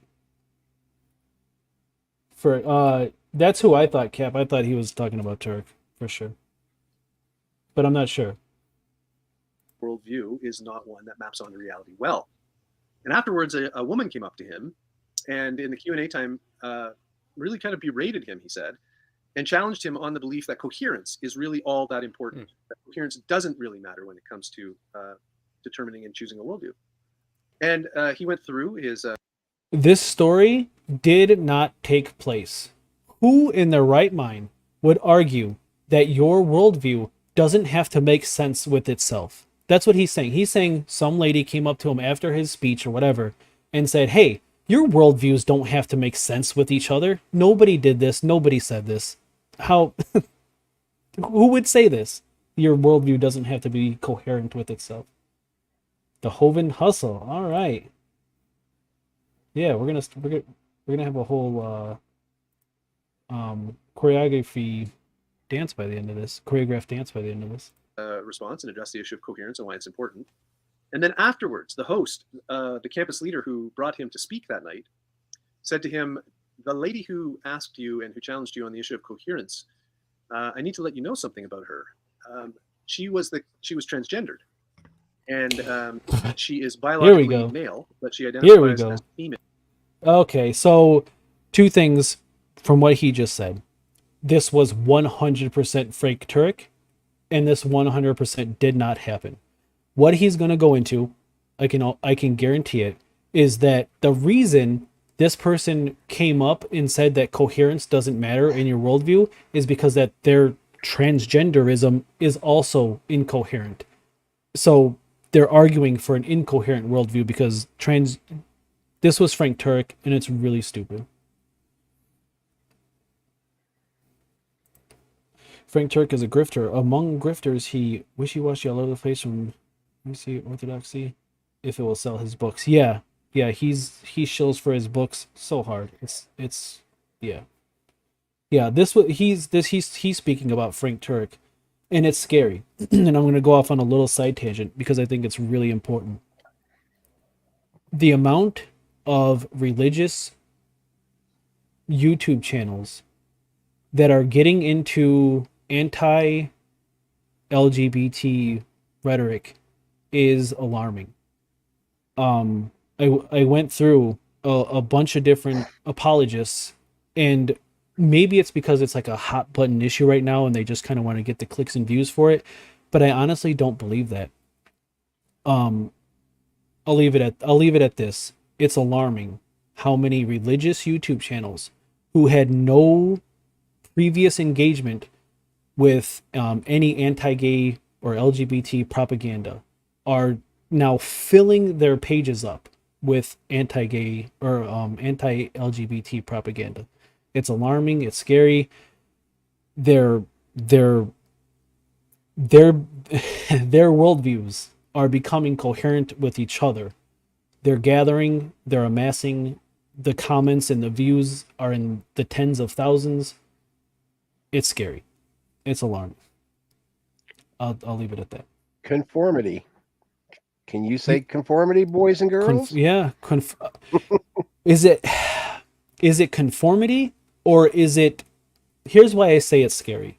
Because people who would usually keep their views to themselves, believe what you want. If you want to be a bigot, you want to be transphobic, you want to be whatever, do that, but keep it to yourself. These Christian apologists who previously had no interaction with this topic are now making the people who would usually keep these views to themselves be a little bit more bold and feeling comfortable being a bigot. And that's, well, it's our new platform. Yeah. Actually, it's the new old platform, to be honest, but pretty much, just in a different bow. Yeah, you're right. It's never good when you have a group of people who feel comfortable in their bigoted ideologies. They need to remain hidden and tucked away from society. They should never feel bold or confident to come out and say and do terrible things. And these people, like Sean McDowell and Frank Turek and Pastor Frederick, there's a new guy, Vlad or something. All of these channels are emboldening people to be a little bit more courageous with their bigotry, and that can never lead to anything good. I guess we leave that at that. Satanic panic. Yeah, just with trans people. Yeah. And his response was, now I understand why she had such a problem with coherence as an important characteristic. Exactly what I just said. Called it, they're not coherent with their gender identity. That's why this story didn't happen. It didn't happen. Because at the very core of who she is, between her body and what she believes is her identity, there is a lack of coherence there. And so for her, so he's speaking about Frank Turek, and a little known fact about Frank Turek, or maybe it's not little known, I didn't know, is that Frank Turek himself was not coherent. Frank Turek had big old boobs, and that did not conform with his gender identity, so he had them removed. Frank Turek had gender reassignment surgery. His body did not match his mind. So it's interesting that he would say that his transgender ideology, whatever you want to call it, wasn't coherent. But also Frank Turek's wasn't either, because he had breasts. He did not like the way that looked, because breasts are typically women have breasts. But Frank Turek had gender reassignment surgery, and yet goes on all of this insane anti-trans. Now he had gender surgery to align more with his gender, but his body did not match his mind, and he had surgery to fix this problem. So for Frank Turek, of all people, to be saying the things he says is mind-boggling. But let's keep going. Gender affirming surgery. Yeah, you're right, Titan. You're right. Thank you. He had gender affirming surgery. Yes, I apologize. Yes, Frank Turek had gender affirming surgery. Yes, you are correct. Thank you. But then also, goes on this whole diatribe about, Maya, I apologize. This is the longest I have spoken in quite some time, continuously.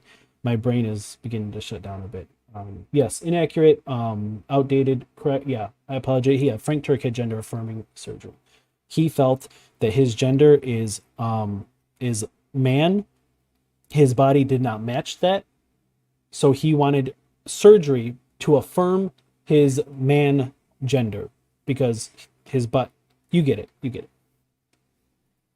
What was driving the objection wasn't so much intellectual, wasn't so much cognitive, as much as it was kind of a reaction to who she was as a person. And so for apologists who are engaged with people in dialogue, I think that it's really helpful to keep in mind that we are shaped and we are formed, and our reason is impacted by things like the culture that we live in, the values that we hold, the emotions that we have, our expectations and assumptions about the way that we think that things should be. And if we listen carefully, then maybe we can sort of discern, and we can pick up where some of these actions are coming from and try and address them in a gentle and loving way. Two last questions for you. And one thing, I appreciate how many times you said, listen. That's something I try to model and do well. James 1:19, speak first, before you listen. Be quick to listen, slow to speak. I have a number of people who've subscribed to my channel. I think some have been watching this and maybe watching later, who are either in the process of deconverting or who have deconverted. Based on your third book on this topic, what is just some encouragement you might give to people who are in that spot in their life? Well, for people for parents of people who are watching their son or daughter, or have watched them lose their faith, I want to encourage you that, that this is not the end of the story, and that there are an increasing number of people on the internet who in the past have written about how they lost their faith, and now who are writing and collecting websites and pages of people who have returned to their faith, and so they call themselves revangelicals instead of deconverts, and they share their stories and explain why. And sometimes deconverting, this is going to sound really counterintuitive and probably we've been at this stream, or this video I should say, for 57 minutes and 35 seconds, and the most interesting thing that has happened is I think I saw a cat pop up behind him just a minute ago. That's the best thing I can say about this video, is I think I saw a cat. Nara, I think you need a new hobby. Well, hey, tell me something more interesting that happened in this video than that cat popping up. I'm willing to be correct. Other than Sean looking like he's constipated or can't wait to get out of there. Sean, here's a question. John, let me answer a different question. That's the apologist way. You know that, Ember. That's the apologist way. And in fact, in one of the videos that I have coming up, it's on one pastor who is covering a video of Frank Turek's, and I'm covering that video. Frank Turek literally does this, and it's interesting because I'm subscribed to Frank Turek's email, and he sends out emails to Christians on how to respond to atheists. And I gotta pull this email up one day. It's so bizarre. In all seriousness, he literally tells people to argue dishonestly. If an atheist asks you a question, do not answer it and slam them with a bunch of questions. Well, why do you think that? Well, how do you know that? Are you sure about that? Frank Turek calls it the Roadrunner tactic. I call it the Turek two-step. The Turek two-step, yeah. Now it's Shuffle. the Turek two-step. That no, I think it was the Shapiro shuffle. We're changing it. We're going with Richard Taylor. My The bad. Shapiro shuffle and the Turek two-step. In the video I call it the Turek shuffle. 'Cause I was thinking about the William Waltz. The William Waltz. Yeah, he really does say to just argue dishonestly. If an atheist comes at you, do not answer the question and slam him with a bunch of questions. How do you know that? How do you know that? How do you know that? And Frank Turek calls it the Roadrunner shuffle. It's so stupid. Hey, Wesley Curry II is back. Satan is real. October 10th, He was, 2005. He got into your Anus brains. cut him off at the pass. I will turn and toss you violently like a ball. On March 31st, 2020, Satan got into your brain saying, don't tell the vision. He does thar to you all. I agree with everything you've said, Wesley. I agree with everything you've said. I am now a believer. You are correct. The William Lake can. Yeah, we're gonna. Yeah, I like this. I like this theme. We're gonna come up with all of the slippery, slimy, dip, duck, dodge, weave, bob ways that apologists get around arguments, and we'll assign them some. We'll assign them some dance moves. The William what Lake would it be? Can. Ray Comfort banana split or something? I don't know. I'm not Ray good Comfort at twist? that. But the comfort twist. The comfort twist. I can see that. The comfort twist. Yeah. I gotta write these down. That's good. That's funny. Okay.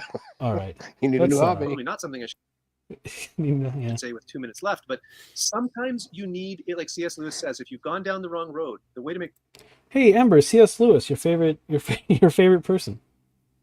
progress isn't to keep going down that road. It's to go back to the start and go take the opposite road.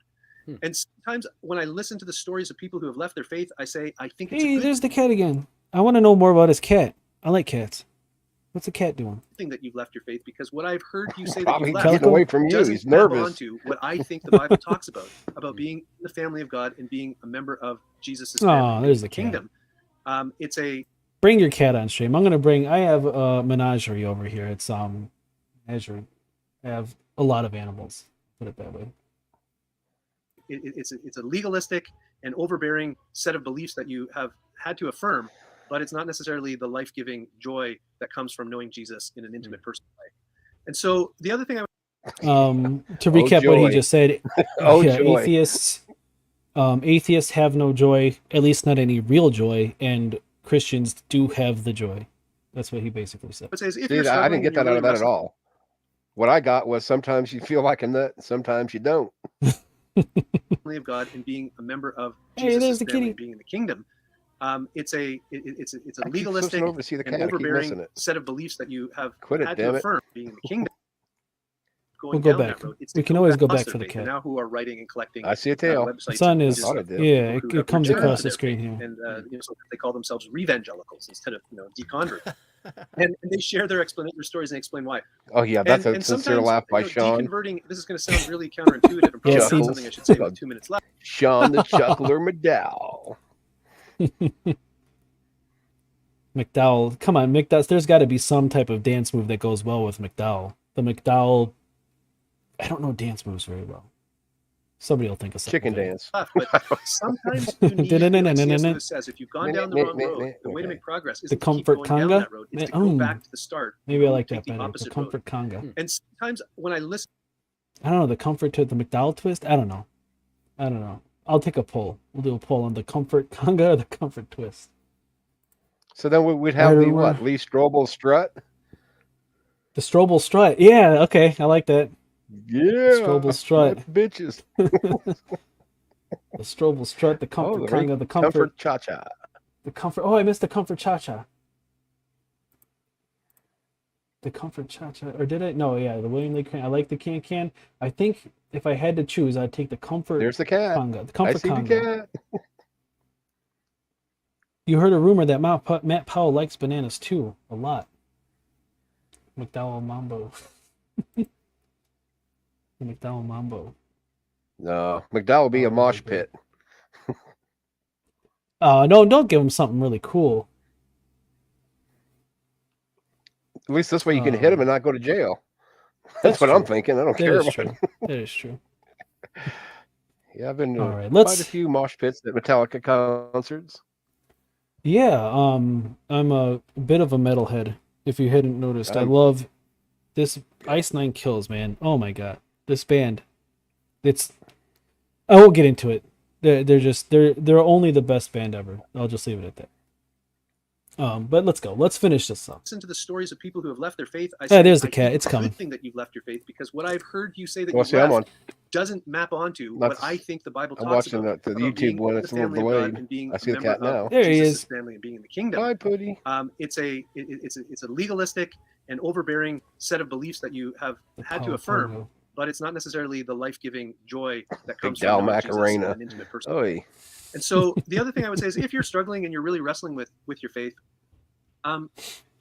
that Yeah, I was just not too long ago introduced to Matt Powell. Again, pretty new to all this. He should have ran away a chance. Hey, I'm having a real good time. Matt Powell has an inflatable banana named Dr. Pill. I did hear that. Is that true? Like, is that an actual thing? I think it is, right? That he actually does have the inflatable banana. I'm not sure. that one of the best things I think you can do is just to try and go slow, and try and be patient, and recognize that throughout the history of the church for over 2,000 years, people have been thinking about and wrestling with and addressing some of the questions that maybe you're thinking about. Oh, that's And funny. I I cannot confirm or think- deny. I think what he just said is a strong argument against the existence of God. That the best and brightest minds have been struggling with the existence of God for the last or I guess in this case Jesus, for the last 2,000 years. People have been wrestling with this question, and we have gained zero ground in the affirmation that Jesus did exist, or that he is God. 2,000 years we've been going at this. I think that's a pretty strong argument that it's probably not true. Maybe. I don't know. Well, I'm still trying to find the verse that says that Jesus himself said that he was God. Yeah, Ain't one. that's a I mean, depending on how you want to twist and read certain verses, but with him saying, no one is good except God, why do you call me good? yeah. There's And then we wonder why apologists do the dodgeball thing. yeah. Definitely. I'm not sold one way or the other whether Jesus thought he was God or not, because there's verses that you can interpret that he was, and there's definitely verses you can. All in all, it doesn't really matter. Right. Because but I'm by and large, especially I think Bart Ehrman, I think in one of his books that I actually have, he makes the argument that Jesus was very much unaware that he was also God incarnate. Yep. Yeah. My favorite band at the moment is Rolo Tomasi. The last two albums are killer. I'll check them out, Richard Taylor. I'm going to see Ice Nine Kills. I love horror movies and I love metal music. And Ice Nine Kills' last two albums combine the two. They make metal music about horror movies, and it's incredible. Yeah, I won't shill for Ice Nine Kills, but they're amazing. I love them so much. Hey, Captain Agriculture, Paul, I call him Cupcake. I'm telling him what a fine butt he has. Paul, yeah, Matt Paul, yeah, he's not a bad looking dude. Matt Paul, I don't think anyway. For us to come to the place where we say, "Oh, I can't believe this anymore. It doesn't make sense to me anymore," in the span of maybe a month or two. Are you talking about massive- Matt Opie Powell? It's not bad looking. Massive sack Oh, of crap. Don't get me wrong, but I You don't wouldn't think be he's a good gay guy because your tastes suck. I just I don't think he's. I mean, he's not ugly. I mean that. Yeah. I mean, I guess that's. You want him and his dad at the same time. Don't lie. Not that there's Paul anything makes wrong with that. uncalled for. Okay. Paul makes uncalled for just comments about people's sexuality, so people started making them back with Dr. Peel. Ah, I see. I see. Kind of like what I did. Well, no, I don't think it was an uncalled for suggestive comment. He just said he's not a bad looking dude. Yeah. That's fun. I give no sympathy to people like Matt Powell. I think you're completely entitled to say whatever you want about people like Matt Powell. I think he should be dredged to the corners of the earth and hidden away forever. So yeah, whatever. He gets no respect. For a couple years, um, might be a bit premature, and also to know that there are other people out there who have gone through this and who have wrestled through it, and that's not a problem to wrestle through these issues. And hopefully, on the other side, you come out Oh with something man, that now looks like the authentic historic Christian faith. now the John, I captions are think that's a coming up. great response for us to end with. Again, those who are tracking with us, make sure you pre-order a book. It's not out till I agree with that. That is a great response to end this with. Hold on, I'm in the Yeah, middle of ordering his book. yeah, put the link down in chat so everybody can get it. I'm sure it's fascinating. Yeah. Yeah, You it's got get to be 10% of pushing all it. sales. Hey, you know, hey, I'd chill for his book if he wanted to shoot me 10% of his sales. Yeah. It's pushing 230 for you. Yes, sir. Is that right? Yeah. Yes, what you're Wow, saying. This is the longest you've ever been here. This is the longest I've ever been in here. I think I yeah, this lasted is like for 30 seconds in or Ember's room one night. But it was just I just yeah. wanted to make sure Well, I could even it would even work back then. And here I am 4.5 hours. honestly, I don't see how Ember and Mark and all these people go for 5, 6, 7, 8 hours all the time. hey, I could No I life. could do this all night. This is a I used to blast. be able If to. you It's want to just keep going, oh yeah. Yeah, no, I can keep we going. can do this. We can do this all night long. Let's see. Yeah, I Let's may see. go I'll have to get just take something to a drink, but quick bathroom break here, and there are I drink also this some. whole thing of water.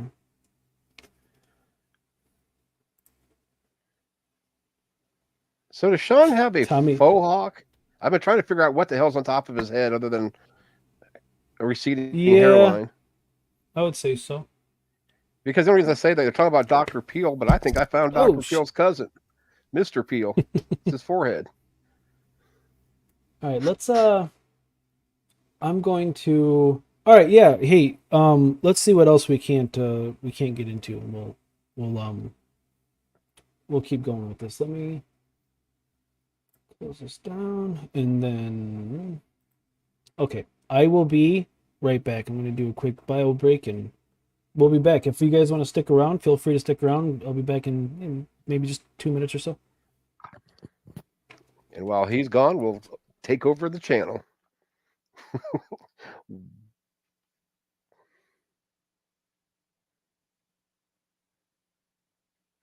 Oh, he cut you people out.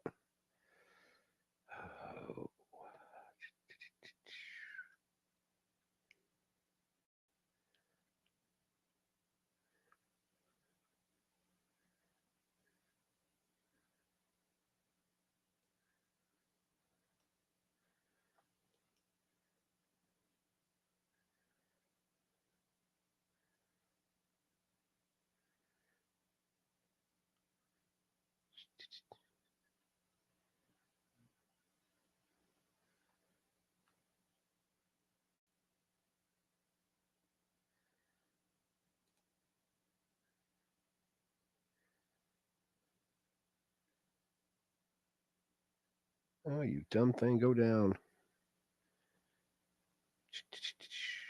Oh, sorry, got my mic on.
Okay.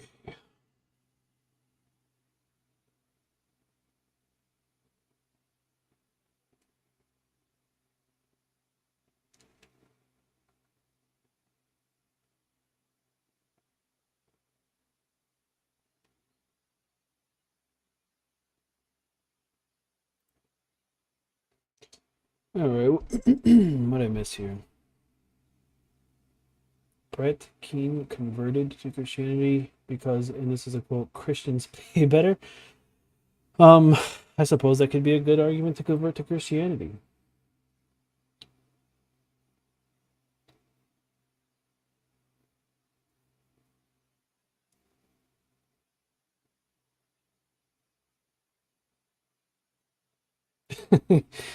I suspect that's true. You just said the quiet part out loud. Yeah.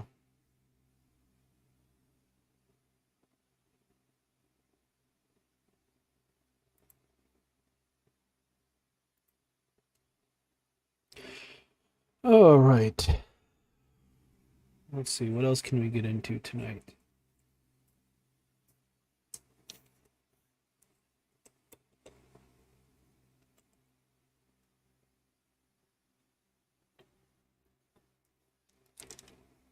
You're probably right about that, Titan.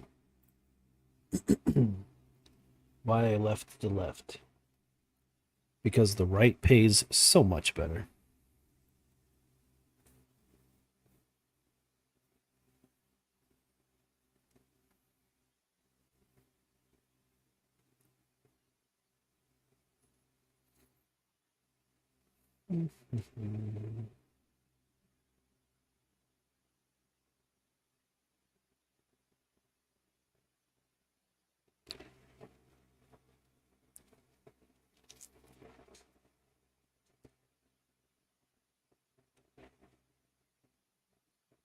Well, I think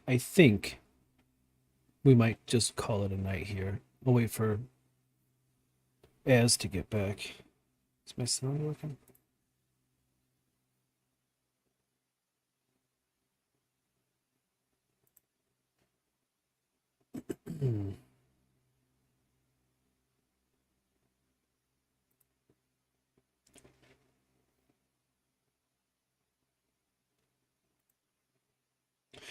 Nara, you are always welcome to stop by the Captive Death sometime and we can run down the favorites list. Oh, dum-dums. Yeah, absolutely.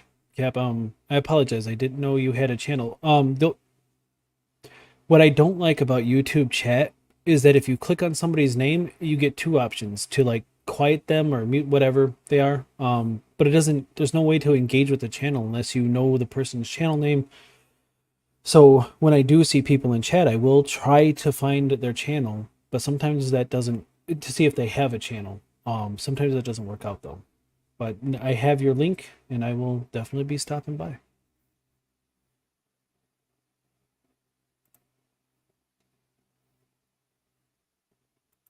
Destiny and some of the others were no lost at least. I've heard Destiny's name. I know nothing of Destiny.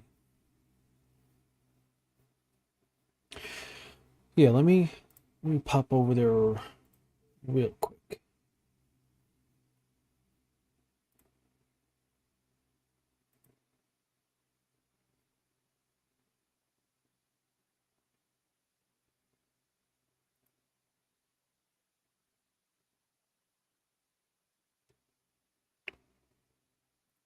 All right.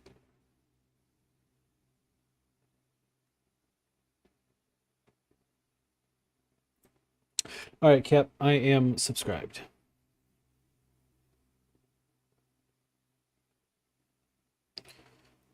You can click on the three dots to the right, and one of them is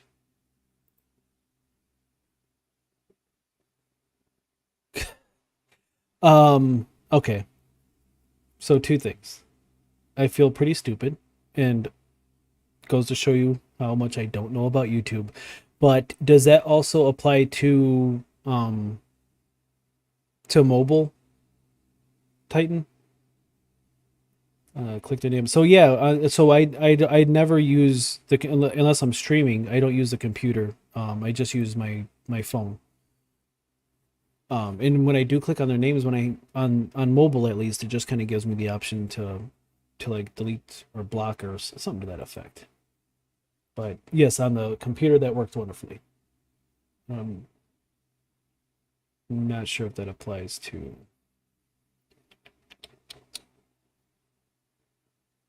mobile. Sorry. Does anybody know if Az said that he was stepping away for a moment or if he'll be back? I was away.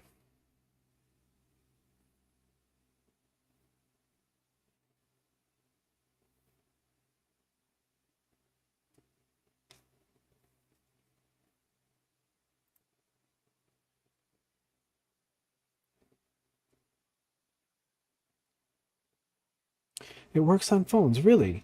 Let me pull up the chat on my phone real quick and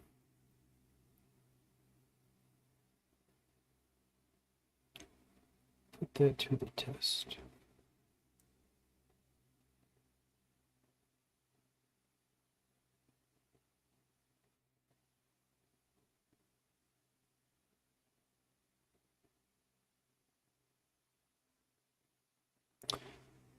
Well, what the fish?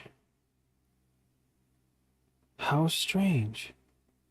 Yeah, go to channel pin. Okay, well, maybe I've just been doing drugs. I don't know. As far as I could tell, it did not work. But it does. Thank you so much. I appreciate it. Knowledge is power. So this video, this guy, Vlad Savchuk. I'm not sure. I'm probably butchering his name, but this guy has 895,000 subscribers, and he, I've noticed, has been getting into this anti-trans gimmick. I don't know what you want to call it, but this is a video that the title at least was interesting. I wonder if yeah, I don't know, streaming, and I'm not a creator, but I am a bit of an expert on the user and speaking my trends. Yeah, well, I mean, that seemed to work just fine. But I swear when I clicked on people's names, it was just like, block this person. It's faster to moderate them. Yeah. Hey, I heard a noise.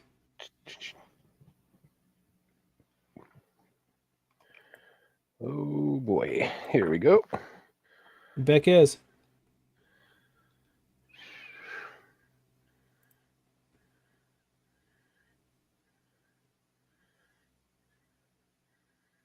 Calling all assholes. Do-do-do. Do-do-do-do.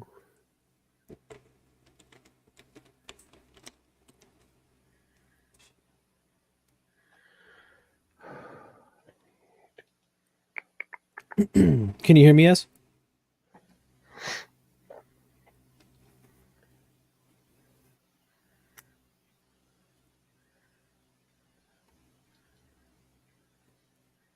I guess not.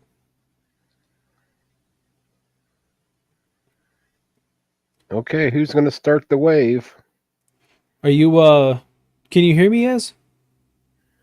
Do-do-do-do-do.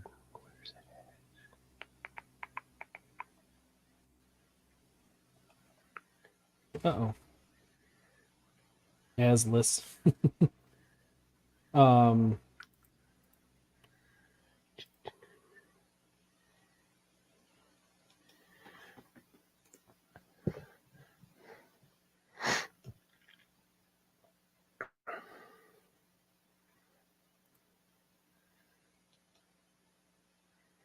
Asshole.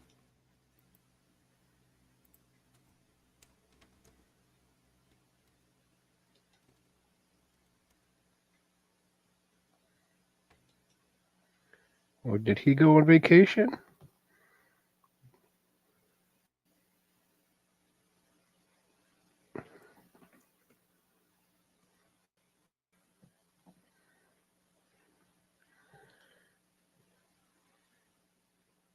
Did you break it, Nara?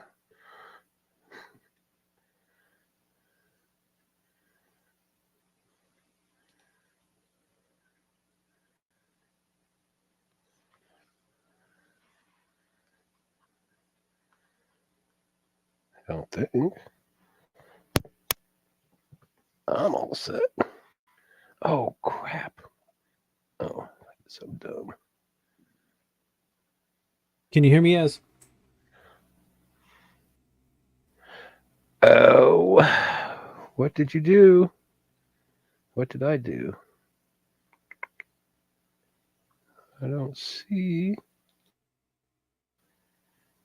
It's not muted.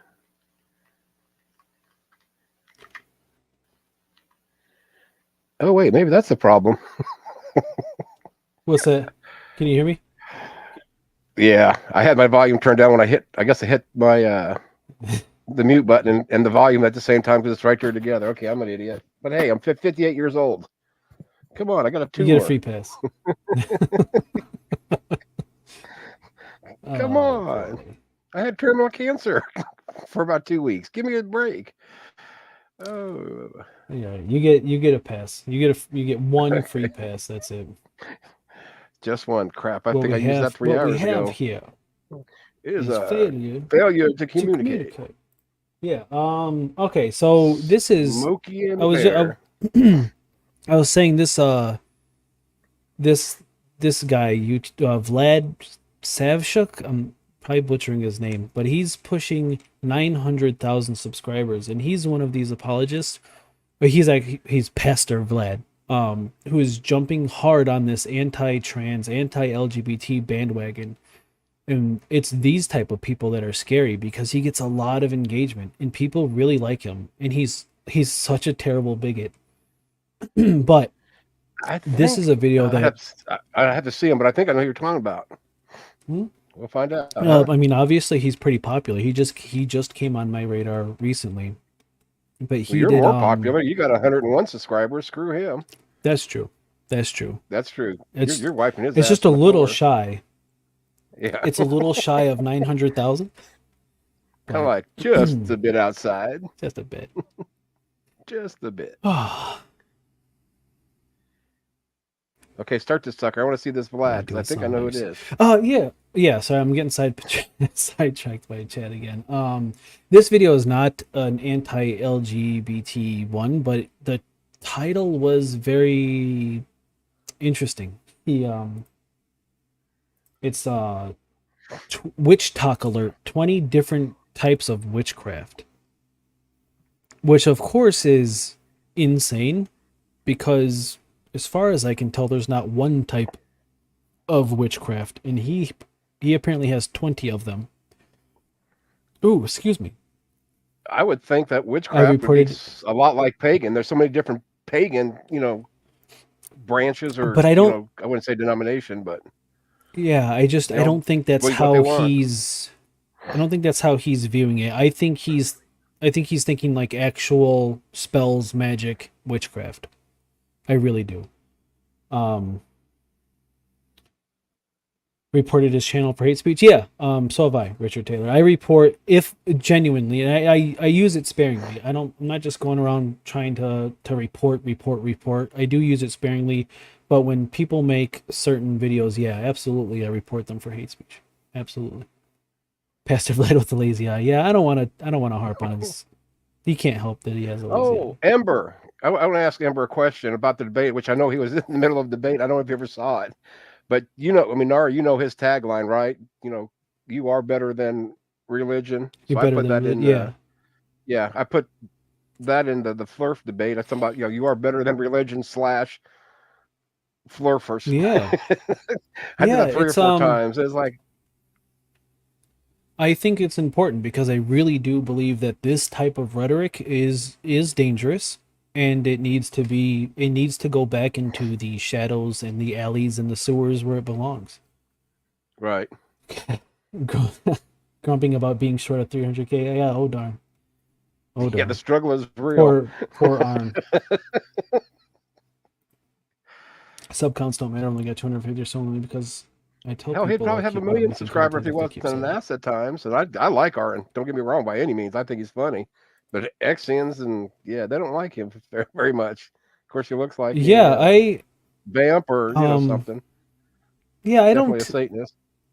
I've listened to some of Arn Ra, and by and large, I think I I like him. I don't have any complaints.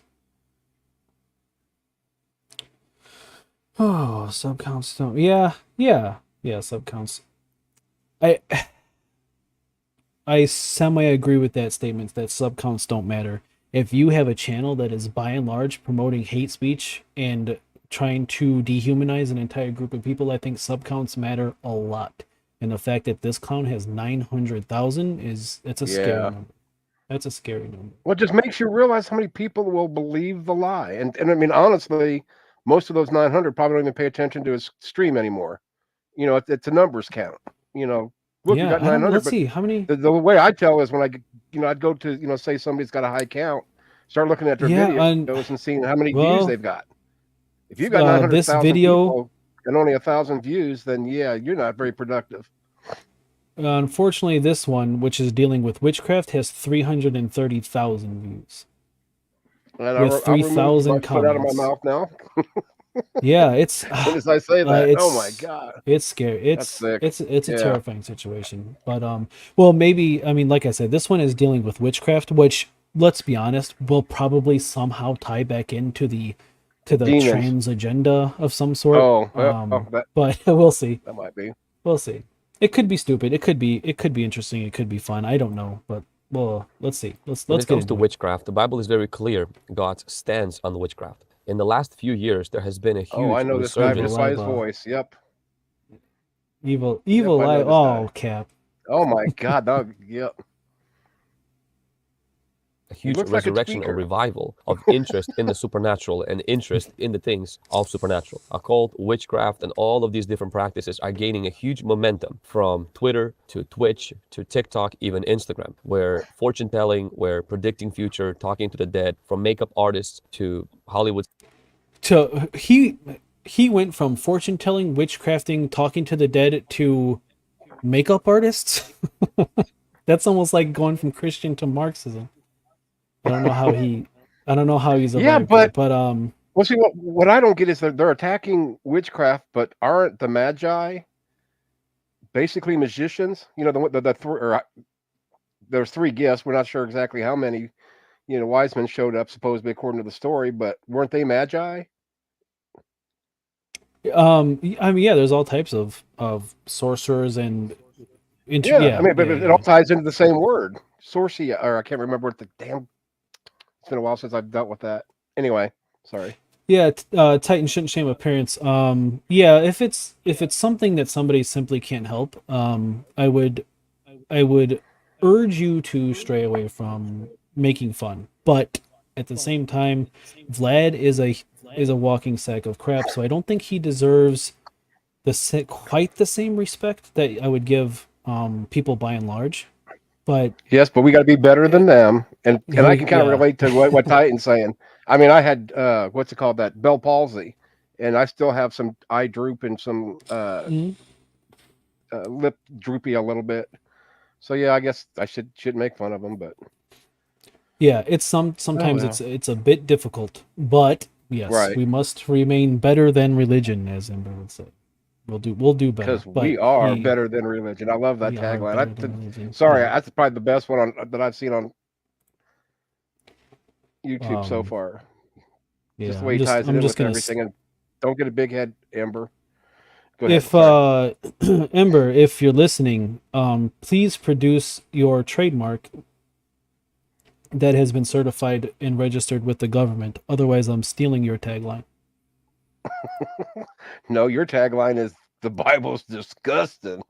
The Bible is disgusting. Oh my God. And I mean that. I really mean that. I truly mean that. And you haven't even disgusting. Only touched the tip too. I mean, that's just it. It's just so much touched more. it. Oh my God. The Bible truly is. And when I say disgusting, I mean it's gross. Like the stuff in there about like virginity and women. It's like it's gross. We're gross. Magi were cast priests in Persia. Domain name.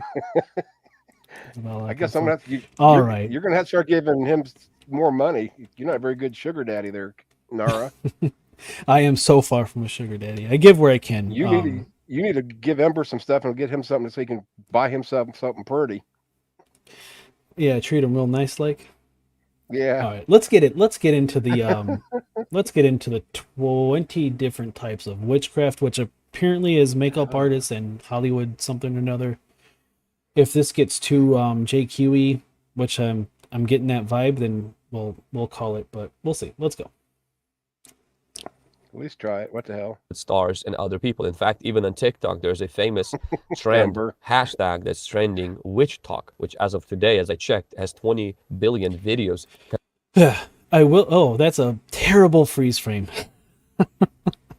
Wow. Wait a okay. second. Why don't I see it? I will. Do you I'll realize leave that them alone. you don't have the picture here on YouTube? It's just on. What do you? Or is it?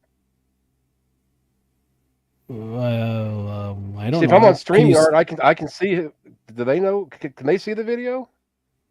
I would assume so. Geez, I hope so. I'm This looking has right been a at this, really and I bad don't see stream. it. I mean, I see it on All right, hold on. StreamYard, but don't they get theirs from YouTube? Or am I wrong? Am I just in the wrong position to be looking at this? All right, just a moment here. Yeah, I mean, not to be a Yeah, no, it's butthead, but I'm I see you, I see me, I see Titan Uranus about Destiny. yeah, and I'm watching the YouTube stream. Oh, Ember I said just pulled it up, and it's his the face that I paused on of his is oh yeah, not but I the don't most see it. flattering. Oh, it doesn't matter. I'm just, I guess, as long as they can see it. The Okay, one thing thanks I for can say right off Ember. the bat, aside from people who might grift and try to take advantage of people who are in mourning or suffering in some type of way, and you're pretending to give them answers and taking their money, which is a disgusting practice. Aside from that, with the fortune tellers and all of that, what's the harm of people practicing witchcraft or doing all of the things that he's probably going to describe in the video, as long as you're not taking advantage of people? Like, who cares about anything people are doing on TikTok? It's bizarre.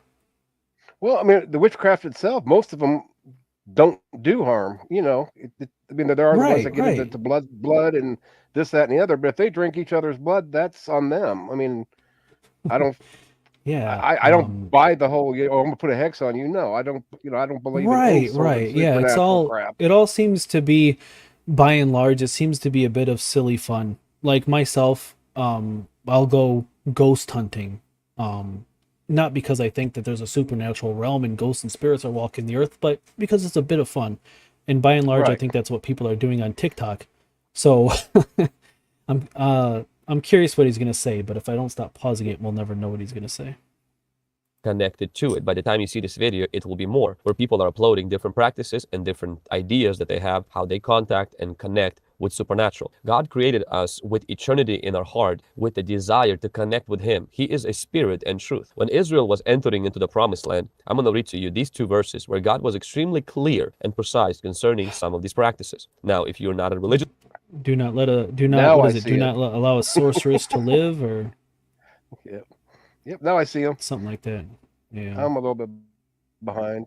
Damn it. Yeah, I kind of don't want to listen to his proselytizing. But to be fair, he is not an apologist. This is what he's not doing apologetics. He is proselytizing. I just wanted to know what the 20 types of witchcraft were, but it looks like we're gonna have to go through about 1,000 Bible verses to get there. Right, and not get there still. Kind of like the last one. Yeah. This person, and you're watching this, I want you to just hear my take on it and why the Bible condemns this. If you are a Christian, I want you to not just take that, but I want you to allow the Word of God to speak truth, because in it, I'm also going to mention 20 different shades or types of witchcraft that are present and prevalent in our culture. Deuteronomy chapter 18, verse 10 and 11. I guarantee you, I'm making a prophecy. I might be Jesus. I might be akin to Jesus here. I'm making a prophecy that he will bring up the LGBT community in some way, shape, or form and relate it to witchcraft in this video. I'm prophesying. Well, you're a prophet. You're not Jesus. Jesus was Jewish. You heathen. I could be Jewish. I could be Jewish. Yeah, go cut your tip off. Yeah, go ahead. Let's see how that works out for you. Anyone who makes cut it off, get it bit off by a priest. What's the difference? God, that's and really, before we really get started, I'm still amazed there's 7 people still in here listening to us. Me. Yeah, and I mean, that's the reason that I don't I want to end this. I appreciate have to get each, up. yeah, each and every one of these Yeah, guys. I appreciate being in here. I was wondering if it'd just absolutely. be you and me. So Absolutely. And I'm that's the reason stupid, I but you keep know, the stream it's all going good. is as long as people are watching, then hey, I'll keep going. I have to get up Yeah, so early, but I don't. for I my wish. second stream, 7 viewers, I'm gonna take it. But yeah, the practice, God, there's a name for it. You said cut the tip off, but that's the humane quote unquote way to do it. They these priests were biting the tip using it's so disgusting. It's so disgusting. God, If you the start Bible is gagging, gross. everybody in chat's going to be gagging. They're Yeah. going to be Oh, but throwing it up. isn't. We're going to be If throwing up. if there's any gag worthy statement that you can make, isn't it to bite the? I can't. I literally cannot even get it out. You putting your nope. All right, we're gonna Do move you on. It's disgusting. did you ever see the movie The World According to Garp? This is probably before your time. It's one of my No. favorite early Robin Williams movies. But basically, Huh. his wife's having an affair with one of her students. She's a teacher. She's in the driveway performing a certain act on one of her students. Robin Williams is coming down the hill. He'd always shut the lights off with the kids in there and coast all the way into the driveway. Well, he ends up rear-ending this car. Basically, his wife bites off the student's Oh. uh, Hmm. Yeah. straight like that. And there was, oh God, who played the guy on Third Rock from the Sun? And I love him. I can't believe I can't remember his name. The bigger guy, John Long the Lithgow. leader, Lithgow. There you go. Yeah. He John Lithgow. played a back then. I don't know if it's transvestite, transsexual, or whatever. And he makes the Hmm. comment, "Yeah, I had mine removed surgically." And I just, okay, I guess you had to be there. But anyway, it's the tip gone. It's all Yeah. period. Yeah. But at Talk least about that was tangents. two. But at least that was two. I mean, you said it was a student, but at least they were older. We're talking about babies here. Oh no, I Oh know. God. It just reminds me of that. It Yeah. just Yeah, so it's oh, that is in the sick. oh my goodness, the fact that it's still a practice because it's protected. We can this could be a huge rant, but if you want to know one of the harms of religion is that this practice cannot be outlawed outright because it is protected by religious belief. Right. It's personal And choice. oh my goodness, let's go. And, Yeah. all right, let's see these types of witchcrafts. His son or his daughter pass through the fire, or one who practices witchcraft, or a soothsayer, or one who interprets omens, or a sorcerer, or one who conjures spells, or a medium, or a spiritist, or one who calls up the dead. For all who do these things are an abomination to the Lord. And because, or one who I want to bring up none of these things are real. That's a huge problem with this passage. So is this guy actually speaking, or is he using, I guess, AI for him to speak? I believe he's speaking. Because I'm out of sync. Oh, it just seems kind of robotic. At least maybe I'm just having trouble with my audio, maybe, but I'm good. Sorry, keep going. All right. Yeah, none of these omens, sorcerers, conjurers who conjure spells, mediums, spiritualists, the fact that this is in the Bible and none of these things are actually real kind of delegitimizes the Bible just a tad. You can't make it illegal. It's in the Bible. Yeah, it's in the Bible. Yeah. That's your One tagline. of the most.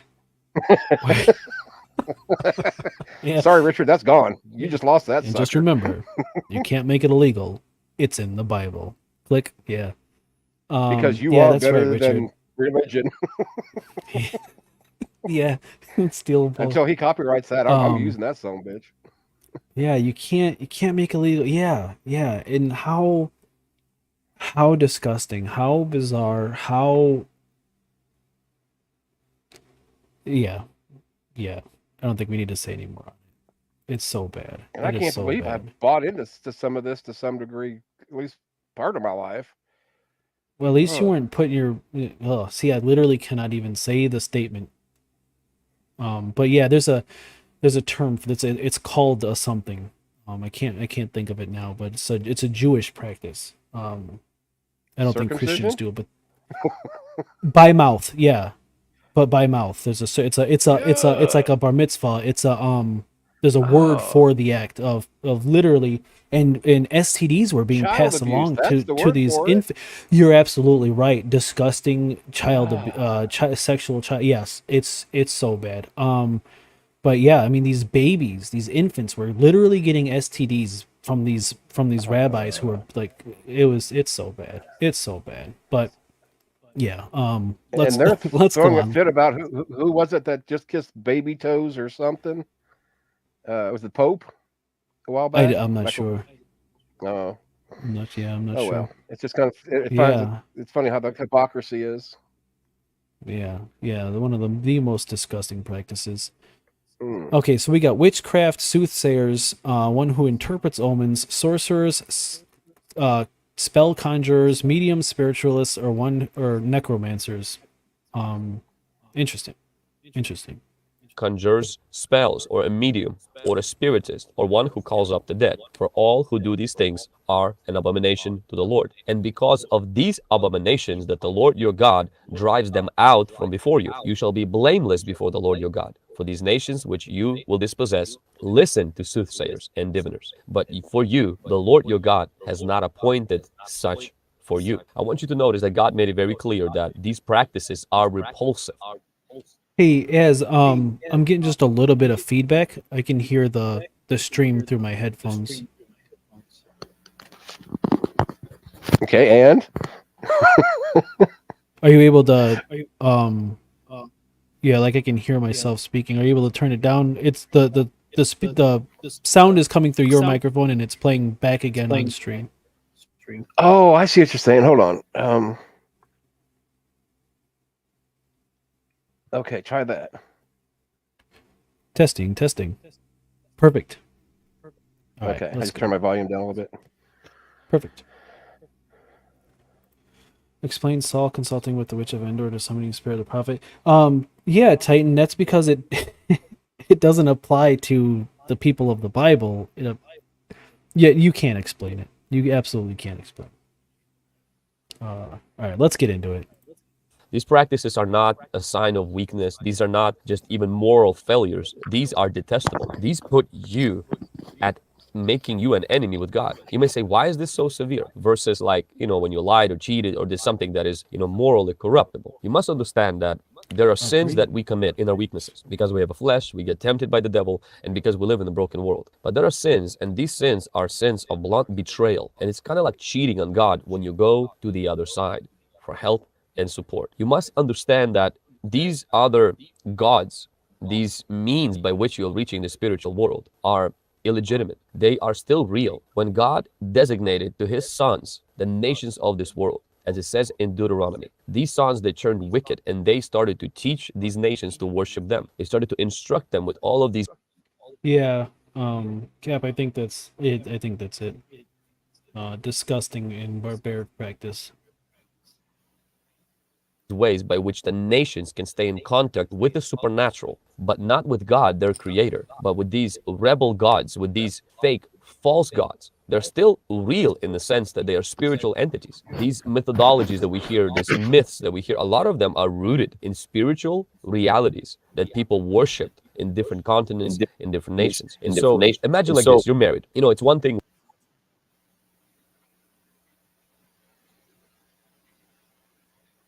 when as a spouse you do something that maybe hurts your spouse. You say a negative word. Maybe if you're a husband, you're supposed to take the garbage out. You forget to take the garbage out. Maybe you forget to clean the dishes. I mean, whatever it is, something minor. As bad as it is, it's not going to destroy your marriage. But it's different if you go and you cheat on your spouse. You have a physical relationship with somebody else. You break the covenant. You hurt them deeply. And you're telling them they're not enough. And you're going for help, love, support, affection from somebody else. That's really how God sees us going into witchcraft, into occult, into all of these things. God sees that as not only detestable, it's literally cheating on God. It provokes his Yeah, Titan, genital mutilation. It's a practice that needs to be done away with. It should have been done away with a long time ago, but yes, they managed to somehow make that even more disgusting. It's like they're challenging themselves. How can we make this even more gross? Bizarre. His anger. God made it very clear to the nation of Israel.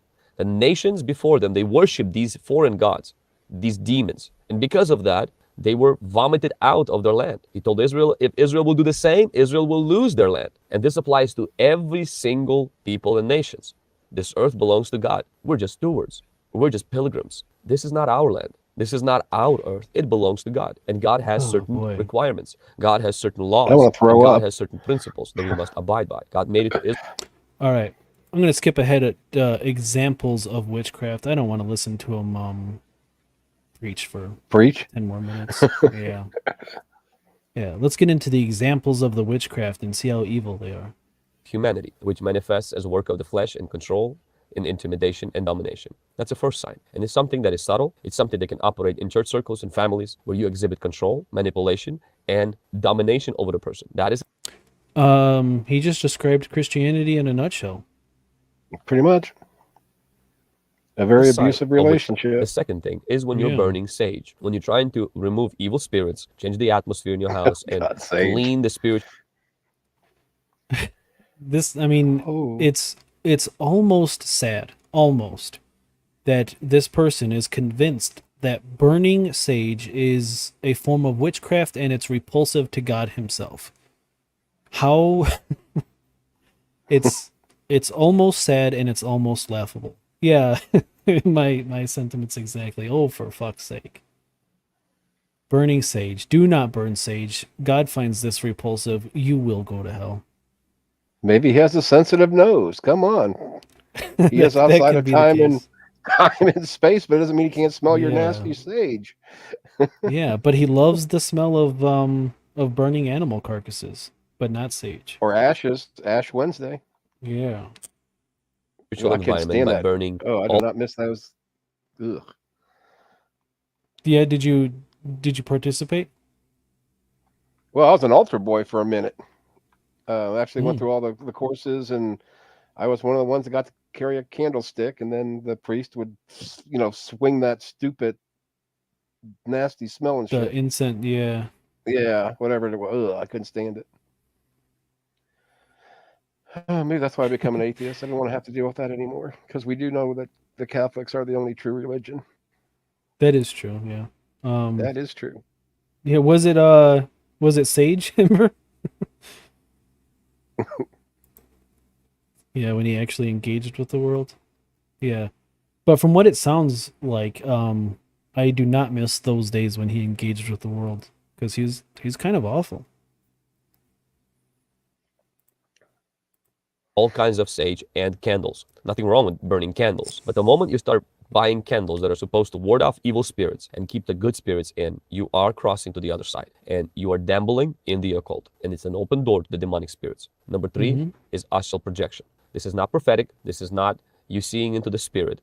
This is you using the means of Satan to access his realm. He'll show you whatever you need to see to whet your appetite, to tickle your little curiosity, and then he's going to lure you in, and then you're going to need deliverance. Then you're going to have a problem in your life. And so if you're doing that or have done that, you need to repent, cut off any contact with the occult, and walk away from it. Number 4 is daily tarot cards. It's when people, instead of relying on their daily manna from God's word, they rely on tarot cards. And just because some of the instructions... So far, everything that he's described seems to be two scenarios going on. One is people having a bit of fun, and even if they're not and they do truly believe that something is happening, seems pretty harmless. With the tarot cards, it can be a little iffy, because you don't want to be taking advantage of people, telling them that they're gonna win $1 million or something and then charging them money for it. But it all seems to be just people having a bit of fun, and even if they're not, relatively harmless comparative to the religion that he is, his specific flavor of Christianity that he's putting out there. Yeah, this just reminds me of the JWs and a lot of their teachings. They went as far as warn their congregation not to do like Pokemon cards. They were evil. Obviously, the Ouija board, like Anus put up, and just stupid shit. Anything that was used from say across from somebody's house, you weren't supposed to touch it because it could have demons in it from what they considered Christendom, or the world. How That how strange. don't do anything How fun because strange. you're going to be Satan. Yeah, don't do anything. Yeah, don't do anything because Satan. Ouija boards. Either he will say this, Titan, guaranteed, or communicating with the dead, some form of that. Yeah, absolutely. How strange like that 2 or not 3 different only ways. Because isn't a soothsayer pretty much a what is it, a prophesier? I thought that was in there earlier. soothsayer. Oh boy. One who interprets omens, which would be, to me, would be a soothsayer too, I guess. I don't know. Sorcerer. Yeah. Okay, All maybe in I all, misread it it's earlier. Yeah. yeah. To even be bringing this up is comical, but to bring it up in such a way that you're saying it's, well, how did he get repulsive to God? He describes Oh it. yeah, D&D was another one too. D&D. Yeah. Bad. I used to play it too in school. We had D&D clubs. It's in the Bible. Yeah. That's your new tarot catchphrase. cards, It's or in some the of the words Bible. seem positive. They seem to be uplifting. The whole, what is it? It's in the Bible, so you can't make it illegal. Is that what he's? Yeah. You Yeah. can't make it illegal. It's in the Bible. Yeah, that's my Yeah, that's my slavery. tagline. It That's can't how be I'm ending illegal. my. It's in the Bible. That's how I'm ending all of my videos. And just remember, you can't make it illegal. It's in the Bible. Make sure you tell Richard that you trademarked it so he doesn't think it's his still. End up with the lawsuit. Yeah. And just because you mix the Bible with tarot cards, it does not make it holy. You can't bring poison and put it into your tea, thinking that the tea will kill the poison. It's not how that works. You got to get the poison out. You can't bring tarot cards, horoscopes, if you are trying to connect to God and hear God. God has made it very clear. He gives us his word. He gives us his spirit. And there's only one way to God, and that is through Jesus Christ, not through tarot cards or horoscopes. Number 5 is angel destiny cards. It's when you begin to have all these cards that are angels. And at first, and all of you who are in New Age, I've never heard of this. Do you know what an angel destiny card is? I don't know about the angel destiny card. My mom has even being an atheist, I put it in my car because my mom will kick my ass.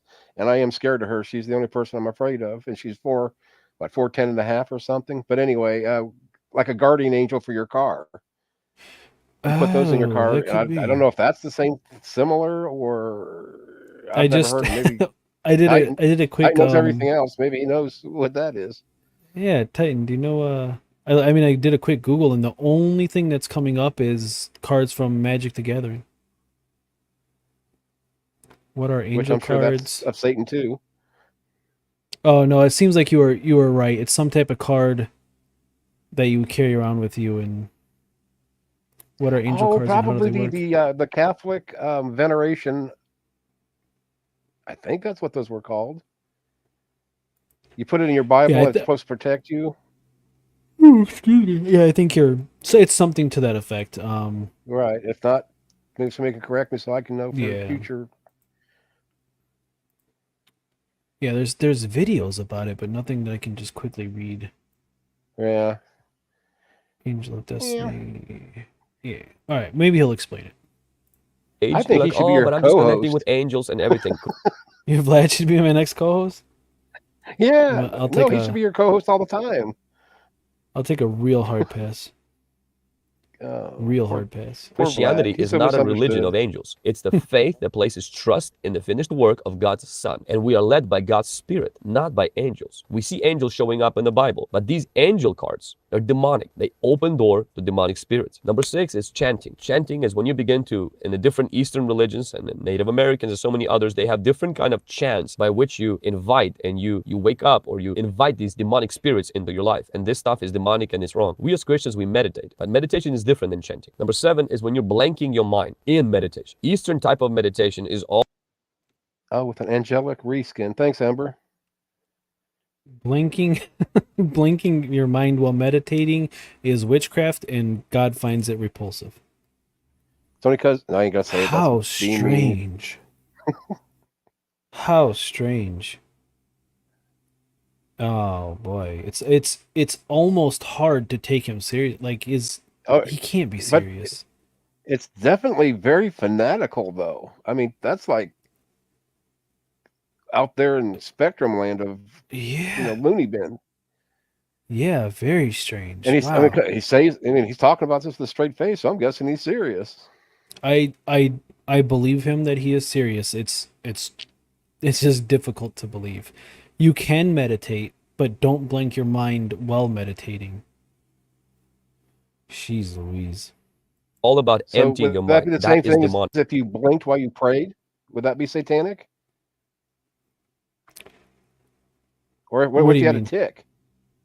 Well, I mean, if you're praying, No, isn't that a form of meditation and you start blinking, then that would be satanic according to him. no, blinking. Don't While clear he your meditates. thoughts. Yeah, don't clear your thoughts while you meditate. And then Titan says you aren't meditating if you don't blink, clear your mind. Yeah, that's what meditation is. But I'm assuming Right. he's saying you should be using that time to pray or become closer to God or something strange. I don't know. I don't know. This is truly bizarre. Very Yeah, this bizarre. is. You're right. He's fanatical. This is a. I would like to say I that mean, it's more as on you the think about it, extreme as much as end. we're joking about like D&D and Pokemon and tarot cards and Ouija boards, this guy takes it to the 10th in once again using fear. It's Yeah, not really educational, it's fear. You do this and it's against God, period. No ifs, ands, or yeah, buts. What he says yeah, goes. There's no, you know, debating or discussing with him. yeah. Not even goes against God, but repulsive to God.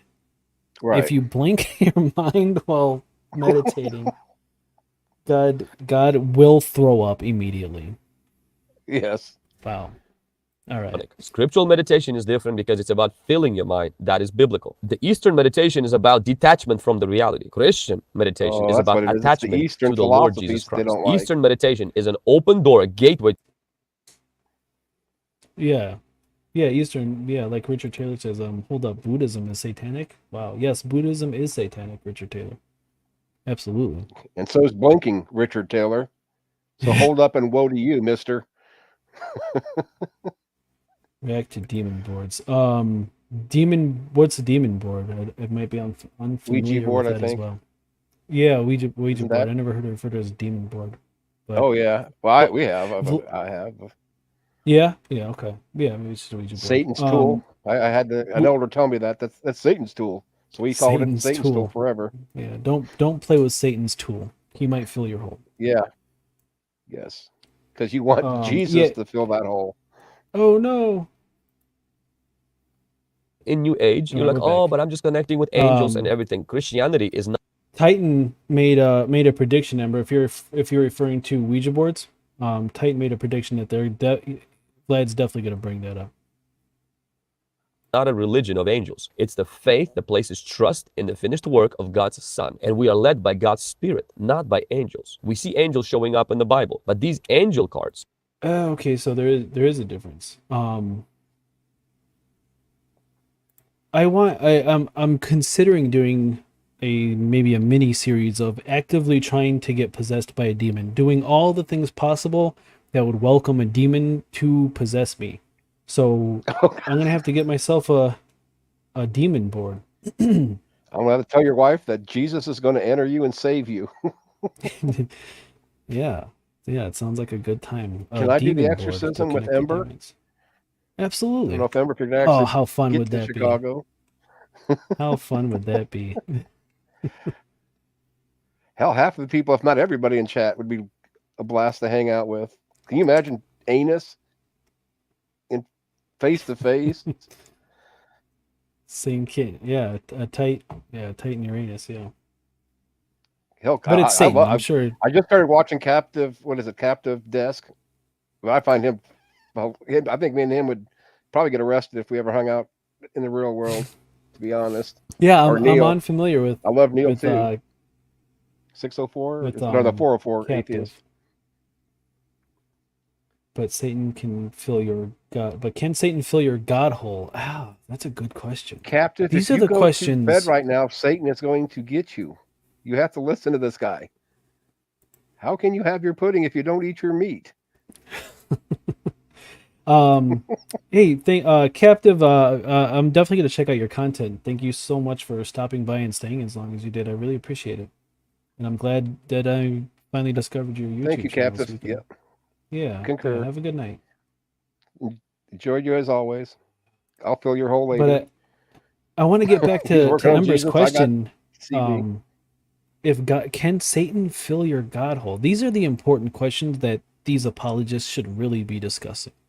I want to know if Satan can fill my God hole. Rod and staff comforts you. You're That's going to important. hell, Richard. You're not taking me with you. With his rod and staff, he comforts you. Oh, I mean, seriously, goodness. how can we take these They're heathens demonic. They serious when we're open- trying to give them Jesus? Yeah. Oh, Yeah. Now I know how Good night, Matt Cap. Powell feels. Thank you. And just so you know, I know everybody's calling you Dave, but you'll always be Cap to me. Sorry. Or CD to me. I hate to type. All or right, let's get demonic on with it. spirits. Number 6 is chanting. Chanting is when you begin to, in the different Eastern religions and Oh Native my Americans and so God. many others, they have different kind of chants by which you invite and you wake up or you invite these demonic spirits into your life. And this stuff is demonic. In Catholicism, don't they have like the Gregorian chant or whatever that's called? They have chants for everything, prayers for everything. You go up to get communion, and the priest says whatever he says, and you know whatever the hell you say back. It's all chants, even though the Bible explicitly says not to. But what I don't get, he's talking about chanting, and I think if I was a Samoan or even what is it, the Kiwi, the black shirts, the rugby, I don't know, you don't follow it, but they do what's called what is it, haku, I believe it's what it's called. Their chants, and all it is basically to intimidate your rival. And this guy's saying chanting is kind of evil and Yeah, leads to Satan. God finds that repulsive. Wow, that is. Yeah, no, Christians do not ridiculous. have any types of chants. That is for sure. But I don't think he's a normal breed of Christian, to be honest. I'm I gonna fully research this guy believe. and find out. I almost guarantee you that he thinks Catholics are going to go to hell. Absolutely, he does. I don't know. People who believe in a supernatural I can Satanist see him being a Christian. Catholic though, with this kind of the witchery going on. Yeah. But of course, any don't religion know. would be that. I don't know. Yeah, that's It's, just. You think about it, even Christian. Even Ember said something in there. I think in there. But what is the number one prayer that Exians spew repeatedly? yeah, the Lord's. I mean, Lord's anytime Prayer, somebody whatever, dies, yeah, the Lord's Prayer. Mhm. Somebody dies, that's the first thing that comes out. I mean, it's beautiful in the Yeah. King James. Don't get me wrong. I do find beauty, believe it or not, in areas of the Bible. Sure. But yeah, there we go. Thanks, Richard. It's like all we got. You know what, Nara? I think we can make shit up, and these guys are going to come up with an answer for it.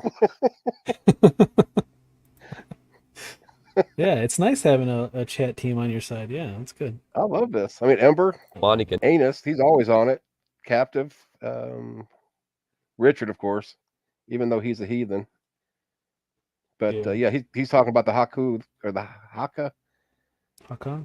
And I wasn't Zealand much into Morning the worship? rugby, but the black shirts got me into just to watch the Haku. But even the Samoans, like I was saying earlier, everything they do is chants.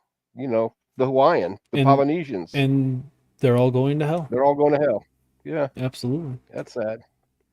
All right. and it's let's wrong. see if what's As you're, next. Christians, you know, we meditate. A But Samoan meditation is Christian, different. you're still going to hell. Yeah. Yeah, I At least really they don't do discriminate. believe. Everybody's going to hell. I believe that he believes that most Christians are probably going to hell. I don't think he buys into this. All you have to do is accept Jesus as your Lord and Savior. I Well, really don't get the Well, vibe that he believes that. definitely a works-based faith that he has. All these things: don't do. Yeah.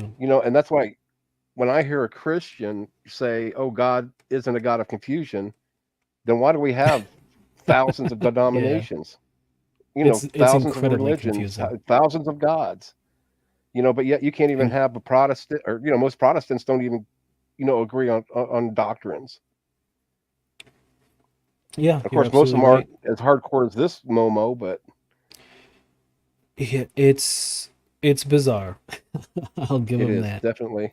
It's truly bizarre. This is strange.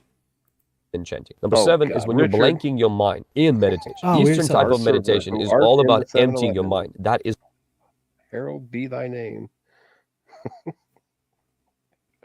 I love these guys. demonic. Scriptural meditation is different because it's about filling your mind. That is biblical. The Eastern meditation is about detachment from the reality. Christian meditation is about attachment to the Lord Jesus Christ. Eastern meditation is an open door, a gateway to the demonic. The Christian meditation is an open door to a visitation from the Holy Spirit, because meditation leads to visitation of the Lord as you meditate on His Word. Eastern meditation is passive. Christian meditation is aggressive. You're taking your thoughts captive. So it's not about blank. The moment you're going into that field, you're beginning to blank your mind, you begin to empty your mind, you're stepping on the landmine that is going to blow right in your face, spiritually speaking. Number 8 is Amen. burning incense or burning candles. late. It's when you are bringing candles into your house that have all kinds of Oh, he already did this one.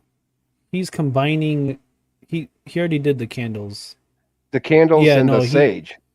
Now this Yeah, is just the candles with the incense. and incense. Yeah, he definitely thinks that Catholics are going So to it's the hell. same It's thing, almost just targeting added a little bit more Catholics. information. He's a Momo. Yeah, he had to get his full 20. He couldn't put like 19 types of witchcraft. He had to make something up to fill the 20. He had to fill That's his true. God-shaped hole. Yeah.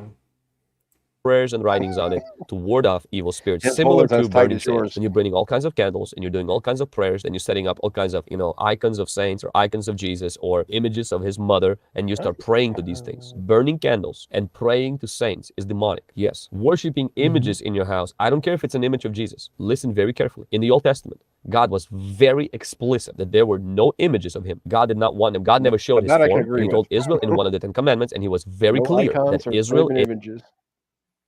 Yeah, I think he said you shouldn't have icons or of God You're himself. not So supposed to. the cross.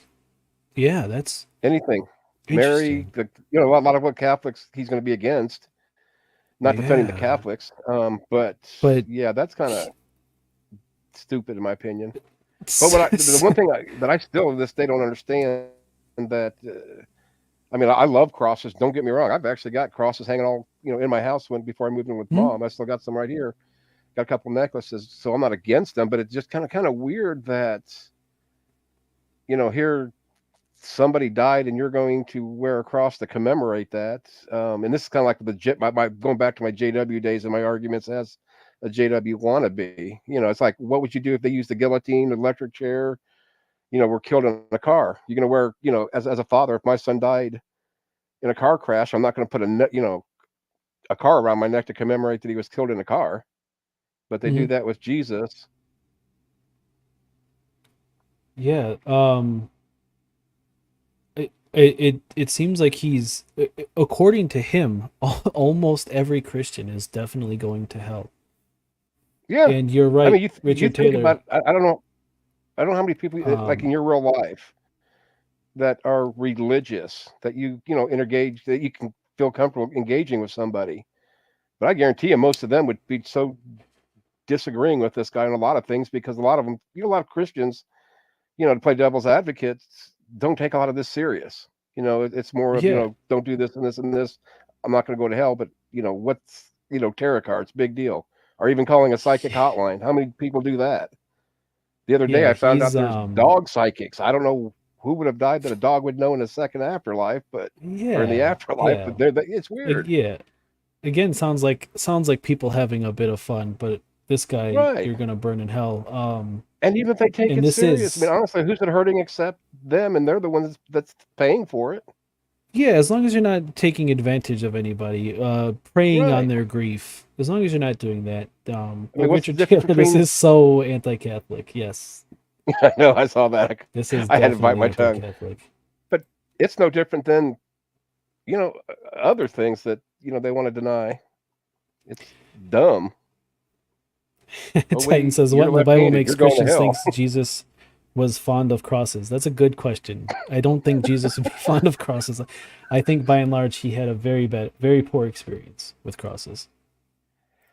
Is not to have images to help them worship. There was no images of God in the temple. There was no images of God in the tabernacle. And there's no images of Jesus Christ in the early church. Until later on, church started to introduce images of saints, images of the cross and Jesus. And people start to just kind of like have them as they worship. And then it starts going it's getting to the point where it's specifically anti-Catholic. Right. And it's getting worse and He's worse really and worse. honing in. Yeah, geez. I'm waiting Aside for from the maybe what the Mary worship. That'd be the last thing. That and the demon board, as Ember yeah. said. Deeper, where people now pray to these images, and then there's these testimonies appear where Mary and then Virgin Mary, Mary There you Guadalupe. go. We've hit all the Christian or the Catholic. Bingo. Bingo. Yeah. Wow. This is You got diagonal bingo. it's a strong stance to take. And all of these little sayings start showing up and making people feel more connected to God. That's a bunch of baloney. That stuff is demonic, clear and straightforward demonic. The reason why is because nowhere in the Bible, what makes our faith different than every religion. Even if you can say that it has nothing to do with God, even if you could say that these things don't have, how would you say that having a cross of Jesus on your wall is demonic? How do you get there? Even if you think that it's not a good thing, that you shouldn't do it, that maybe it's even against God. In Leviticus, I believe it's Leviticus, in the Levitical laws, that you're not supposed to. Well, look at the one of the 10. One of them says not to have any graven images. You don't have to go any further, than that. But I know in Leviticus, I think it's more clear, and it might be about the same verses they're talking about tattooing your skin, not decorating trees and blah blah blah blah blah. Well, I mean, I can understand why. Well, I can't understand it. It's bizarre. But if he said that, hey, God says don't do these things, but I guess I don't see the connection between it being demonic. What makes it demonic? Like demons are this. You know what I mean? I just don't understand why this would be considered demonic. Maybe like against God or whatever, but right. That's what I'm thinking. Not necessarily. How do you get there? He's talking to, demonic, literally. Figuratively, I can kind of maybe agree with it if you're going to, be a Bible thumper. Right. But this. I mean, he's just a pious prig. Is what it boils down to. He's taking everybody's salvation away, and I can't believe I'm playing devil advocate like this. he's quite literally taking everybody's salvation away. Yeah, the Pope. Yeah. Yeah. I mean, his mom, she's screwed. She had him in wedlock, I'm sure. So I ain't gonna talk about his mom because I wouldn't like it either. So I actually I had a filter for a second. I normally don't have a filter. Well, I appreciate the filter. God does not allow us to have images as our aid for worship or candles as our aid for worship. There's only one thing that helps us with worship. That's the Holy Spirit. And he's not an image, he's not a painting, and he's not a candle. He's a spirit and he's God. And there's only one way to God, and that's not through Mary, it's through the cross. It's through the death, the burial, and the resurrection of Jesus Christ. You have to be very... Okay, so he does Holy have Mother that. For bingo. he does at least have... I was curious if he was going to say that even the death and the resurrection on the cross was demonic. He was going so far. I wouldn't have been shocked if he said, if you believe in the resurrection, that's demonic. Don't do that. Yeah, I'm trying to find this guy's webpage. Oh, wait, is that him? Wait. Oh, it is. Be careful. All of my precious Catholic. Something. That's got to be him. It's a short. Addy, get away. PastorVlad.org. Oh, I was just trying to see what he believes so I can look at it later. Like after I get. I know you stepped on your toe. Find me one verse in the Bible where God made it clear to have an image of himself in your house as you worship him. You won't. There's only images. There's only pictures in the Bible where God was very clear. If you don't destroy these images, you will perish. So throw them away. That stuff is not holy. That stuff does not honor God. Now, if you have an image of your father or your mother or your grandpa, more of like, or your spouse, I'm not talking about that. I'm talking about when you're using images to aid and help you to get into the presence of God, or candles. That is wrong, and that's witchcraft. Number 9 is calling on angels. Now, angels are ministering spirits. This guy's all over the board. Calling on angels. Do not call on angels. That's demonic.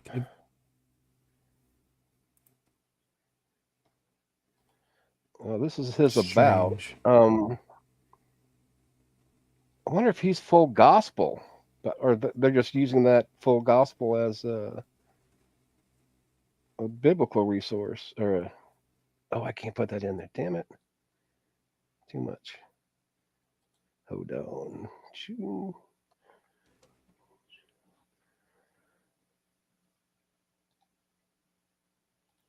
To to those who inherit salvation. We see Jesus in the Garden of Gethsemane. He says that I could ask the Father to send angels. Angels are not our slaves. Michael, archangels, Gabriel, they're not listening to you. They're not on your payroll. They're God's angels. I understand that New Age crap really pushes on this Course in Miracles and connecting with your angel and your spirit guides and everything. All that stuff, it's demons taking the form of light. The Bible says the devil masquerades as an angel of light. You're not connecting with an angel. You're connecting with the demon who has a mask on.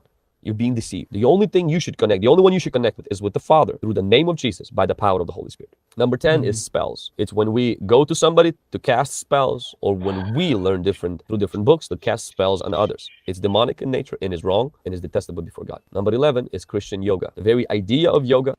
I like how you went very briefly over the spells one, because maybe even he realized how silly he was sounding, telling people not to cast spells on other people. Jeez. Comes from Eastern religions. Now, there's nothing wrong with stretching or exercising. I personally, exercise before I exercise. I stretch my body. There's different stretches. Let me guess, yoga. In school, very basic yoga ones. for the And win. I would run and I would do. Yeah. He brought up yoga. Christian yoga. He calls it.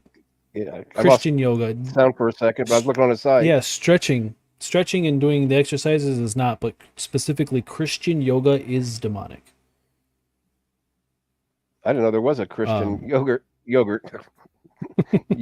Push-ups and pull-ups and other things. There's nothing wrong with that. The problem is when the moment you begin to connect with your inner self, the moment you begin to connect with your chi, the moment you begin to line up all your chakras and begin to experience that high and experience that, people begin to even go into Kundalini yoga and all of this stuff. And yoga is an open door. If you begin to put your mind, meditation, and focus on collecting and, harnessing that energy, you are opening door to the demonic. I don't care how much Christian stickers you put on it. Yoga, with all of its application, is not something Christians should be a part of. Number 12, crystals. Now Because they're very it's popular. Eastern Coffee shops, philosophy. ice cream places, gas stations. You can get crystals.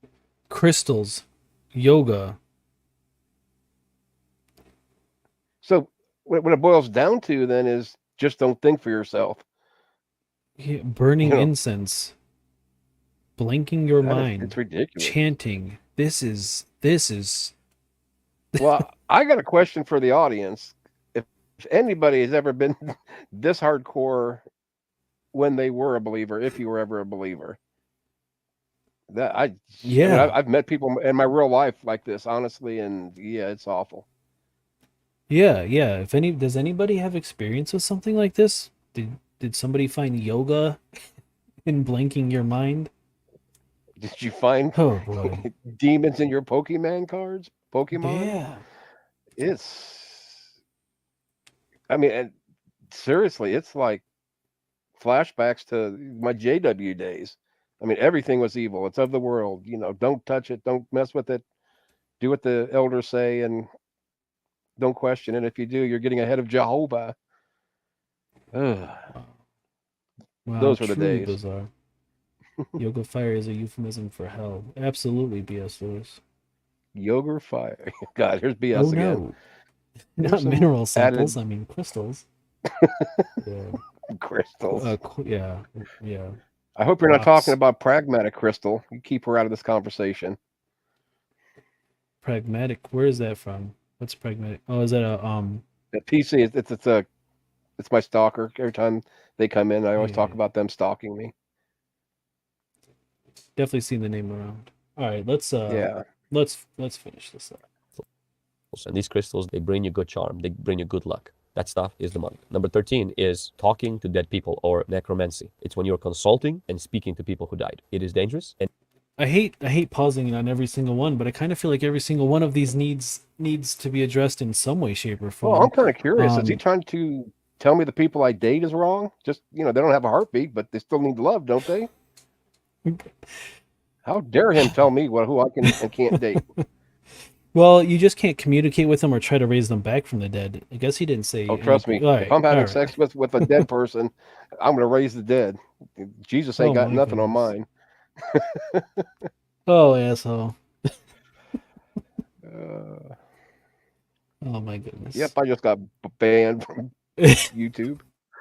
No, we're good. Oh my goodness. So necromancy. None of these things are real. I think would be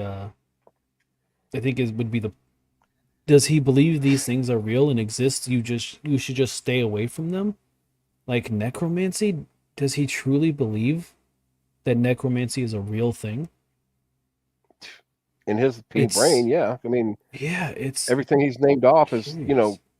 demonic. He's truly thinking it is, and he's Yeah, taking his God died he's and taking the resurrected. buzz. His He's killing God my is a buzz bitch. if I had one. Yeah, he doesn't like necromancy. Yeah, and I do believe Jesus himself may or may not have raised a person or two from the dead. Right. Lazarus, a woman, Yeah. himself. Well, So, yeah.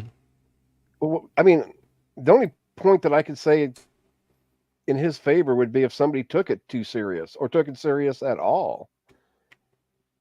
I mean, Yeah, it wouldn't be but at normal that to point, like think you're really talking to dead people or trying to contact, and that would be a problem. But like the yeah, horoscope, how many I people it pick just that up and say, "Oh, that kind of relates to what I can do," but they know it's not. yeah, I would just say, how much harm are you causing? How much harm are you Right. introducing to the world if you want to become the world's most powerful necromancer? How much harm are you Well, go the other really direction. How much? Oh, go doing? ahead. Sorry. No, Just no, go think, ahead. just think the other direction, though. How much damage he's doing with kids or somebody by You're telling exactly them right. not to. You're exactly right. You The tell my things, son not the to do something, he's ideas, going to go do it. the ideas that he is on his on it during his sermons are so net harmful to the world that none of the stuff that he's talking about, even, it doesn't matter. It doesn't matter. He's harmful. His ideas are harmful. Right. Well, it's nothing but bigotry and hate. I'm surprised he hasn't got to, trans or whatever else, what's going on Honestly, right now. But, I think it's coming. I really do. oh yeah, that's what I'm saying. That's what I really I do. hope not. Mm-hmm. I just hope this is about as stupid as he Whole ton gets, of and it does, the hate in another one. At least I can laugh and kind yeah. of be giggy about this part of it, but it's the hate and the bigotry I hate, Yeah, regardless of what it and is. oh my goodness, does he's bad. He's one of the worst ones. Absolutely, he is. Maybe we'll Yeah. take a quick look. We won't. This will be the last video we do, but maybe we'll take a quick gander at his titles before we end the stream. Yeah, that's what I was doing. Right, going bouncing back and forth, and some of them, it looks like from the titles that I've looked at, he pretty much attacks all religions, because I've seen some about the prosperity gospel, Mm-hmm. just all sorts of sacred sexuality. Satan is so interested in sacred sexuality or something. This one Yeah. says he loves us. God is not homophobic, and I'm sure that's going to turn into a homophobic video, or Oh, it that already is. one. Obviously, he's already got it out.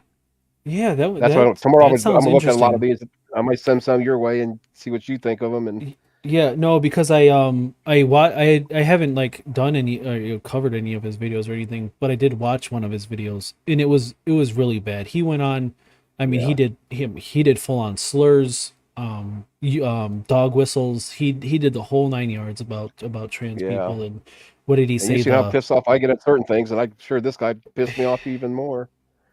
Yeah, I think he brought up Or a like the whole town of ABC. Jerusalem It donkeys. just Yeah. the whole video was bad. The whole video was bad. So I'm curious what that video is Well, about. But what's kind of nice about this, some of these, I mean, most of it I see are shorts. At least this section I'm in now, he's got gazillions of shorts, but even though he's got close to 900K, most of these are like 9K views, 8K. I mean, that's nothing to sneeze at, but out of almost 900,000 people, you're pulling in here 16K, 24K, 20K, 9.8K. So he may get, and chances are out of that 15K there, 10K was atheist. yeah, let me Or I'm pulling up skeptics. his channel real quick. Yeah, that's what I did. Let's see. Yeah, and then we'll take a quick we'll take a quick look at it before we end the stream. But let's get through this one. Yeah. And it is demonic. I recall a point in time just a bit ago when I was like, all right, we're gonna keep this stream just shy of 4 hours, and now we're pushing 6. 6. Yeah. Dead people are not there anymore. Now, you may have a memory of them as you pass through the room, as you recollect or remember things, how you spend time with them. But these dead people, they're gone. The Bible says once people are gone, then there's judgment. They don't come back to visit. Sometimes people experience dead people showing up in their dream, and they keep having conversations with them. And they tell them, hey, I went to heaven. And now this person's finally comforted that this person is in heaven because they showed up in their dream. That is dangerous. We base whether a person went to heaven or not on what God says, not on the fact that that person showed up in your dream. Some people even go as far as to ask God to let the dead relative show up in their dream to confirm to them where they are spending eternity. You pretty much are stepping on demonic territory. Dead people are gone. They're not coming back. We are going to go to them. They're not coming to us. Whoever is showing up in your dream that's comforting you, speaking to you. Oh, man, he has a whole school, vladschool.com. Oh, I didn't know that. Oh, man, definitely Well, have to but check that see, out. what I don't get, though, doesn't Jesus's name have power? If you're stupid enough to get yourself into this and some demon pops up, don't you just got to say in the name of Jesus, I rebuke you? Or what the hell ever you'd have to say? Doesn't the Bible say in Jesus' name anything can be done, basically? Yeah, The faith according of to who, I a guess you'd mustard have to. seed? Yeah, I Right, think yeah, this guy granted, would say but I'm that just saying. invoking Jesus's name is demonic. You shouldn't do that. It probably is. Because an all-powerful deity created a giant universe and waited billions of years so he could tell some talking monkeys what to do with their tiny bits. I know. Yeah, tingly bits. Yeah. Yeah. Religion as a whole, I don't want to say especially Christianity, but definitely Christianity. When you just put a moment's thought into it, it all falls apart. It really does. Dead people are gone. Second one. Jesus, He's yes. got one. Christians are intolerant and says he is the way. Oh, I'll go back to the inviting video. you Sorry. to join them is not Yeah, that all person. kinds of It's a demonic. demon taking the face of that person. It's called familiar spirit, meaning it's taking the face of someone you're familiar with, and it's baiting you into the kingdom of darkness. And when your grandma, mom, wife, child shows up in your dream and they passed away, it's a demonic attack. Do not converse are with them. demons. Do not have a dialogue. Do not develop a relationship. I remember praying for one woman whose husband kept showing up. He died.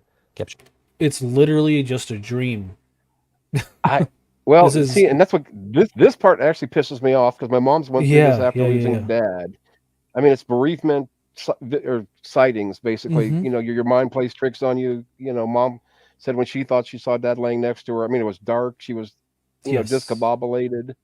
You know, and for this Momo to sit there and say that, it just pisses me off. Anyway. Yeah.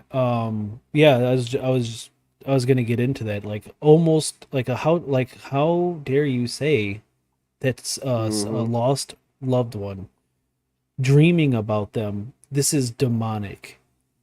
What kind of trash? Oh boy. Showing up in the dream. And then they start having children in the dream. Every relationship she went to did not work. And then this husband started telling her to come and join him so they could be together and have a family in the real spirit world. It wasn't a husband. It was a demon. Because when we start praying, that demon manifested. And he disclosed all of his secrets.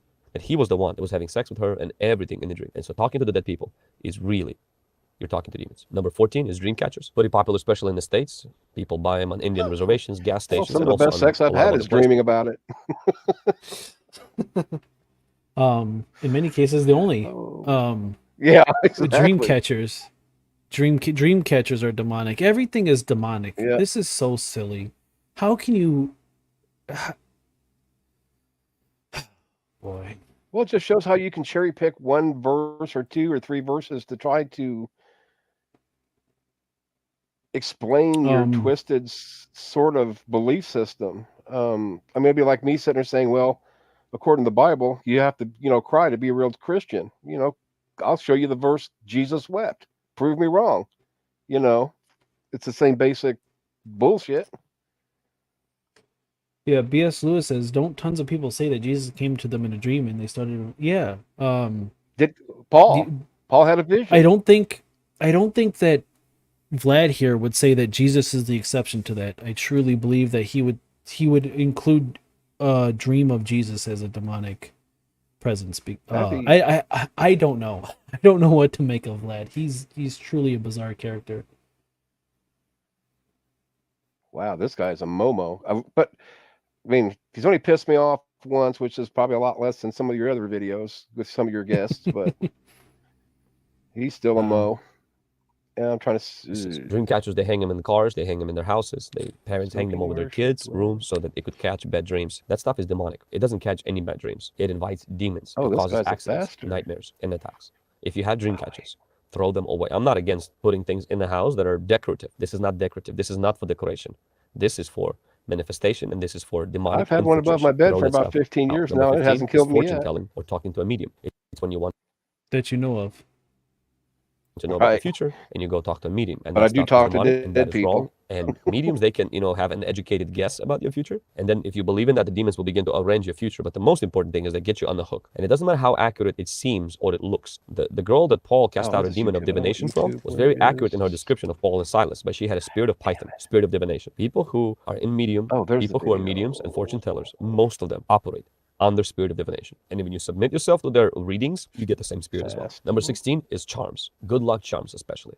They can be purchased at different stores. Hey, get this little charm. It will help you to be successful. This charm will help you to get married. This charm will help you to get a breakthrough. That's demonic. It's an open portal to demons. Number 17 is superstitions. Friday 13. If a cat crosses right before you, black cat especially, something bad will happen. The moment you begin to yield to these beliefs, these become doctrines of demons in your life, and you become prey, and then the devil has you on a hook. Throw all of that superstition out and don't believe none of this stuff, because the enemy wants to get a foothold in your mind by planting these lies and superstitions that you believe in them, and then he can have you on the hook. Number 18 is I find it interesting that he brings up superstition, because there's definitely no superstition in Christianity. Yeah.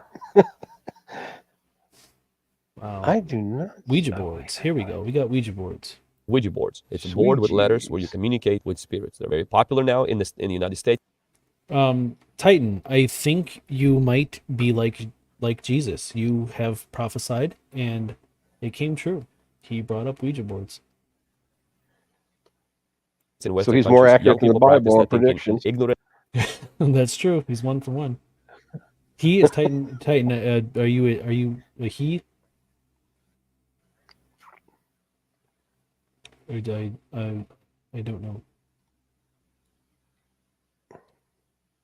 Shoot me some pronouns, Titan. Their minds are so open, their brains are falling out. This stuff is directly connected to demonic realm, and it will contact you. You will contact the spirit, but it's not the spirit you want in your life. Number 19 is ESP and trance. It's when you have senses that are not, 5 normal senses that give you knowledge. And it may make you feel like, hey, I'm experiencing this trance, I'm experiencing this really amazing trip to the spiritual realm. But in reality, you're a slave to a demonic realm. And the devil has you where he wants you, and he's going to take you to hell with him. You don't want that. Holy Spirit can take you to hell. Prophet or non-prophet prophet? Ember? Yeah, no, Titan is a prophet. He's a prophet. Oh wait, this guy. Let me go back up here. Oh, there's this channel. Okay. Okay, I'm gonna research on this guy. Okay, bingo. Titan is a prophet. He, him, or they, them is fine. So here you have it. I'm gonna call you Shirley. 211. Titan Uranus says, does he say Ouija boards? I bet he says a Ouija. I bet he says Ouija boards. Yep. I hope he does. 211, and it's 255. This is a prediction. It came true. Yeah, and I was pissed because he beat me to it, because I about said that. He, him, they, them is fine. I'm surprised he hasn't mentioned mirrors yet. Maybe. Or hasn't. I missed it. I mean, at this point, it's up in the air of what the last 2 to 3 are going to be.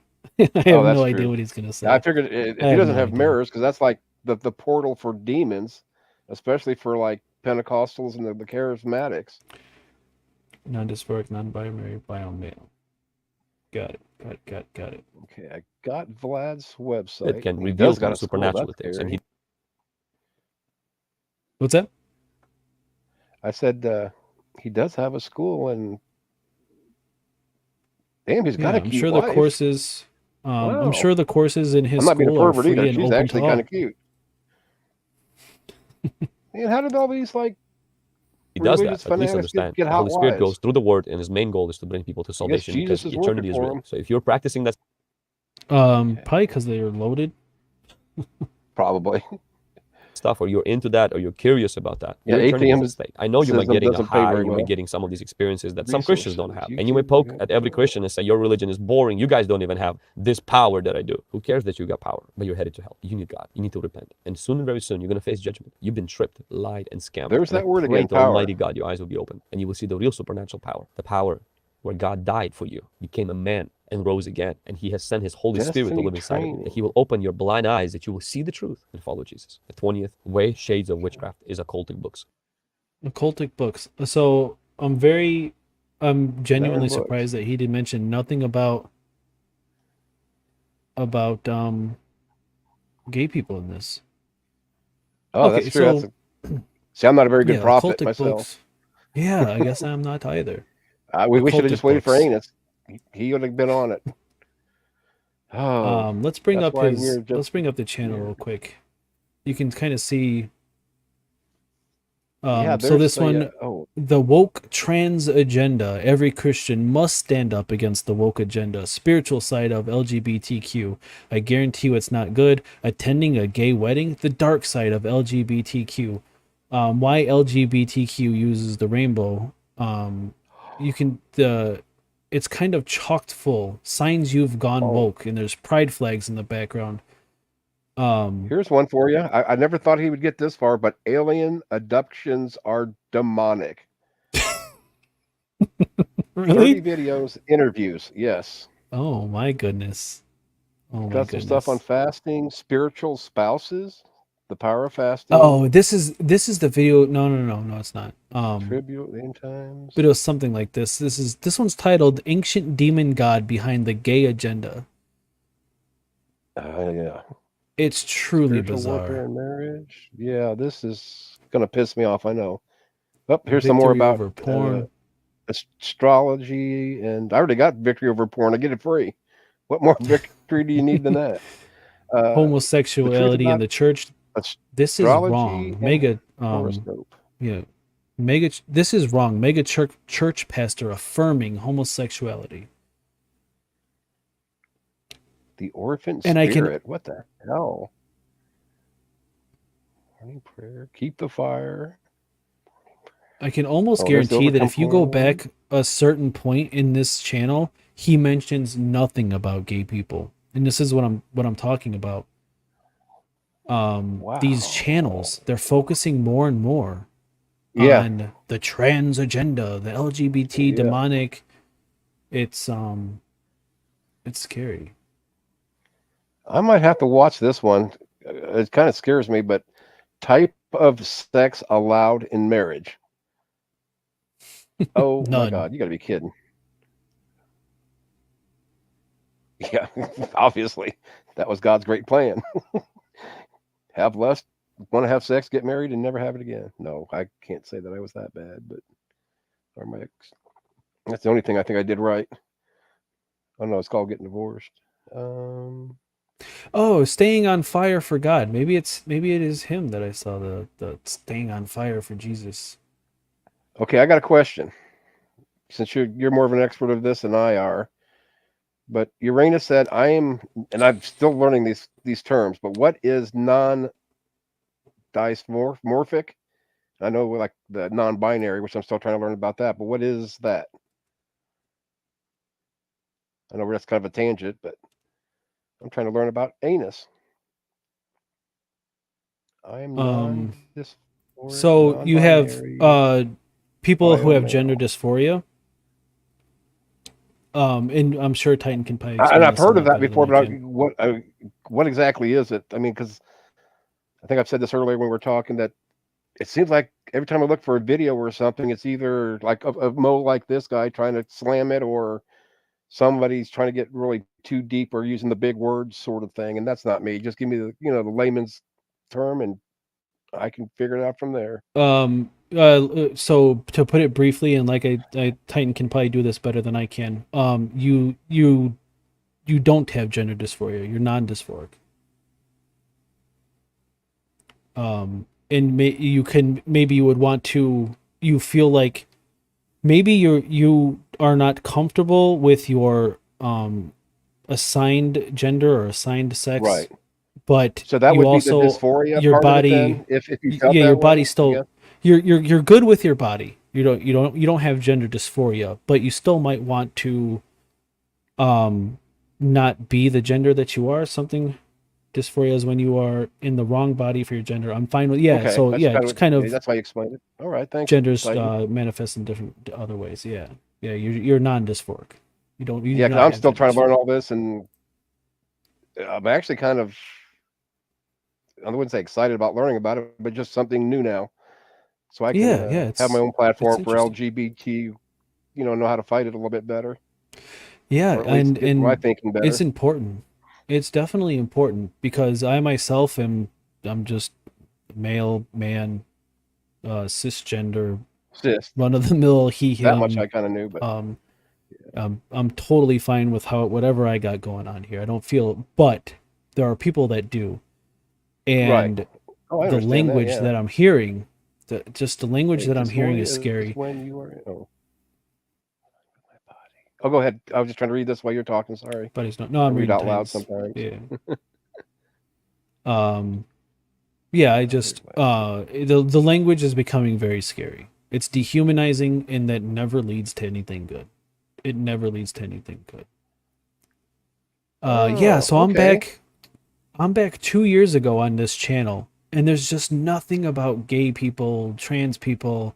There's nothing about it. There's stuff about sex and marriage, like you said, anxiety, dating, porn, but nothing I about it. thought And then looking you at go back did up you to look in the current. shorts? I think there's some in the shorts that I found earlier. Well, shorts is a relatively new feature.